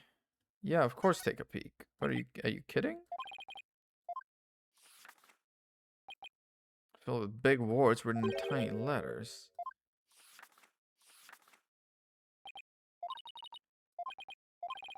Through March 8th of last year, the content of this notebook changes dramatically. Is that the day that she died, or is that the day that Pierce started working here? Ever since that date, Soren's been writing down every detail of his life, as in every. So that probably is when the accident happened and she died. He's really compulsive, or maybe just plain forgetful. No.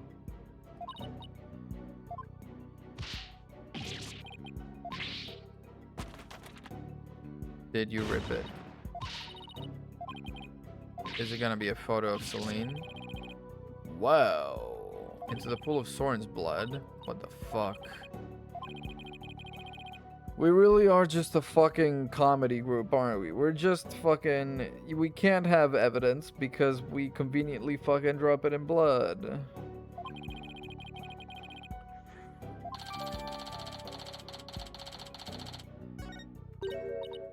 Something's sticking out. Yep. Is it March 8th of last year?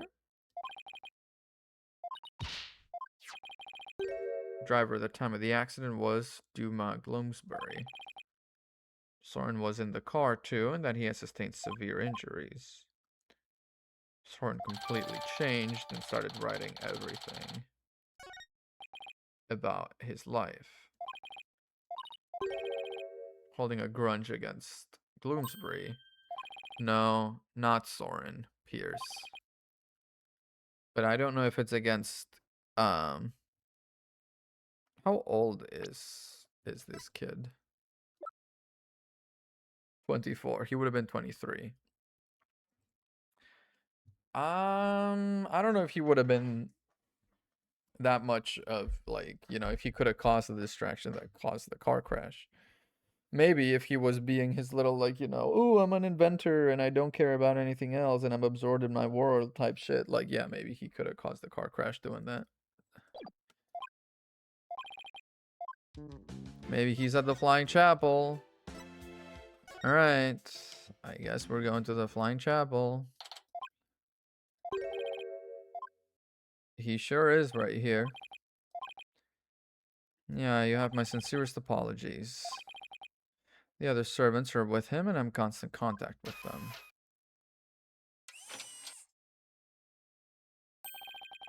Do not forget to give him his pain medication and be sure to keep him hydrated. See to it he is not up and about.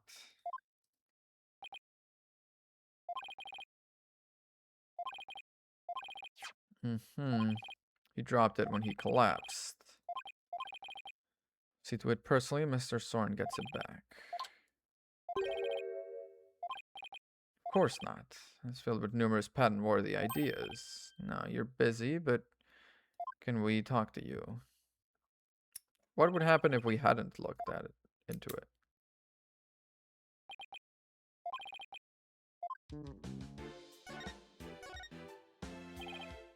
The cover-up.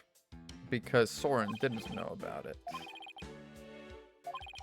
Simply a part of my job. Yep. I do not think it's wise to spend time on topics have already been discussed. Except Soren didn't know about it. Oh, okay. Well, the accident then. Where did you find that? One crucial detail. Duma Gloomsbury was driving the car. And then he starts cleaning this, which is what he does when he's being avoidant. I suppose it simply did not come up then. Can I read the article, or is there... Yeah. Soren's older sister. Soren was also in the car. Severe injuries. Bloomsbury had been the one driving. Why didn't the Sprocket family fire him? Bloomsbury stayed on with the family, but at a much reduced capacity, or... Oh, Soren let him stay. Huh. She was such a sweet person, even in her last moments, she thought of Master Soren. What do you mean in her last moments she thought of? Yeah. In my professional capacity, the accident happened on the way to a certain party. Her engagement, she was engaged, not married. Bloomsbury's injuries were minor, but Miss Selena's and Master Soren's were critical. Master Soren pulled through, but Selena died.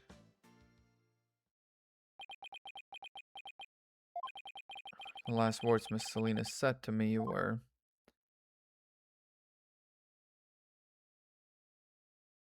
"Please help Soren."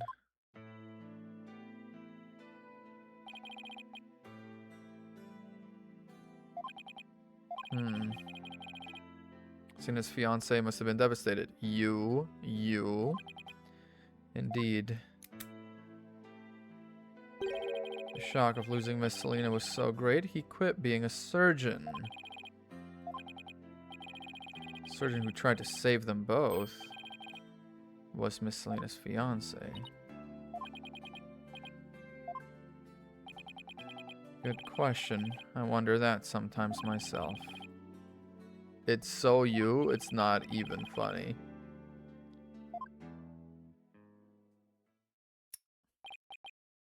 I'm afraid I must be going. Talk about Soren a little bit.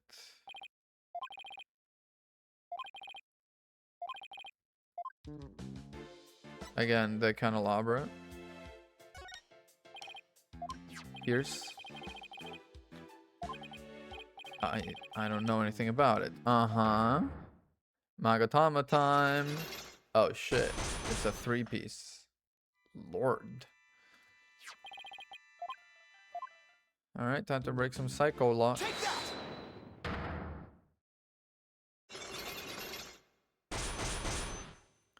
King king king king king king king king king king king king king king. Avoidant behavior when he wipes the lens. Is there something special about it? Yeah. The blood might belong to Soren. Soren has another rather nasty wound in his body, doesn't he? There we go. Any other people involved with this case injured? Not as far as I know. Do you suppose Soren could have been more directly involved than you're letting on? Leads me to believe Mr. Gloomsbury stabbed Soren with it. I do think he had a motive. Take that! Mr. Bloomsbury was driving and essentially, quote unquote, killed his sister. Yeah. Go on your avoidant behavior. Can you prove it had anything to do with this case? He might have been stabbed at some other location. The bloodstain is the same. Yep, this thing. Take that! Bloodstain was found on the side of the lift that goes between the hold and the Vista deck. It's the same blood. Shows us that Soren was there during the crime.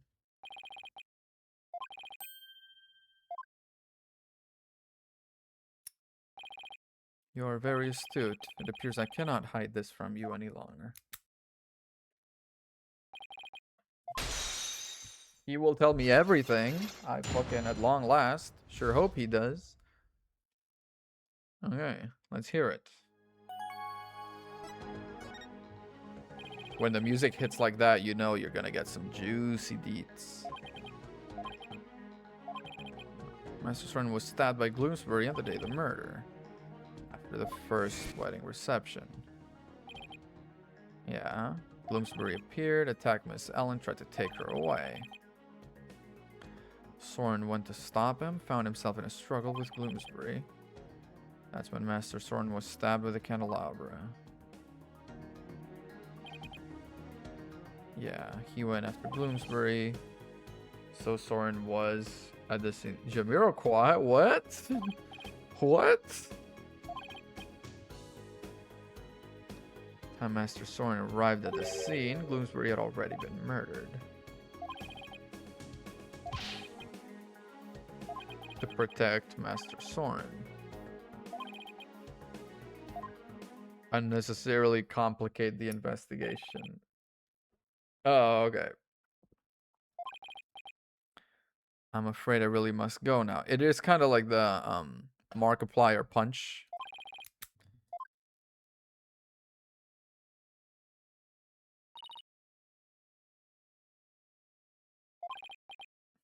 It isn't that simple. He's the family butler. He's protecting the family, as he must do. The forensics team might be done, exactly. In the reception hall. Who be wiping? Hi, Mr. Wright. Hey, yo, did you finish putting the lamp back together? Yep. I have to say, it's some of my best work. Okay, let's see it. Try not to mess up the crime scene. We will not. Okay, so it's pure examine. I kind of dig that. I kind of dig that, for sure. I guess there's nothing doing with that girl there. There's nothing new here.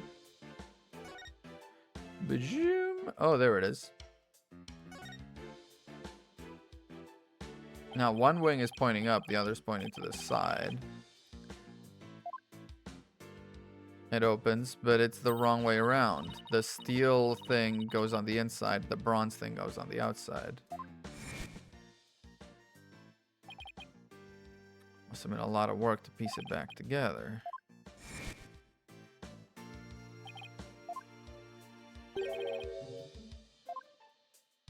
Yeah.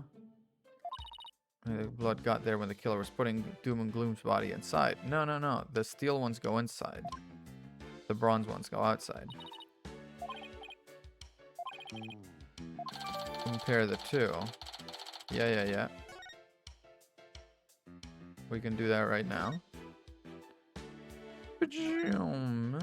Let's look at its ass.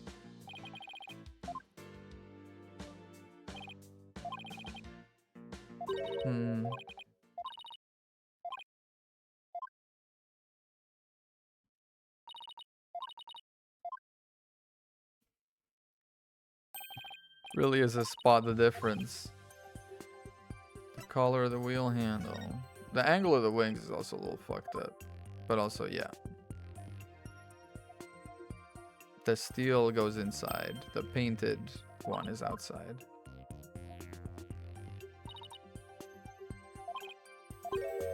Blood got on the handle from inside. Yep.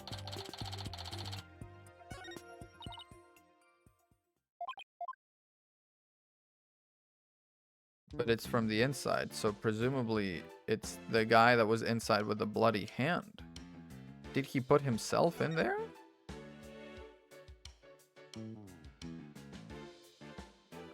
What else is there to look at around here?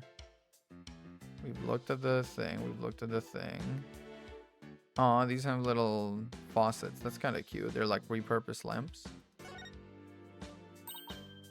Fog machine ready to use? No, it's not. No. Okay. Cool. Whatever. Not like I even cared. Oh, there's a big glistening thing right here. A winding key. For the timekeeper, I guess?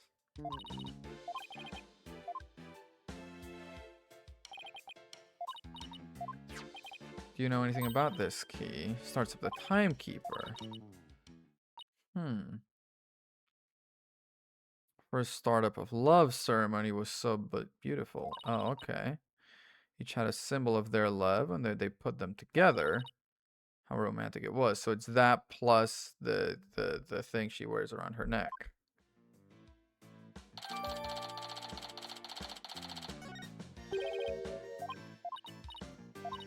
The ceremony in which the couple activated the timekeeper together for the first time. It's an industry secret, I guess. Sure. The area outside, yep.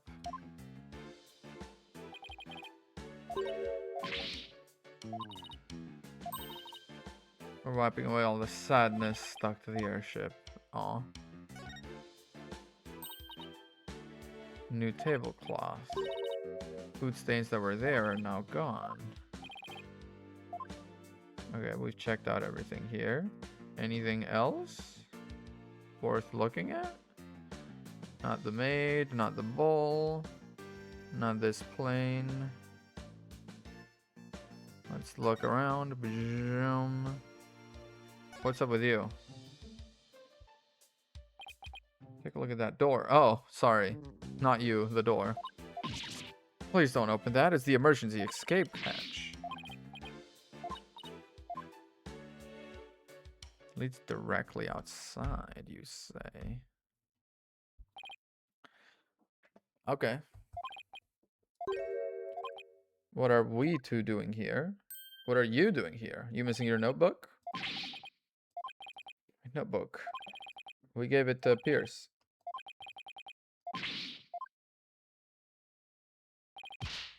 Told you to stay in bed. My notebook. Here it is.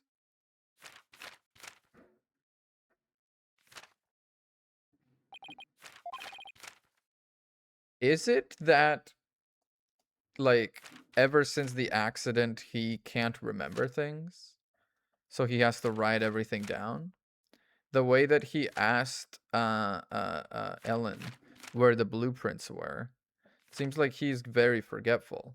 So maybe it's not so much a compulsion to take down notes as it is like this is his brain, basically. Phew. What if his wound were to open up again? Pierce, respectfully, shut the fuck up. Let us retire.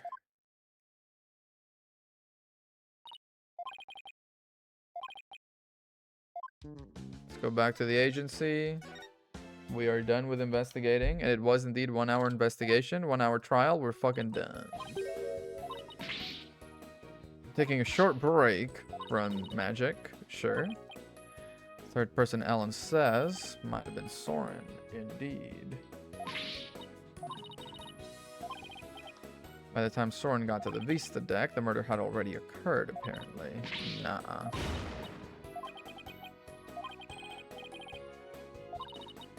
It's your job. Pursue the heck out of it. We will.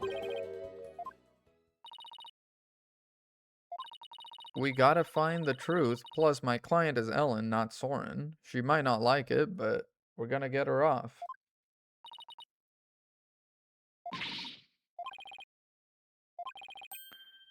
Pursue the truth, as we always do. Something will come up during the trial that will save their marriage. Let's go talk to Ellen. She's got to stay and work on magic.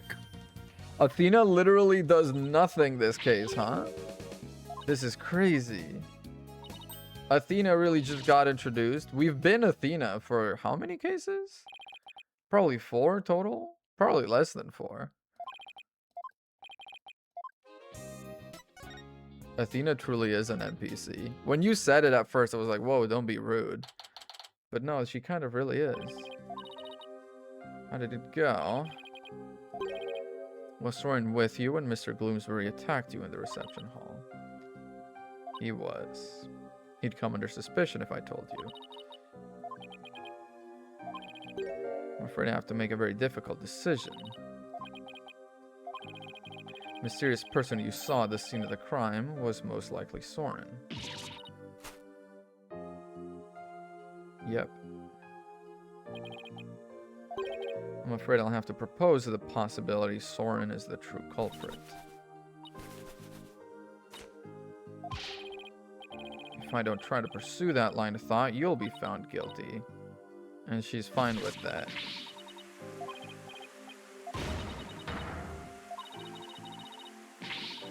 Much rather I be found guilty instead. It's cute that you love each other, but we're finding the truth. Marriage is for life. Do you really think you can run away from the truth and still be truly happy? That's true. You're also not married, to be fair. Nick, you talk to her. Oof. Prove our innocence in court. Goddamn, girl.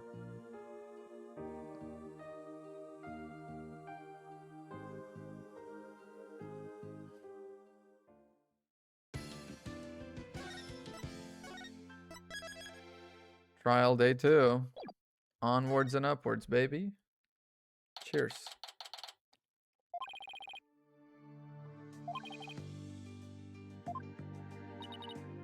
Okay. Did you have a good cry and think about it? You might not like the result. Nah, again. This was written by a right-handed person, not a left-handed person. And the guy is left-handed, which means someone told him to do it, which means it almost certainly was this MFer. You can't be found guilty. Take me instead. Girl, chill out. Oh, she's composed. Okay. I believe in Soren with all my heart. Sort of believe that he didn't do it, right? Yeah. It's neither of them, dude. It's Pierce. Why is everyone forgetting fucking Pierce? The dude that's been tripping our legs at every step of this investigation. Calling us idiots. Oh, mate. All rise. Shit. My legs were crossed. Oh, no. My legs are so asleep. Oh, no.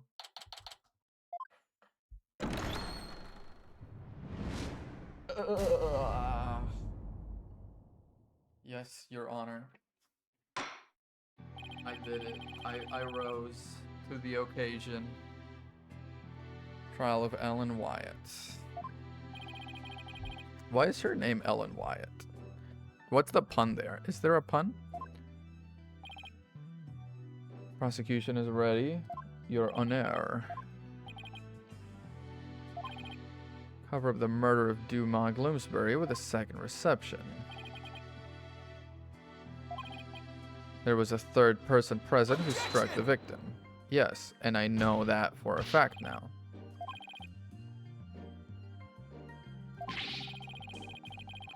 Further investigation has only proven the statement to be true. Something in white, probably. What did I ask? Huh? All right with you, Edgeworth. Alan's punt. Oh, thank you for the lurk, by the way. Alan Wyatt. White. Alan White? Alan White.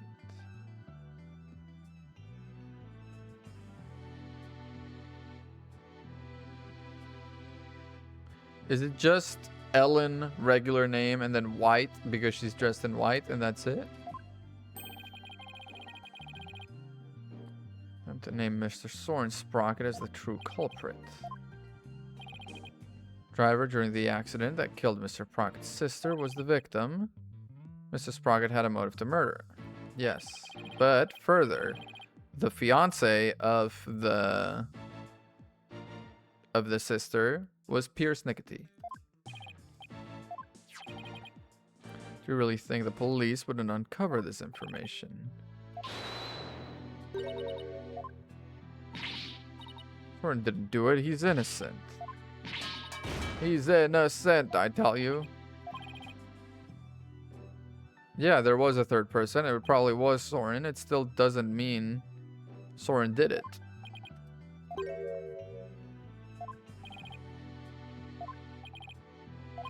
Therefore, best way to clear things up is to ask Mr. Sprocket himself. Oh god, if you want to try and get this MFer to testify, good fucking luck, man. Good fucking luck. That guy he's not really playing with a full deck. We really just linger on the feet so long. It's kind of crazy. State your name and occupation.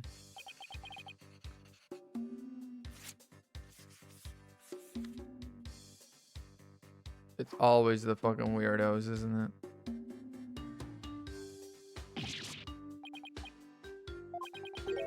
Soren Sprocket, Managing Director of Sprocket Aviation.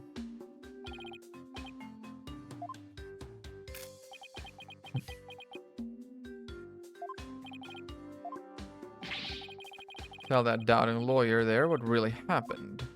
Am I gonna be able to press this guy, or is he just gonna... He's just like...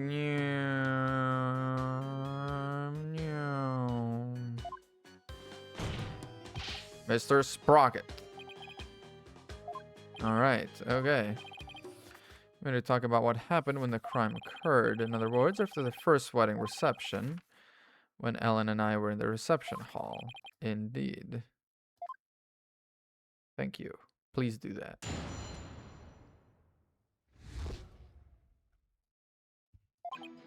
I was stabbed by Dumas in the reception hall and I collapsed to the floor. Next thing I saw was Ellen and Dumas on the Vista deck. I knew Ellen was in danger, so I headed for the Vista deck, but when I got there, Dumas was already... I don't want to believe it, but it must have been Ellen. Nothing else makes sense. Ellen is out here like, it can't have been Soren. Soren's like, yeah, it probably was her. Damn. How can you suspect the woman you love? Objection!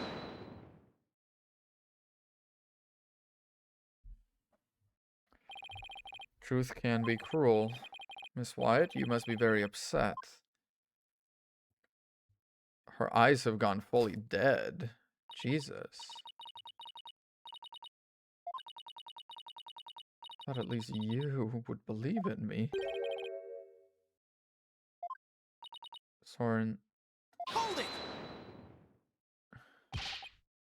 Yeah, you're still a testimony. Yeah, stop being an asshole, Edgeworth. Find it distasteful to make a lady cry. It's true, though. He was just kind of bullying her. While the blood stain on the floor is on the lift there, so Hold it! I might just present it right there. After the reception, Ellen and I were enjoying a moment alone in the reception hall. Again, 100% since I'm pretty sure he just can't remember things, and so he writes everything down in the notebook. We got the notebook, passed it to Pierce, who then passed it to him. Pierce could have very easily edited what is written on the notebook, which means it would be what he thinks happened. Dumas appeared and stabbed me. He grabbed Ellen and the timekeeper and left the reception hall.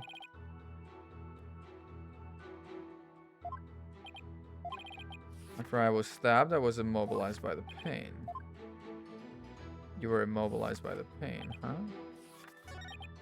I'm just gonna straight up present the blood stain on the elevator. Objection! Apparently that's not it. I'm sorry? I feel like that's pretty fucking countered. You were not stabbed in the reception hall. You looks like you were stabbed on the Vista deck. Hold it! It was nighttime. Could you really see them? Moon was out, so I could see them clearly. Trying to push Ellen and the timekeeper off the side.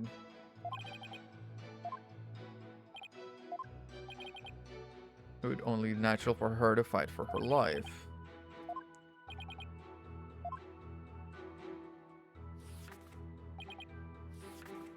Hold it! Were you really able to move with a stab wound to the gut?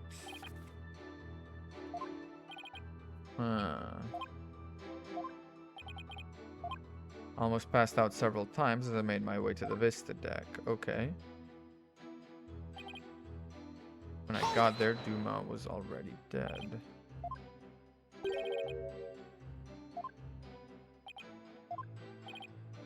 Vista deck was just on the other side of the glass windows in the reception hall. It's a very obvious big murder scene. Objection!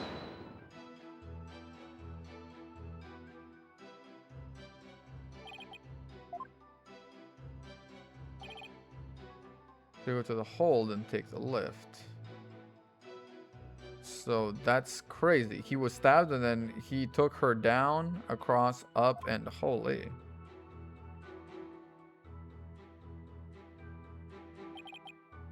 It would take at least 10 minutes.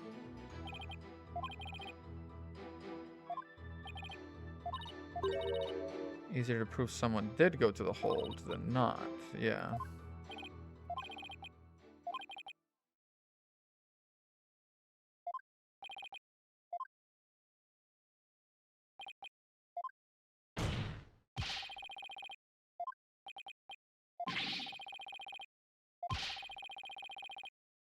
There was no bloodstain elsewhere?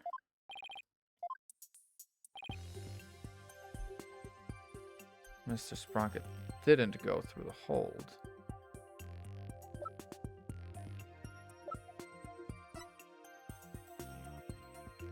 He was found on the side of the lift, but nowhere else, right? Take that!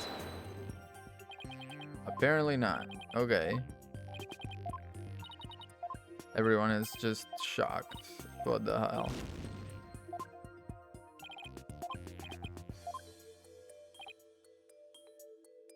Mr. Sprocket didn't go through the hole.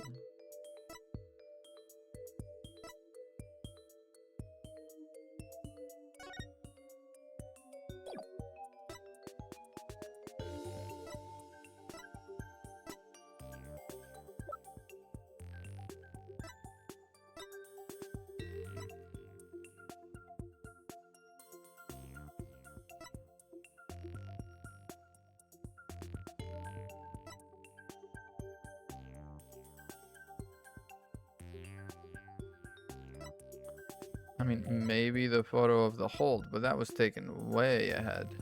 Oh, the hold entry record. So true. Take that! I do have that. No mention of Soren Sprocket entering the hold. Mr. Sprocket used a different route to get to the Vista deck. the ship was landed at the time. I think not yet, but I'm gonna save right now. I think not yet.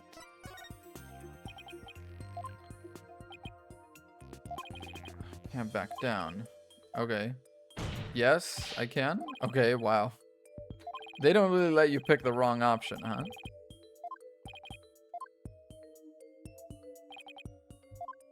Oh, through this side door that opens here. Okay, I didn't realize they were just gonna show us the map with the obvious door.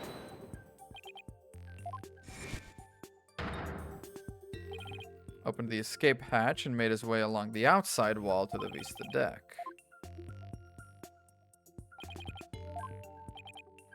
He doesn't seem impressed by that. Objection!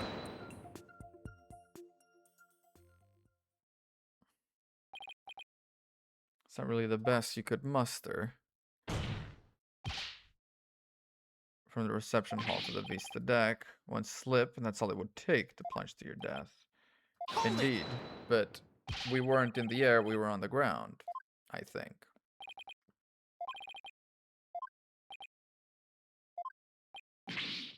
Well, can he testify? Did he go that way or not?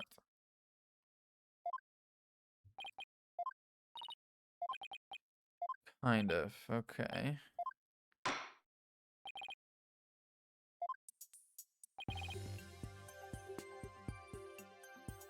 The power of love.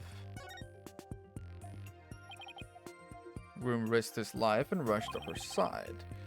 Mr. Sprocket was able to make it to the Vista deck despite the danger because of the power of love.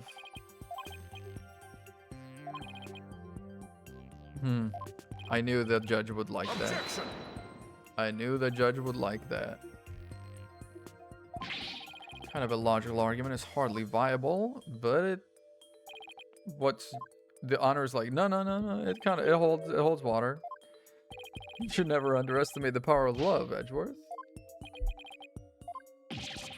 What is so wrong with wishing to remain unwed? Edgeworth, honestly, what a guy. Never mind all this unscientific nonsense. Are you aware that at the time of the crime, there was a huge propeller turning at full speed between the hatch and the Vista deck? They would get blown out or shredded.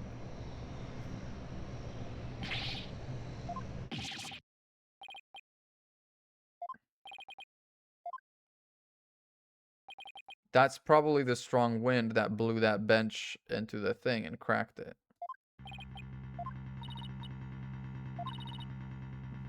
Biggest smiles. It honestly was a very Mia sort of face she pulled just now. Why are you gaping at me like a giant sunfish? Yep. There's that fearless smile I was looking for. Mind-blowing theory. The propeller wasn't on. We were on the ground. Hold it! I've been saying this. I've been saying this. I've already shredded it to pieces. Nuh-uh. Can find a way he could have made it.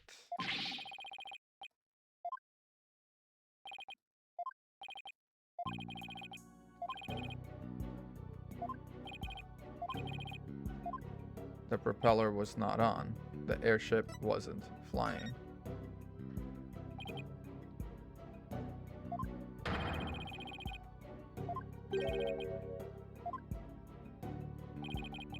I'm afraid it wasn't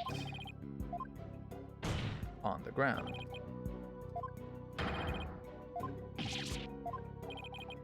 The airship wasn't flying. That means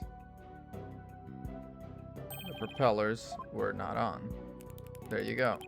He seems pretty nervous about it.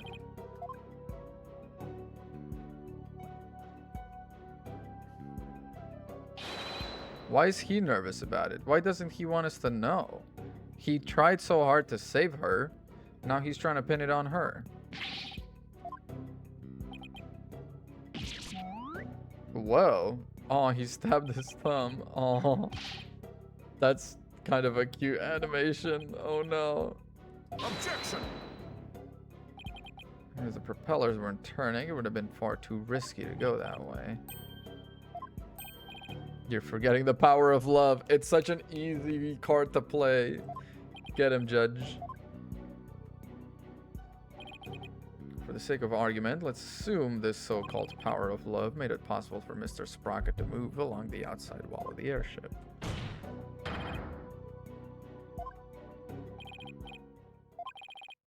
Can we prove anything like that?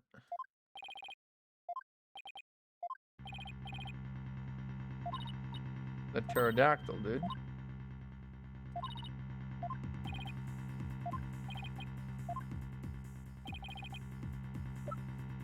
I've been saying, where the fuck is the pterodactyl? What? Oh, there it is. Sorry, my bad. Take that!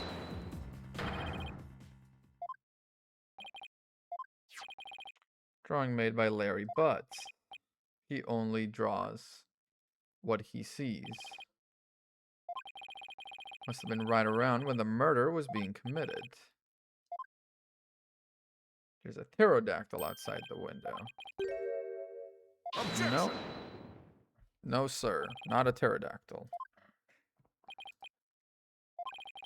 This drawing shows up an important piece of information.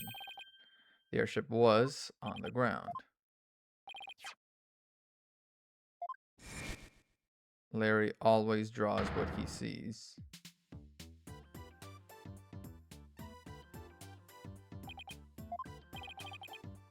We both know what he's like. Must have seen something else, mistaken it for a pterodactyl. Can't argue with you there. Yep. What kind of moron do you guys take me for? Yeah. Nope. Damn. They really are best friends, huh? I'm sorry, but I'm afraid you need to leave this courtroom. Bailiff, whack his pee-pee.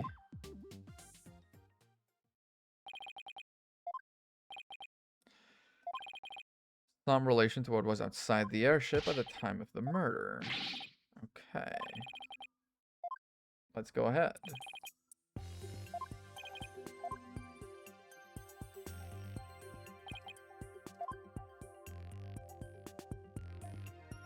Take that! Take a good look at this sign.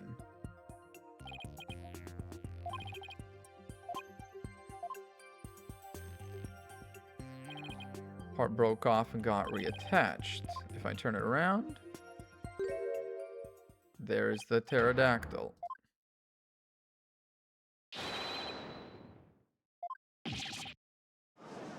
Which means it wasn't high up in the air, it was close enough to the ground to see that. There were some heavy winds in the area of the mooring dock. Flying Chapel must have been anchored at the mooring dock that night. Objection! What? You're not about to say that's coincidence.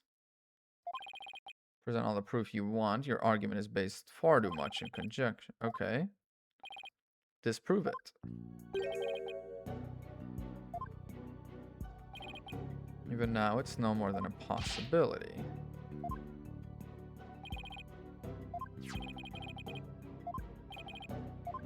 Okay. Dumont, Pierce, and Ellen.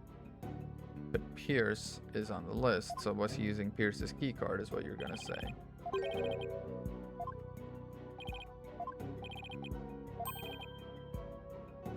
Yep. When a person's name isn't on the entry record, they could have gone through using Pierce's keycard.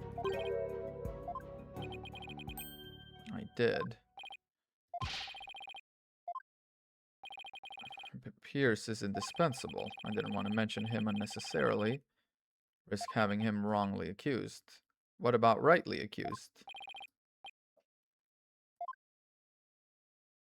Also, didn't that kind of blow my whole the ship was anchored theory out of the water? Onto the Vista deck with Pierce. That's why my name doesn't appear. Okay. Badly injured, but I was frantic. It was all over.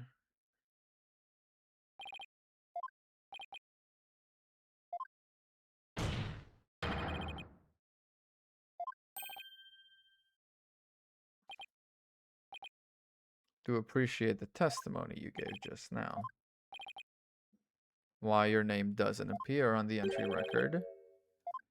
There are no more inconsistencies. I don't know. I still can't. I can still cross-examine, and I'm gonna. I can still cross-examine, and dang nabbit, I'm gonna.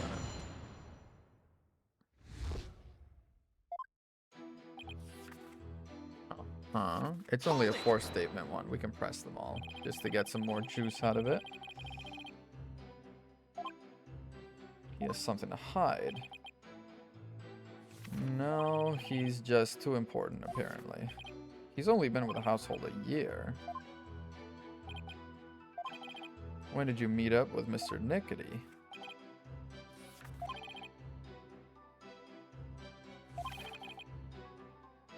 Heard the commotion, came running to my side. Okay.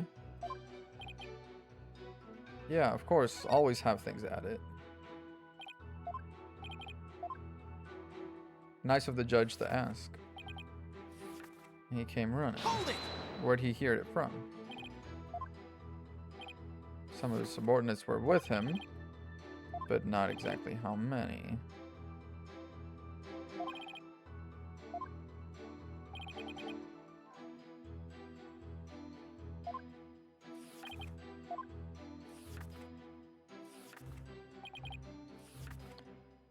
My name doesn't appear on the hold entry record. Okay.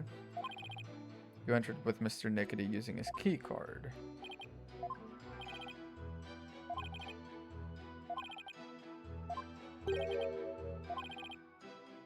There's no point. No, there is a point.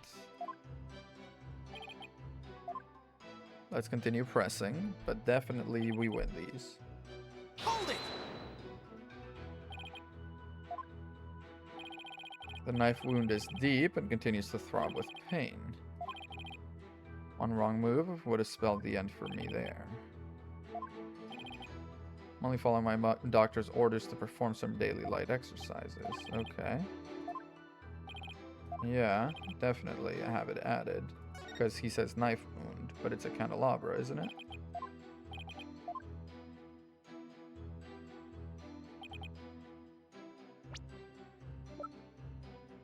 Objection! Finally. The weapon you were stabbed with was this candelabra. You're quite aware of that.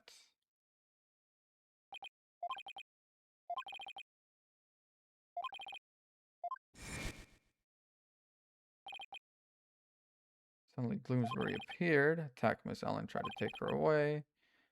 Yeah. Was stabbed with a candelabra, he said. Yep, he's reading through, because he doesn't remember things ever since the accident. I don't believe so. I believe because there's blood on the last 2 pages, which I'm assuming are going to be for that day, it had to be rewritten, or Pierce rewrote it, and he didn't specify what he was stabbed with. Hardly need to make such a big deal over such a small mistake. Yeah. Hold it! Can you explain what makes it so important? Absolutely, I can.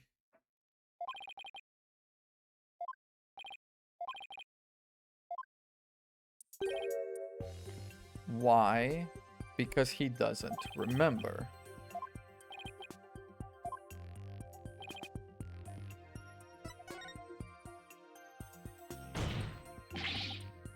Let alone the weapon used against them. Not only that, he has a memory disorder. Objection!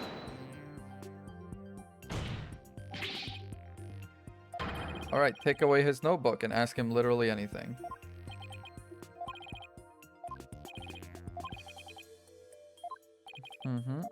The notebook.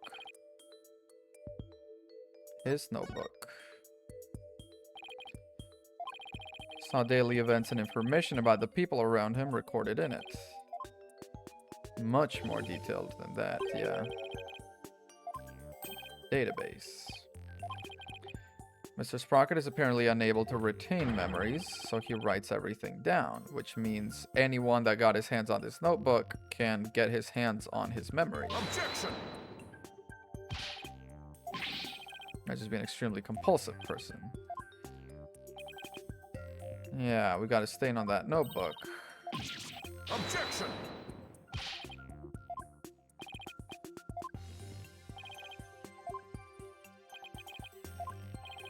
Page Miss Faye got a stain on. That's the page with the details of your stabbing on it.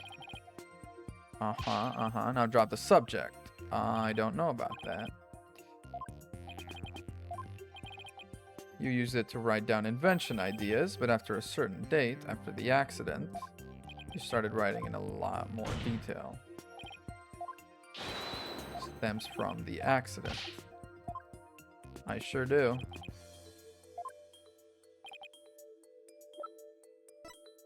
Take that! The shock of losing your beloved older sister caused you to develop the memory disorder.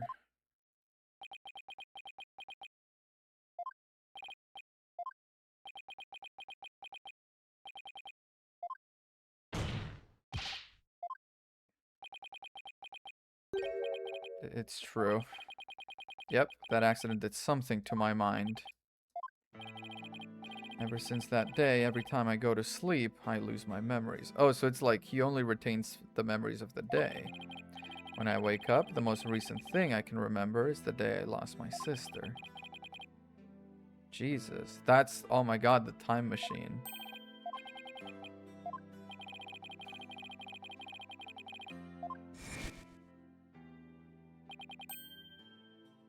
He is a time traveler. In the sense that his memory keeps resetting there. Reactions of the people around me each time I awoke make me aware of my condition.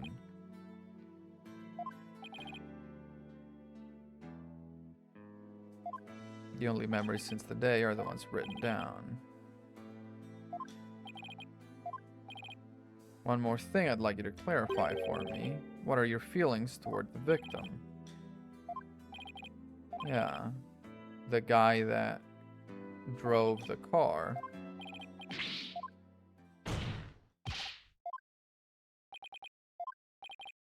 Your pent-up feelings of anger and resentment toward Mr. Gloomsbury for the accident were renewed each and every time you woke.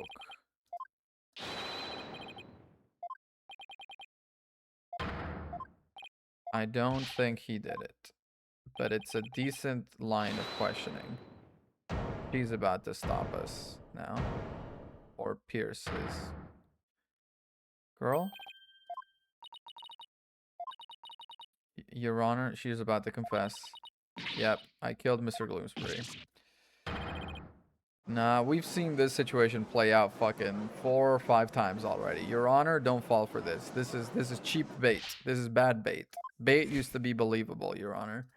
This is not it. Also, didn't you kind of lose hope earlier? What happened to that? My Soren didn't do anything wrong. I'm the one who should be convicted.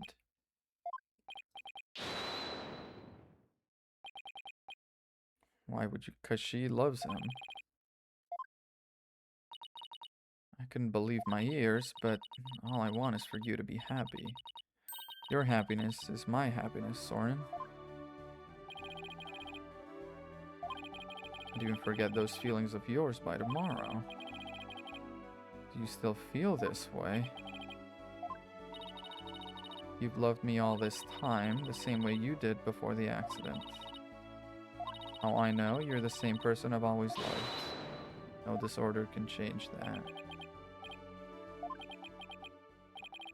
Your Honor? Oh, 2 things. I want to withdraw one of my statements. Okay.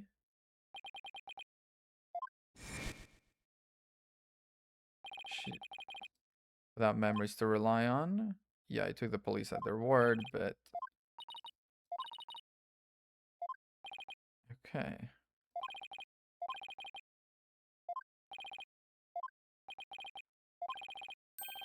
Never felt anger or resentment toward Dumas about my sister. The car accident was your fault. Which is why Pierce has resentment towards you. And he was about to watch you get married, be happy, something he couldn't have because you took his fiancée away. I'm the one who killed my sister. To protect my career and my future, my father made Dumas take the blame. For money and the position of lead servant. Thorin was driving. He must have attacked Ellen to get his revenge on me.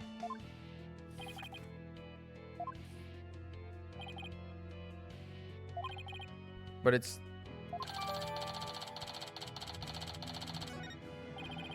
Lawyer said I had turned to murder, but that's not true. My older sister and Dumas are both dead because of me and my negligence.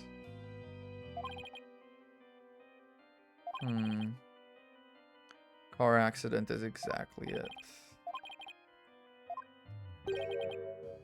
Take the witness's testimony as valid in spite of the memory disorder.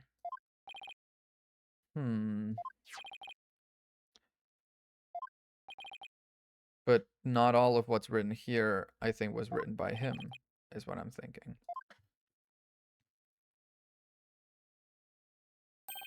The victim had already been killed. Nope. Someone touched the notebook in between me having it and Soren having it again.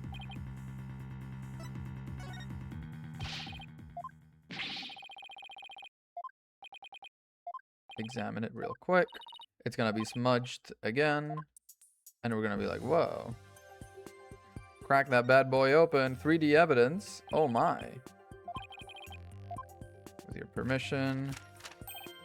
That's the blood stain. Whoop.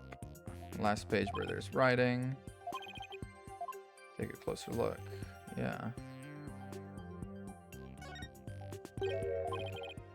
Pages have been torn out, and there was something written on it.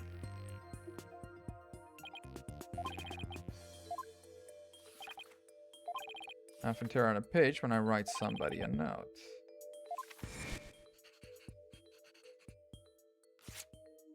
Yeah, the way he makes little planes and then shoop. Crazy to tear out a page of your, like, memory to just send someone a plane. Objection! That something important was written on that page. We can do the little, like, rubbing on the back page to see what was written. Use fingerprint powder. We have that.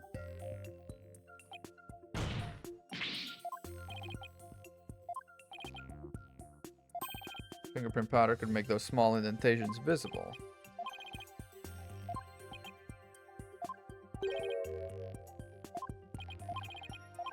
Okay. Powder, don't fail me now. Alright.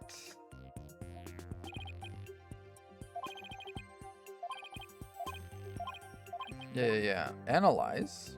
Why I mean, I guess we can analyze even if it's just text.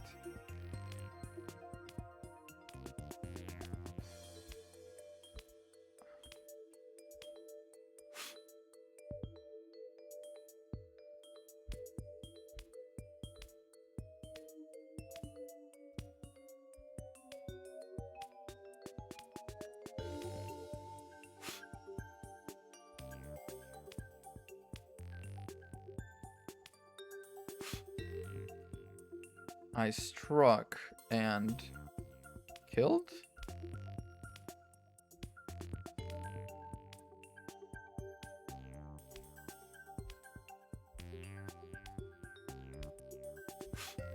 Dumas.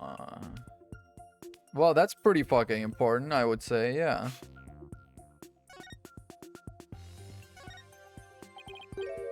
It says I struck and killed Dumas. That is pretty big, yes. I would say so, yes.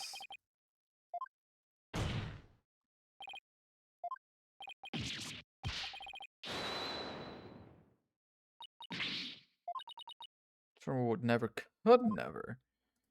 Maybe he didn't write it. Girl, just because it's written on there doesn't mean it's like the truth. It just means it's written on there. Is it his handwriting? Yeah. All he has to remember things by. Not even Mr. Brockett himself knew the truth of what he'd done.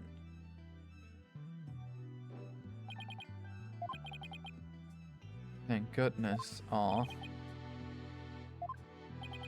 I guess I must have been. Again, he doesn't remember, so how can we say?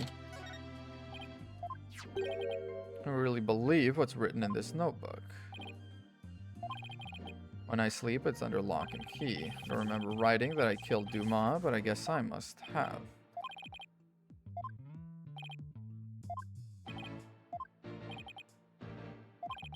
I want the woman I love to be set free. No, there was someone else that touched it. Us and Pierce.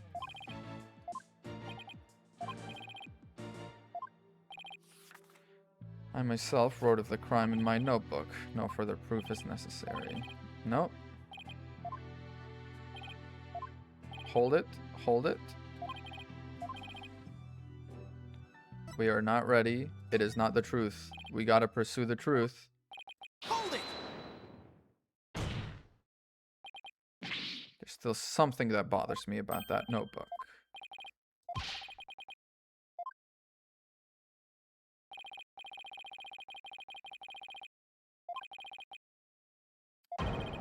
For Ellen and Soren to be happy because Pierce did it, and I've been saying that. I've been saying that.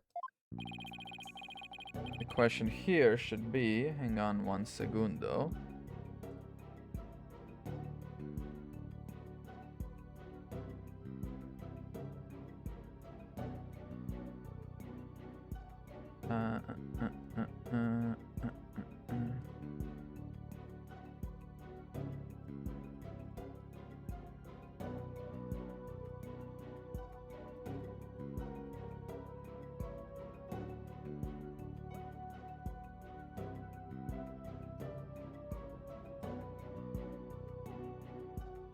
Okay.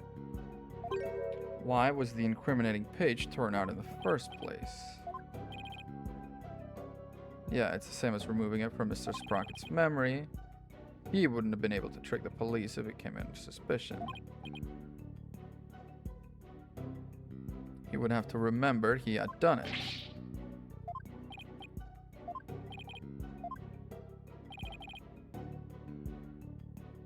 Somebody else tore it out.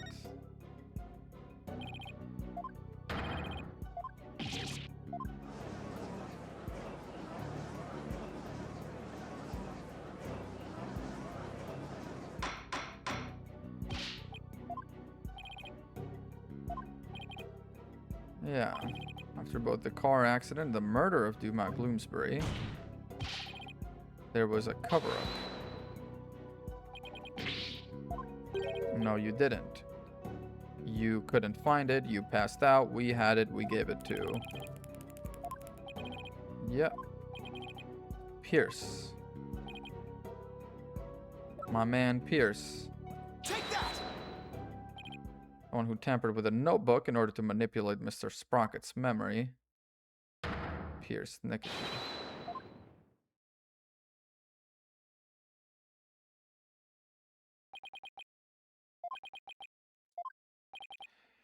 Two receptions that were held to cover up the murder.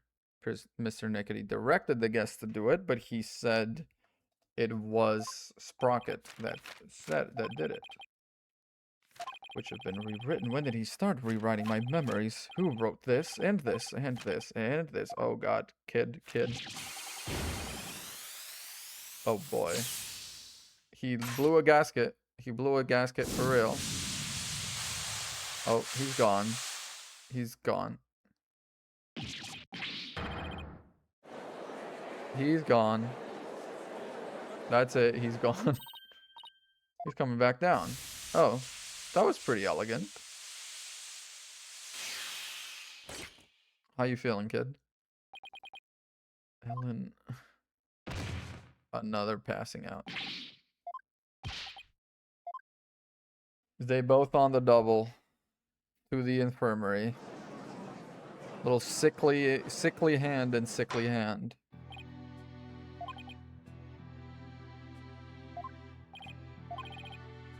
Here's Nickety. Come over. Yeah, what more do you want? He had the notebook. Yeah, he tampered with the memories. Mr. Nickety is the only one that knows the whole truth. Mr. Nickety is the only one who knows the truth. We gotta get him to testify and figure out what's going on. I would like a little time. Okay, a little recess. Sure. 20-minute recess. During which Athena's gonna come by and be like, oh my god, the magic training is going horribly, you guys. Maya's also kind of doing nothing next to me on the stand. She's not even like summoning Mia or anything. If you're not even summoning Mia, what the hell are you doing on the stand? You'd be surprised or not. He won't be an easy adversary. That's fine. He's still hiding something. Thorn loser. Dude, chill the fuck out, man. Can you, like, think with not your penis at your ripe old age of 34 trying to get together with a 21-year-old? This Pierce guy is the real bad guy. Soren and my Ellie will live happily ever after together. Yeah. That's not what... Oh, boo-hoo. You think I don't know? I know I have to give up on my Ellie, but Nick, promise you'll make her happy. I'm not making her happy, dude. Trial's about to resume. Yeah, we never really practice anything during these breaks. We just come here, some of our friends and family do a stand-up routine, and then we just keep going back into the trial. Please take the stand. Hanging out, lingering on the dogs for a bit. There he is. My name is Pierce Nickety. I'm the Sprocket family butler. You're also a surgeon, and you were engaged to Selena Sprocket. And you have a rage built up in you against Soren. And that person was you, wasn't it? He's gonna be like, yes, that is correct. What about it? Okay. Why did you do it?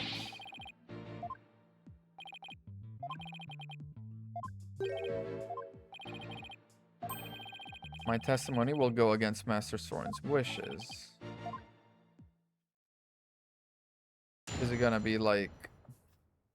He's gonna be like, Ellen did it, but then Soren wrote down that he did it. So he would wake up the following day and think that he'd done it. Or maybe not. Bloomsbury collapsed. Master Soren writing in his notebook. Said to me, I'll take the blame. Yep. Exactly.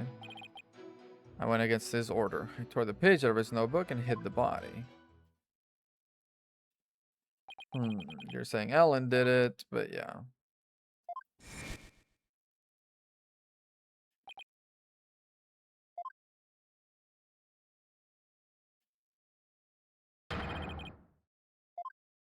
To take the blame, supposedly.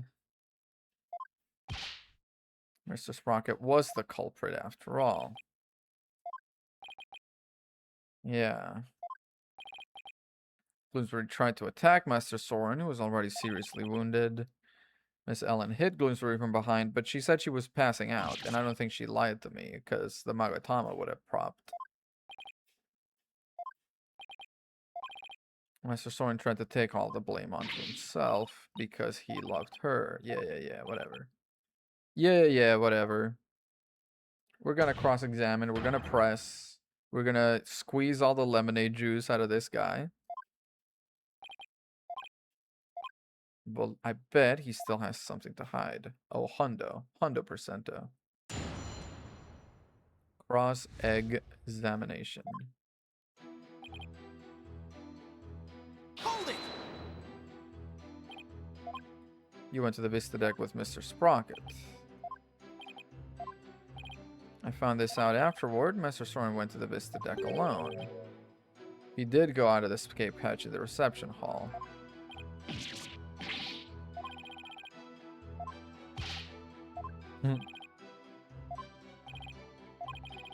When you got to the scene, Mr. Gloomsbury, Wyatt, and Sprocket, all three were there.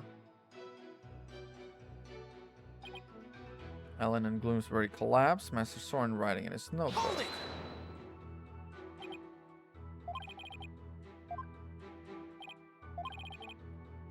Bloomsbury had already been struck. Ellen had lost consciousness.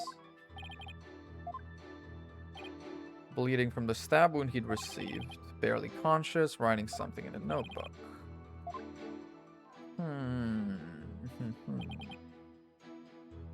Hold it!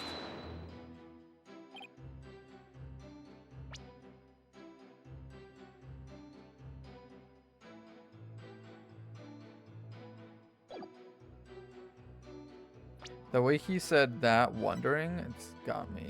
Hang on. He fainted immediately afterwards is her statement. So I'm gonna go ahead and present that, but they're gonna be like, well, she could have lied. The only form of memory Master Soren has.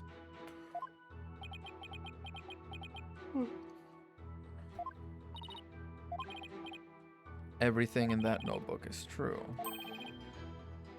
Right. The following day, he would wake up, and it would be true that he did it. To him, anyway.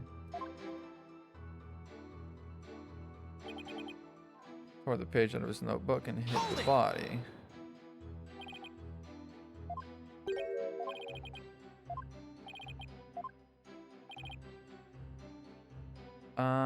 Let's hear about hiding the body, because I do have the evidence with the thing.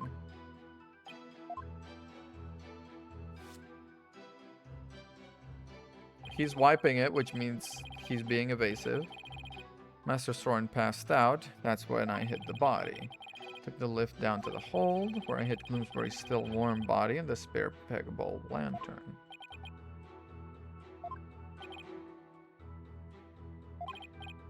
I did not see that coming. Nah. Yeah, add it to the testimony.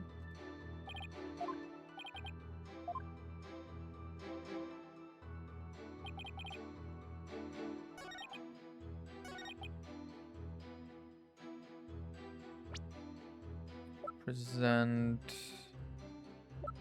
the patched together peggable. Objection! He was still alive in there, it seems like.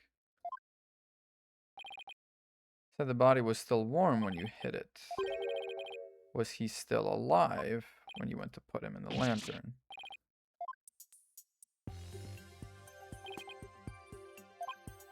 The way the inside wheel is bloody, his hand was bloody. This is supposed to go inside. Back end of the lantern is a door. There's a blood here on the wheel handle. Yeah. Nuh-uh, because that goes inside. The police inadvertently placed the inside handle on the outside and vice versa. Exactly.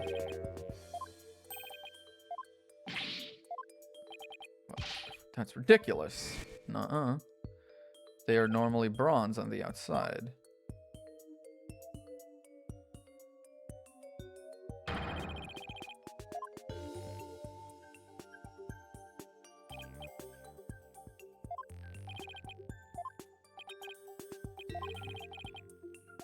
Someone grabbed it. The victim has a real bloody hand. Left hand, might I add. His dominant hand.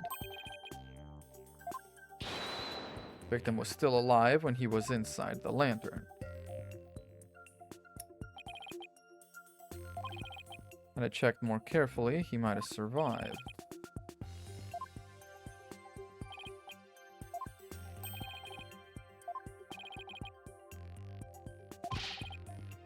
Objection!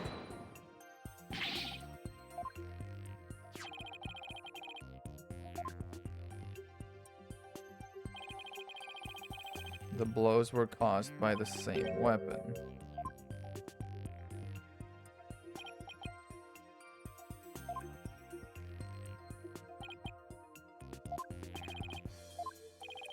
Victim was knocked unconscious by the first blow, then put into the lantern, and then the second blow was done later to kill him.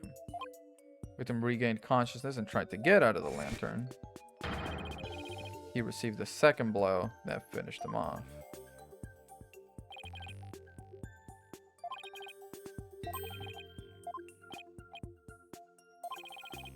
There's a possibility someone other Mr. Sprocket or Wyatt delivered a final blow, because the second blow didn't happen on the Vista deck, where only the three of them were. Yeah, what do you mean the position doesn't change? After the reception, when the defendant was cleaning up the reception hall, victim, who was supposed to be dead, suddenly came out of the lantern, grabbed the murder weapon, and finished him off.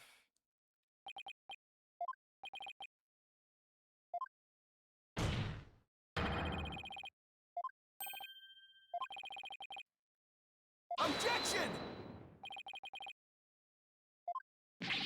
We must continue to figure out, you know, walk down this path with me. Play in the space with me, Edgeworth. You got a yes and. You can't just give me a flat no. You got a yes and or no but. You can't just be like, nuh-uh. We gotta play in the space. Have some fun with it. Just relax. Okay. Calm down. Get my focus back. Are we going Mind Palace? Oh my god, Mind Palace? Because he was started taking the blame. No, there was a note that, yeah, someone told him to do it. He already stabbed Soren. Why go after Ellen? Also, he's left-handed, and that's written by a right-handed person. How have we not fucking made that connection yet? That would have been the most obvious thing ever.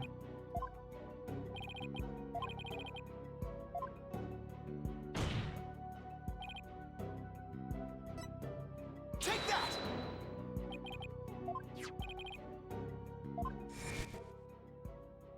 Someone else wrote it with a right-handed, yeah. Let's take a look at this note. It's definitely a murder plan, but it wasn't written by the victim. It was written by someone who told him what to do.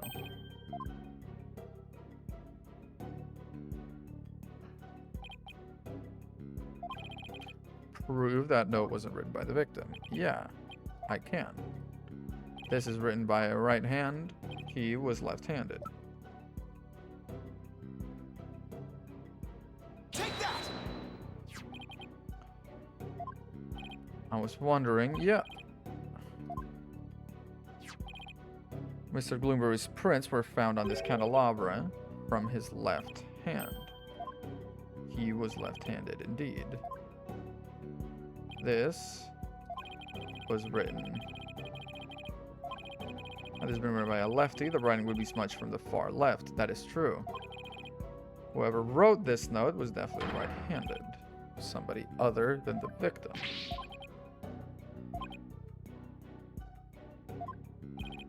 It wasn't his plan, it was someone else's plan that was given to him. Instructions to kill Miss Wyatt issued by someone else.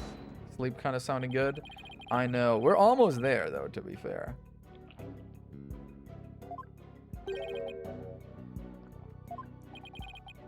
Majority of the family and their employees are indeed right-handed.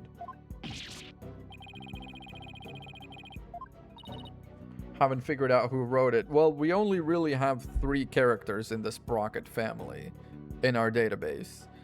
And 2 of them are the lovey-dovey couple who we are saying didn't do it. So I wonder.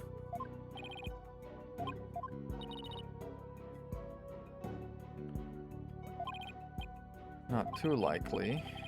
About Soren. Soren about the accident that he caused. She lost her life. The fiance.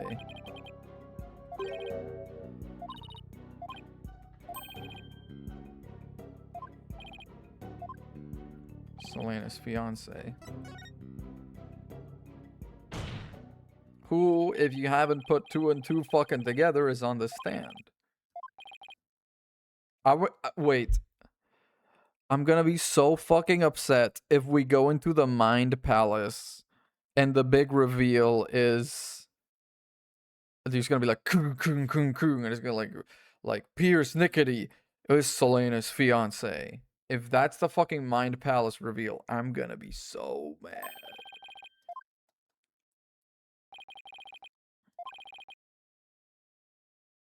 Yeah.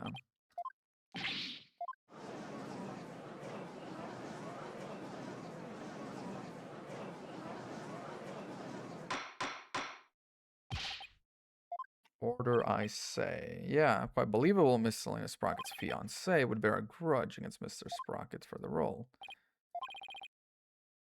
Her fiance was trying to murder Miss Wyatt to make Mr. Sprocket experience the same pain he felt.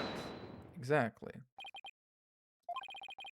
Only people who attended the reception were family and staff members.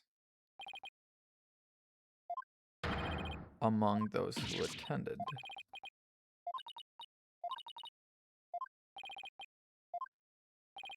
Who is this fiance? Maybe. Okay.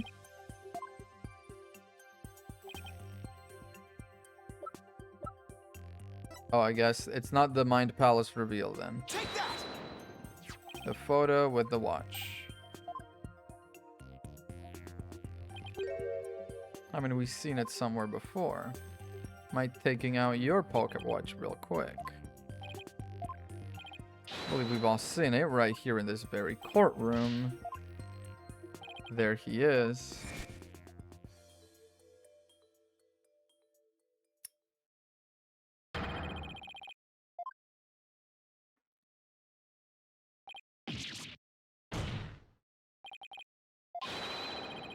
Pierce Nickety and Selena Sprocket, the ex-fiance. Mr. Nickety, you were once engaged to Selena Sprocket. You keep it as a memento of her.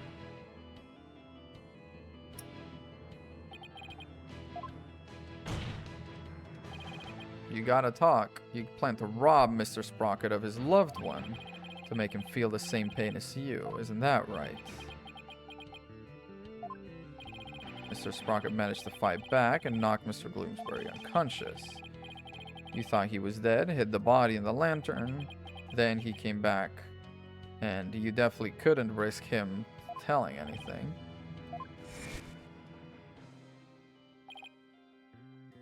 To prevent the plan from being exposed. Exactly. This is exactly my deduction. So if I'm wrong here, now I am flying by the seat of my pants.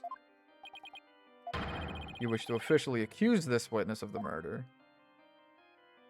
Dude, this is not the time to go, yeah, of course we do. What are we talking about? Yeah.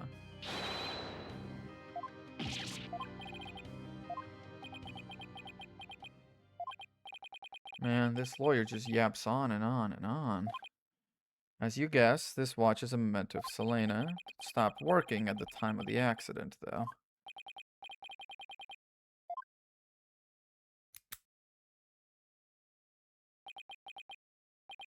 Yes, I was Selena's fiance, and not just her fiance, but the surgeon beside her deathbed. Thought you useless prosecutor. Oh, he's really kind of getting mean. Thought you could be of use, but apparently this case was too much for you. If your office hadn't stuck its nose all up in this, I could have swept it under the rug. Not only did you interfere with the case, you even let me fall under suspicion. Yeah. Covering things up wasn't your only involvement. You are the only person with a motive here.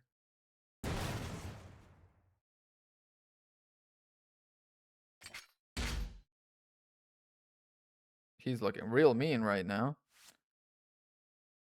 Surgeon mode?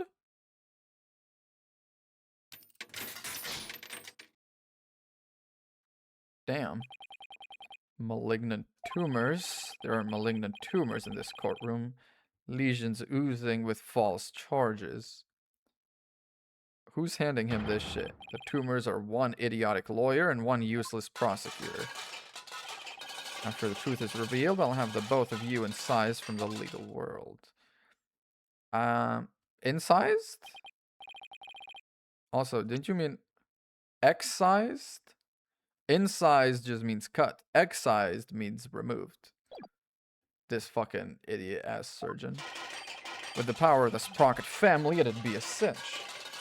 Okay, so you're claiming to be using the power of the Sprocket family. He's building this thing as he goes, huh? I will now begin the operation. No wonder Selena died. I know, he doesn't even know the difference between an incision and an excision. He's finally showing his true colors. Is this a bomb? Are we gonna deal with another fucking bomb now? Or is it just a little robot? To the truth. We're entering the final act at last. Did he say your final testimony? Oh my god, Judge, did you say your final testimony? Judge, did you say? Oh, he didn't.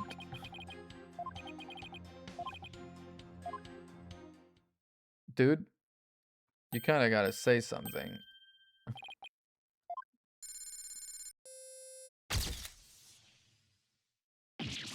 My photo has been taken.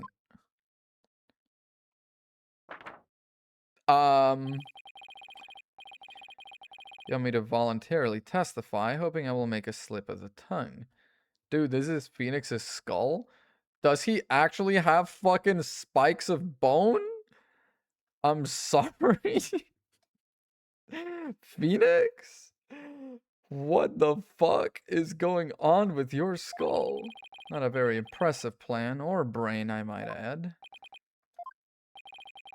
If you want to know something, you ask the question. I will answer, but I have no intention of making any voluntary statements of my own.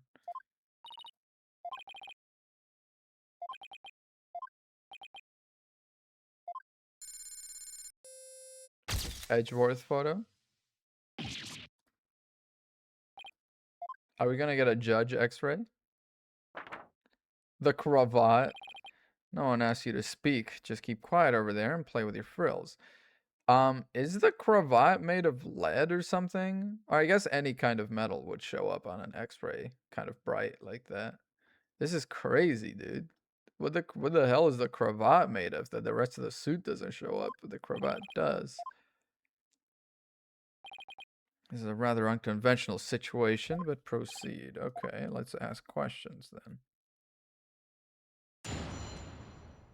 Oh, I guess we're just pressing. Hold it!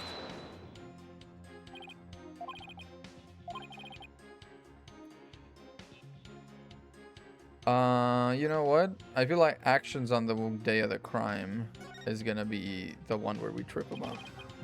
You were constantly surrounded by your subordinates. Absolutely. I was in someone's line of sight at all times. I was busy taking care of every detail of the event. I believe your investigation backs up my claim. Okay. He was always with someone. Okay. I couldn't even get close to the lantern containing Bloomsbury by myself, let alone kill him. Yeah, of course add it to the testimony. Can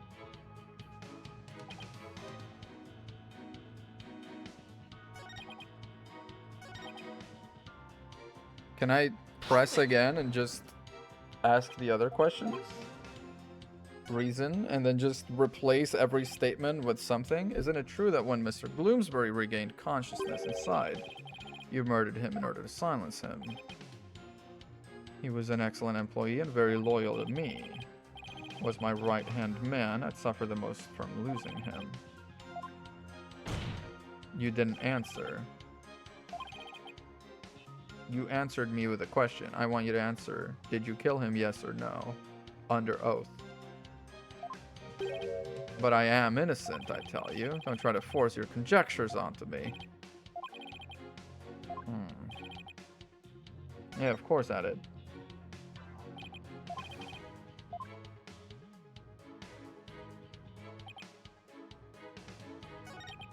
Yeah, I guess I can. I can just slowly build a testimony by just asking him questions.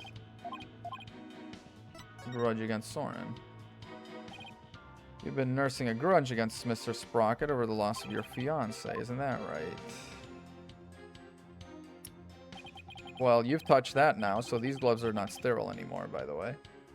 Be lying if I said I felt no resentment whatsoever, but Master Soren didn't cause that accident on purpose. He suffered greatly, too.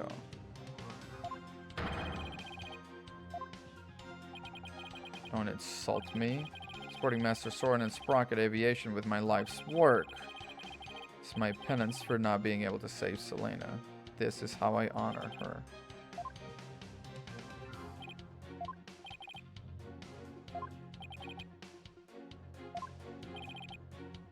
Of course, added to the testimony. Thank you. Okay. Now we have kind of a testimony. We can actually start pressing these. Hold it! And get maybe even deeper. What did Mr. Gloomsbury think of Mr. Sprocket? Yeah, he must have been resentful for having to take the blame. It wasn't a bad deal, but people must have, you know, hated him.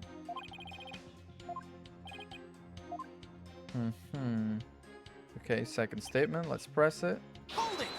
Never thought of exacting revenge. You had no thoughts of vengeance toward Mr. Sprocket whatsoever. Selena wouldn't have wanted that. I've thrown my own life away and lived solely for the sake of the Sprocket family. That's how I show my love for her.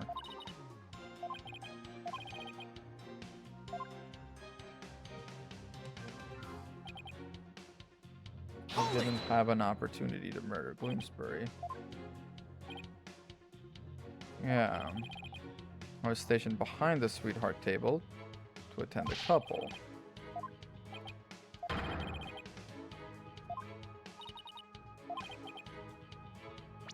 Okay, let's review statements and evidence. Brief introduction, diagram of its layout. Clock with a secret mechanism. Bloodstain on the inside wheel handle. There's the note, which was written by a right-handed person, so I guess maybe I could present that and be like, I've never thought about exacting revenge. Well, how about this?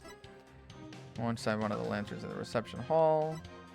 Dry ice will emit a large amount of thick, fog-like vapor, which means in the back there you might not have been seen. Right? Back here, fog-like vapor, everyone's looking at them. No one's looking at you in this image, actually. This is nothing. This is also kind of nothing. Being hit twice. Key cards used to access the airship hold. Blood stain. Okay. Clipping a newspaper. Heart-shaped key used to activate the timekeeper. And then, yeah. Okay. We can chronicle the events of each day in excruciating detail. Details of the day of the murder have been rendered illegible by a bloodstain. Yeah. I struck and killed Dumas.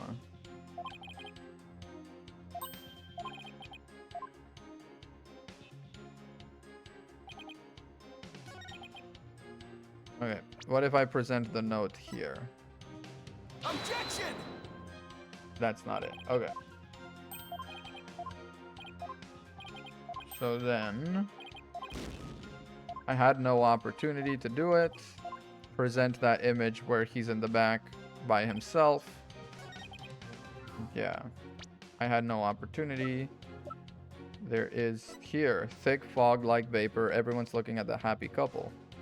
Objection! There we go. Testifies he was always with someone. Never had a moment alone to commit the crime. Moment when Mr. Nickety could have killed Mr. Gloomberry without anybody noticing. The fog machine. But they are not watching you, my guy. There's people getting married. We need to evaluate the I like when Edgeworth realizes I'm right and then starts helping. He's jump ship, that man. He's like, you know what? Fuck it, man. From Lost to the River, we gotta help out. Let's see this one thing. Nah, it's the fog machine. Thick, fog-like.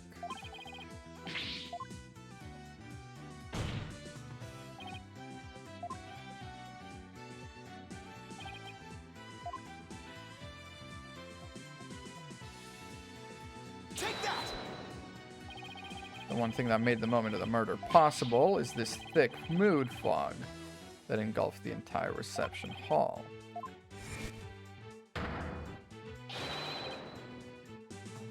Damn, he really just chose to come out then, huh?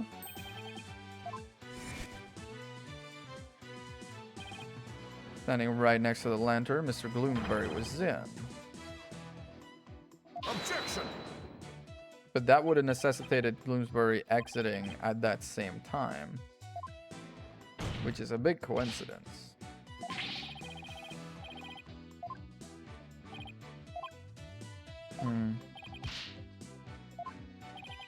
Can you prove the murder happened during the reception? Okay, dude. Chill out. I have no interest in victory. All I care about is the truth. Thank you, Edgeworth. Your Honor, this trial is over. No, it's not. We really are kind of like a deadly threesome, the three of us. Can you prove the murder was committed during the wedding reception? Judge, they're all infected. This guy is so... This guy's fully crazy. My God, he really was just keeping it together. He was just clinging on to hope. One little thing, and he's like suddenly... like, come on, dude, chill out. We still haven't proven anything. Objection! The pandemic. Whoa, careful. Ready to give up, are you? He really is just like a little mad scientist. Just the opposite. I'll prove the murder was committed during the reception by you. Uh-oh.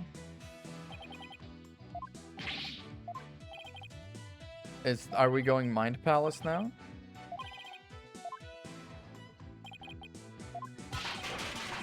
He's just bluffing. Stop him from speaking, Your Honor. Enough of your foolishness. Thank you, Judge. This judicial body will not succumb to the influence of money or power.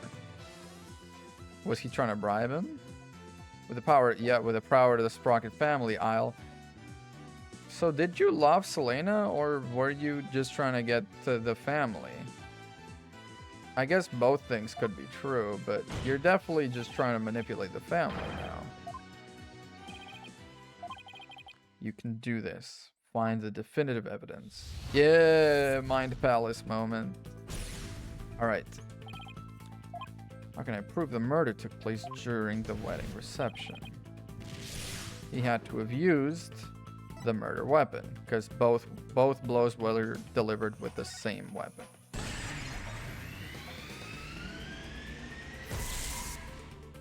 Yeah, he murdered with the murder weapon. Yes, big brain thought. The victim was hit by the same object both times, so it was the same weapon, for sure. It was the timekeeper. Again, not a crazy thought. I'm really hoping to be wowed here. He must have used the timekeeper. It was used for the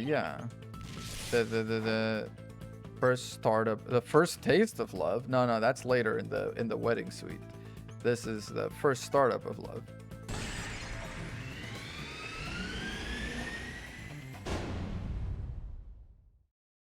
had been activated.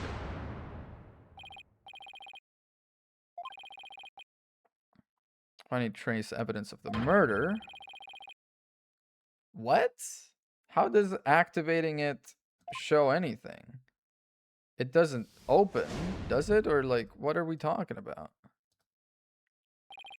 Special ceremony took place. Yes. It was called the first startup of love. Couple activated the timekeeper for the first time during it. Indeed. What would happen if we were to activate it? We just might find some conclusive evidence. Why not? This guy is so fucking loud and annoying now, man. He really lost so much aura so fast. He's like, come on, dude, chill. It's not a time machine, man. It's just a clock. It's straight up just a clock. It needs something from him and something from her. It's gonna be the key and the little thing around her neck, yes.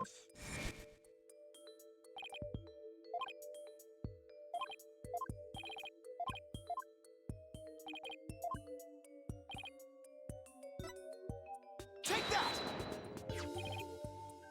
Here's why it's pendant. The symbol of the bride's love. That plus the wind-up key. Well, pretty obviously here.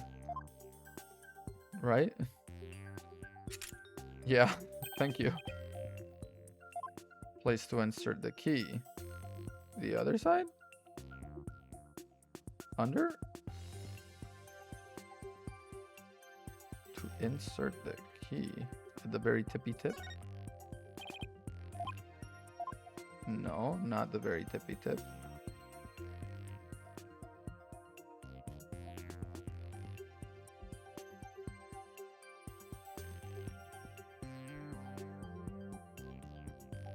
A place to insert the key. My ass is looking for holes here. Can I reset this camera? I'm kind of sending this to the stratosphere right now.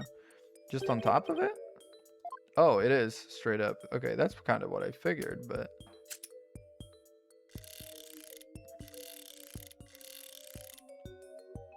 Okay.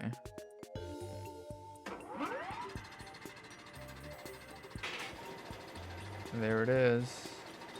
The crack and the blood. Find proof the crime was committed during the reception. Well, baby, you mean the fucking Hugo crap with the fucking blood on it? I think I found it. That it was open when it was used to murder the guy. Sure. Timekeeper was only activated and open during the wedding reception. There you go. This is conclusive proof the crime was committed during the reception. There you go. After you killed the victim under the cover of fog, you closed the timekeeper to hide the bloodstain.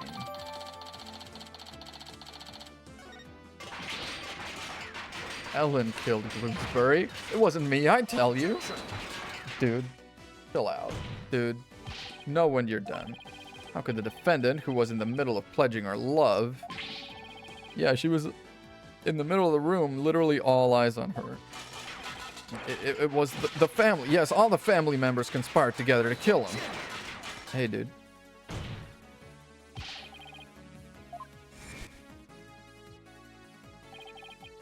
During that one dreamlike moment, only one person could have used the timekeeper to beat the victim to death.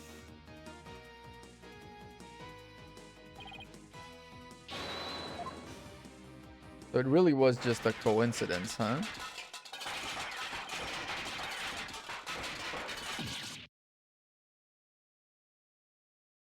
Uh-oh. Oh. No. This isn't over yet. I won't give up. No. I cut the artery. The stupid thing.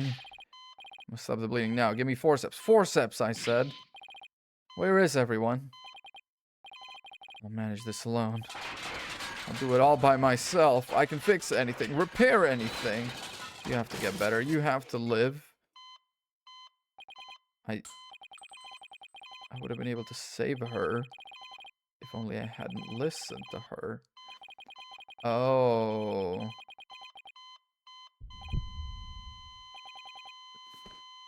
She asked him to treat Soren first. Damn.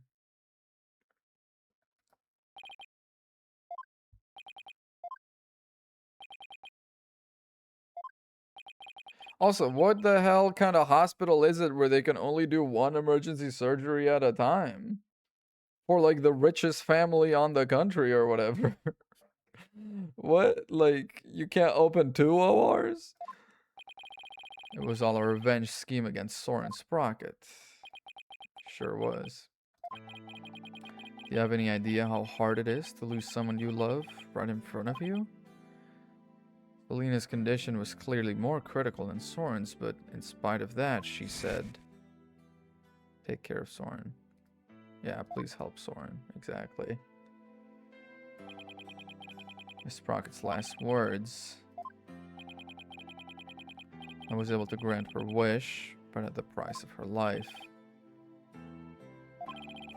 You got close to Mr. Bloomsbury and hatched this plot.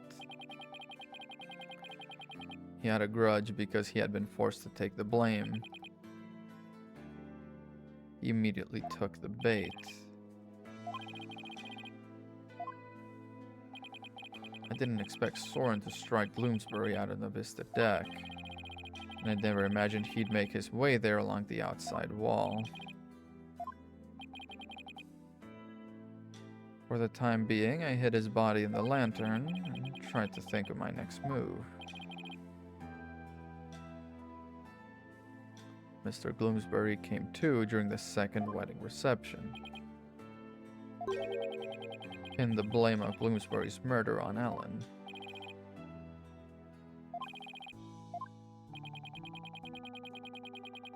Soren was getting the company and a wedding, everything you would have had if she hadn't died. Or, okay, Selena's, sorry. Maybe he's not that much of an asshole. Maybe it is for love, but still. Who's the despicable one here? You? I know it wouldn't, but I couldn't just stand by watching Soren enjoy his happiness. I was gonna have Soren taste the same pain I had and then take over Sprocket Aviation. But take back from him all the happiness that was rightfully Selena's. Damn, dude. Like, okay, I understand she was your fiance, but a fiance is just basically a glorified girlfriend. Until you're married, that's not your wife. I understand love is a different matter, but like, people, you know, their relationships have tragedies all the time. People, you know, instead of moving on, you chose to latch onto this pain and live in it. Time stopped for me the day I lost her. Just like this pocket watch of hers. There she is. I believe Selena would have said, leave this ill will behind, your time is yours to live. What the... Why did she say that in quotes? Like it was something that she actually ever did say. Like she was channeling her or something, dude. Chill out. Also, Maya, why did you channel Selena real quick and just smack some fucking sense into this guy? The clock starts going. Yep.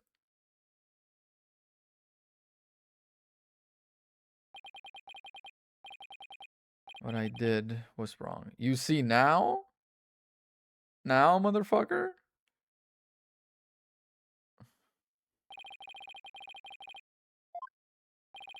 Bailiff, take Mr. Nickety away. Who lived in time that stood still. Indeed. Oh, dude, I just realized I have popcorn. Dude, I'm gonna make some popcorn after this. I'm kind of hungry. Hello. Do you have your memory back now, magically? Would you please allow me a moment to officially get married, or what? There's something I need to say to you.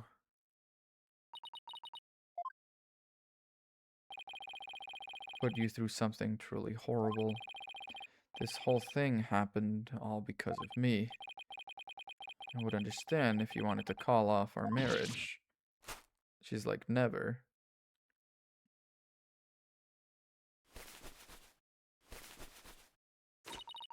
Of course not. I've never once thought that. Oh, if you stay with me, you'll only face even more trying times in the future. What do you mean? His memory. The car accident before it. The truth of it. I expect the company's reputation will suffer. Oh, okay. It's not that there's a new truth, it's that you're gonna make public the fact of what happened now and what happened with the car accident.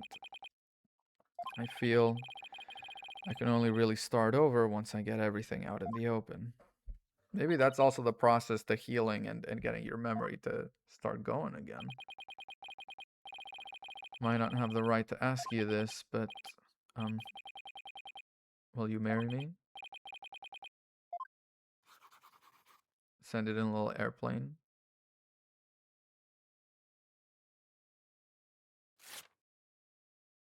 No. Life with me probably won't be very easy, but...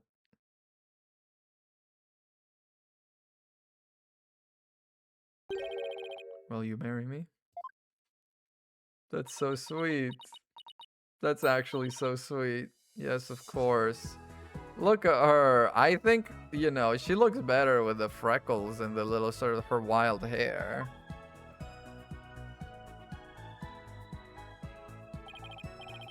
Thank you for this time. Please continue with your ruling. Is he gonna just marry them right now? I mean, they are in a courthouse. It can be done right now. I have one question. Do the two of you pledge your eternal love for each other to the goddess of justice, Themis?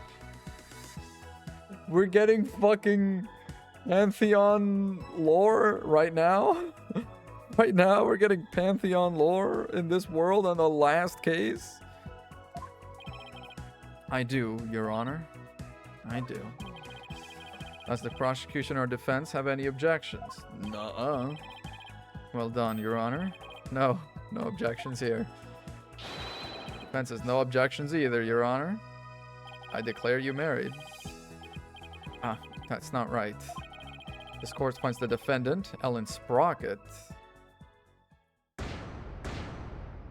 and also a wife.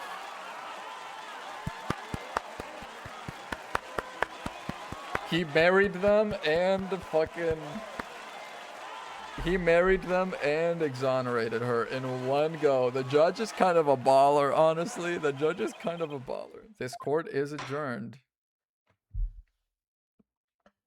Honestly, the judge is kind of a baller for that. Kind of badass. Congratulations. You're married now. You hadn't exposed the truth, Sword and I wouldn't... Yep, Phoenix battles a goddess.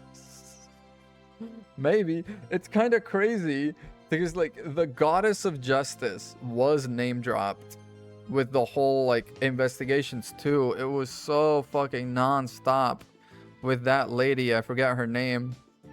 Judge Gavelle. Oh my god. She was non-stop. Oh, the goddess of justice. Oh, goddess of justice. What shall I do? And then... bam! The whole time. She was so fucking annoying.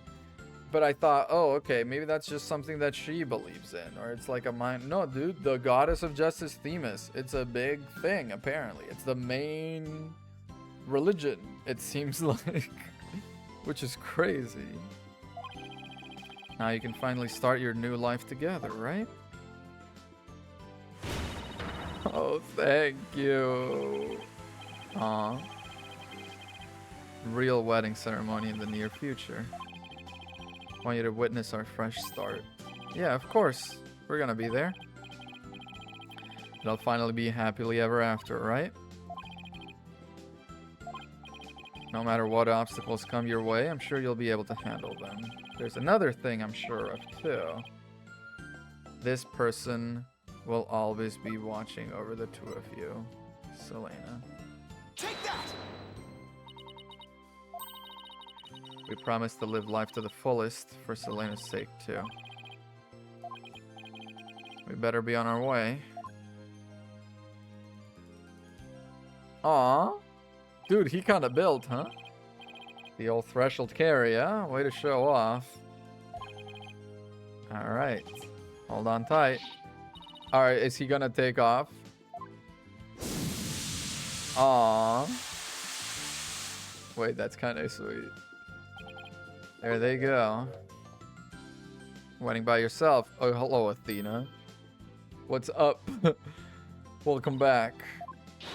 Oh boy, I bet there's gonna be all kinds of fancy food. Just now, would have been here to cheer you guys on earlier, but Trucy never gave me a chance to slip away. Maybe I should ask them to invite Edgeworth. Yeah, of course. He thought he was just doing his job.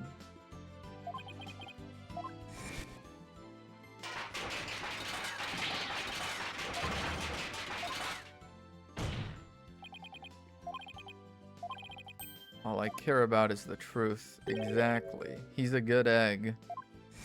He's a good egg.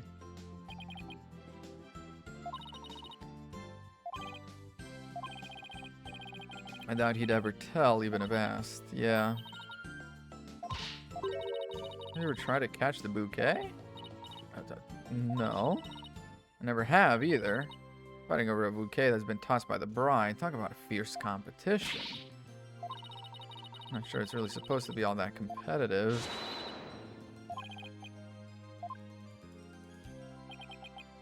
How did you manage to stay so quiet? Oh, he's been here.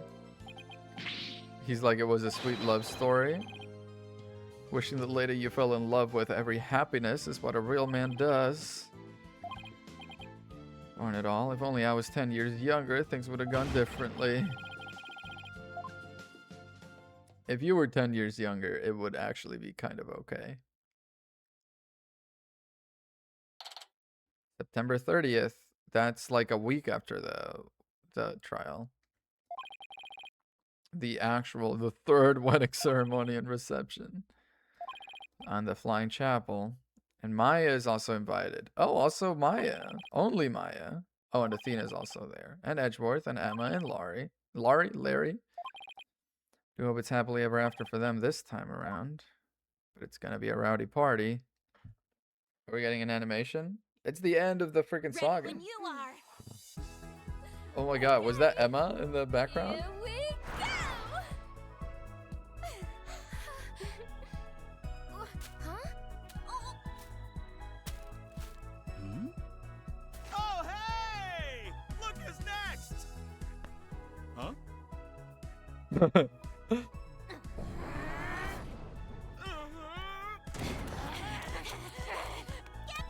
Haven't you ever heard of ladies' resort? I'm truly blessed to have you. We don't even get a chaste kiss. We don't even get a chaste kiss at the end of that. We don't even get Maya catching the bouquet. What the fuck is this case, man? What? Huh? What the hell is this image? Oh, dang. I'm getting all the cool images. God damn. Well, that's the game done. It's done. We finally completely freaking done it. Switch games. Orchestral Hall. Orchestral Hall is fucking cool, man. Oh, man. I like that it has all of that.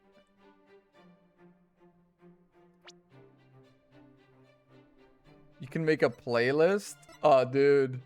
Dude, we're going crazy. We're going crazy with the music.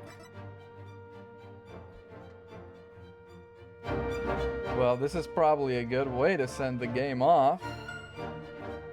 This last case was, I think, a little lackluster. You know, the twists were pretty predictable, but it was just, it didn't have to be a very complicated case. It really was just a victory lap, you know, for the trilogy. It was just, here's Phoenix and Maya going up against Edgeworth. Larry is also there.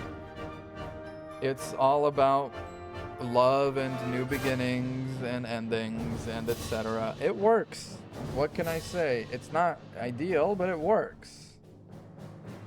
I would have liked for them to actually take a bit more of a stance, you know? Like, if Maya caught the bouquet, that to me, that's a 10 out of 10 ending. That saves the whole case for me.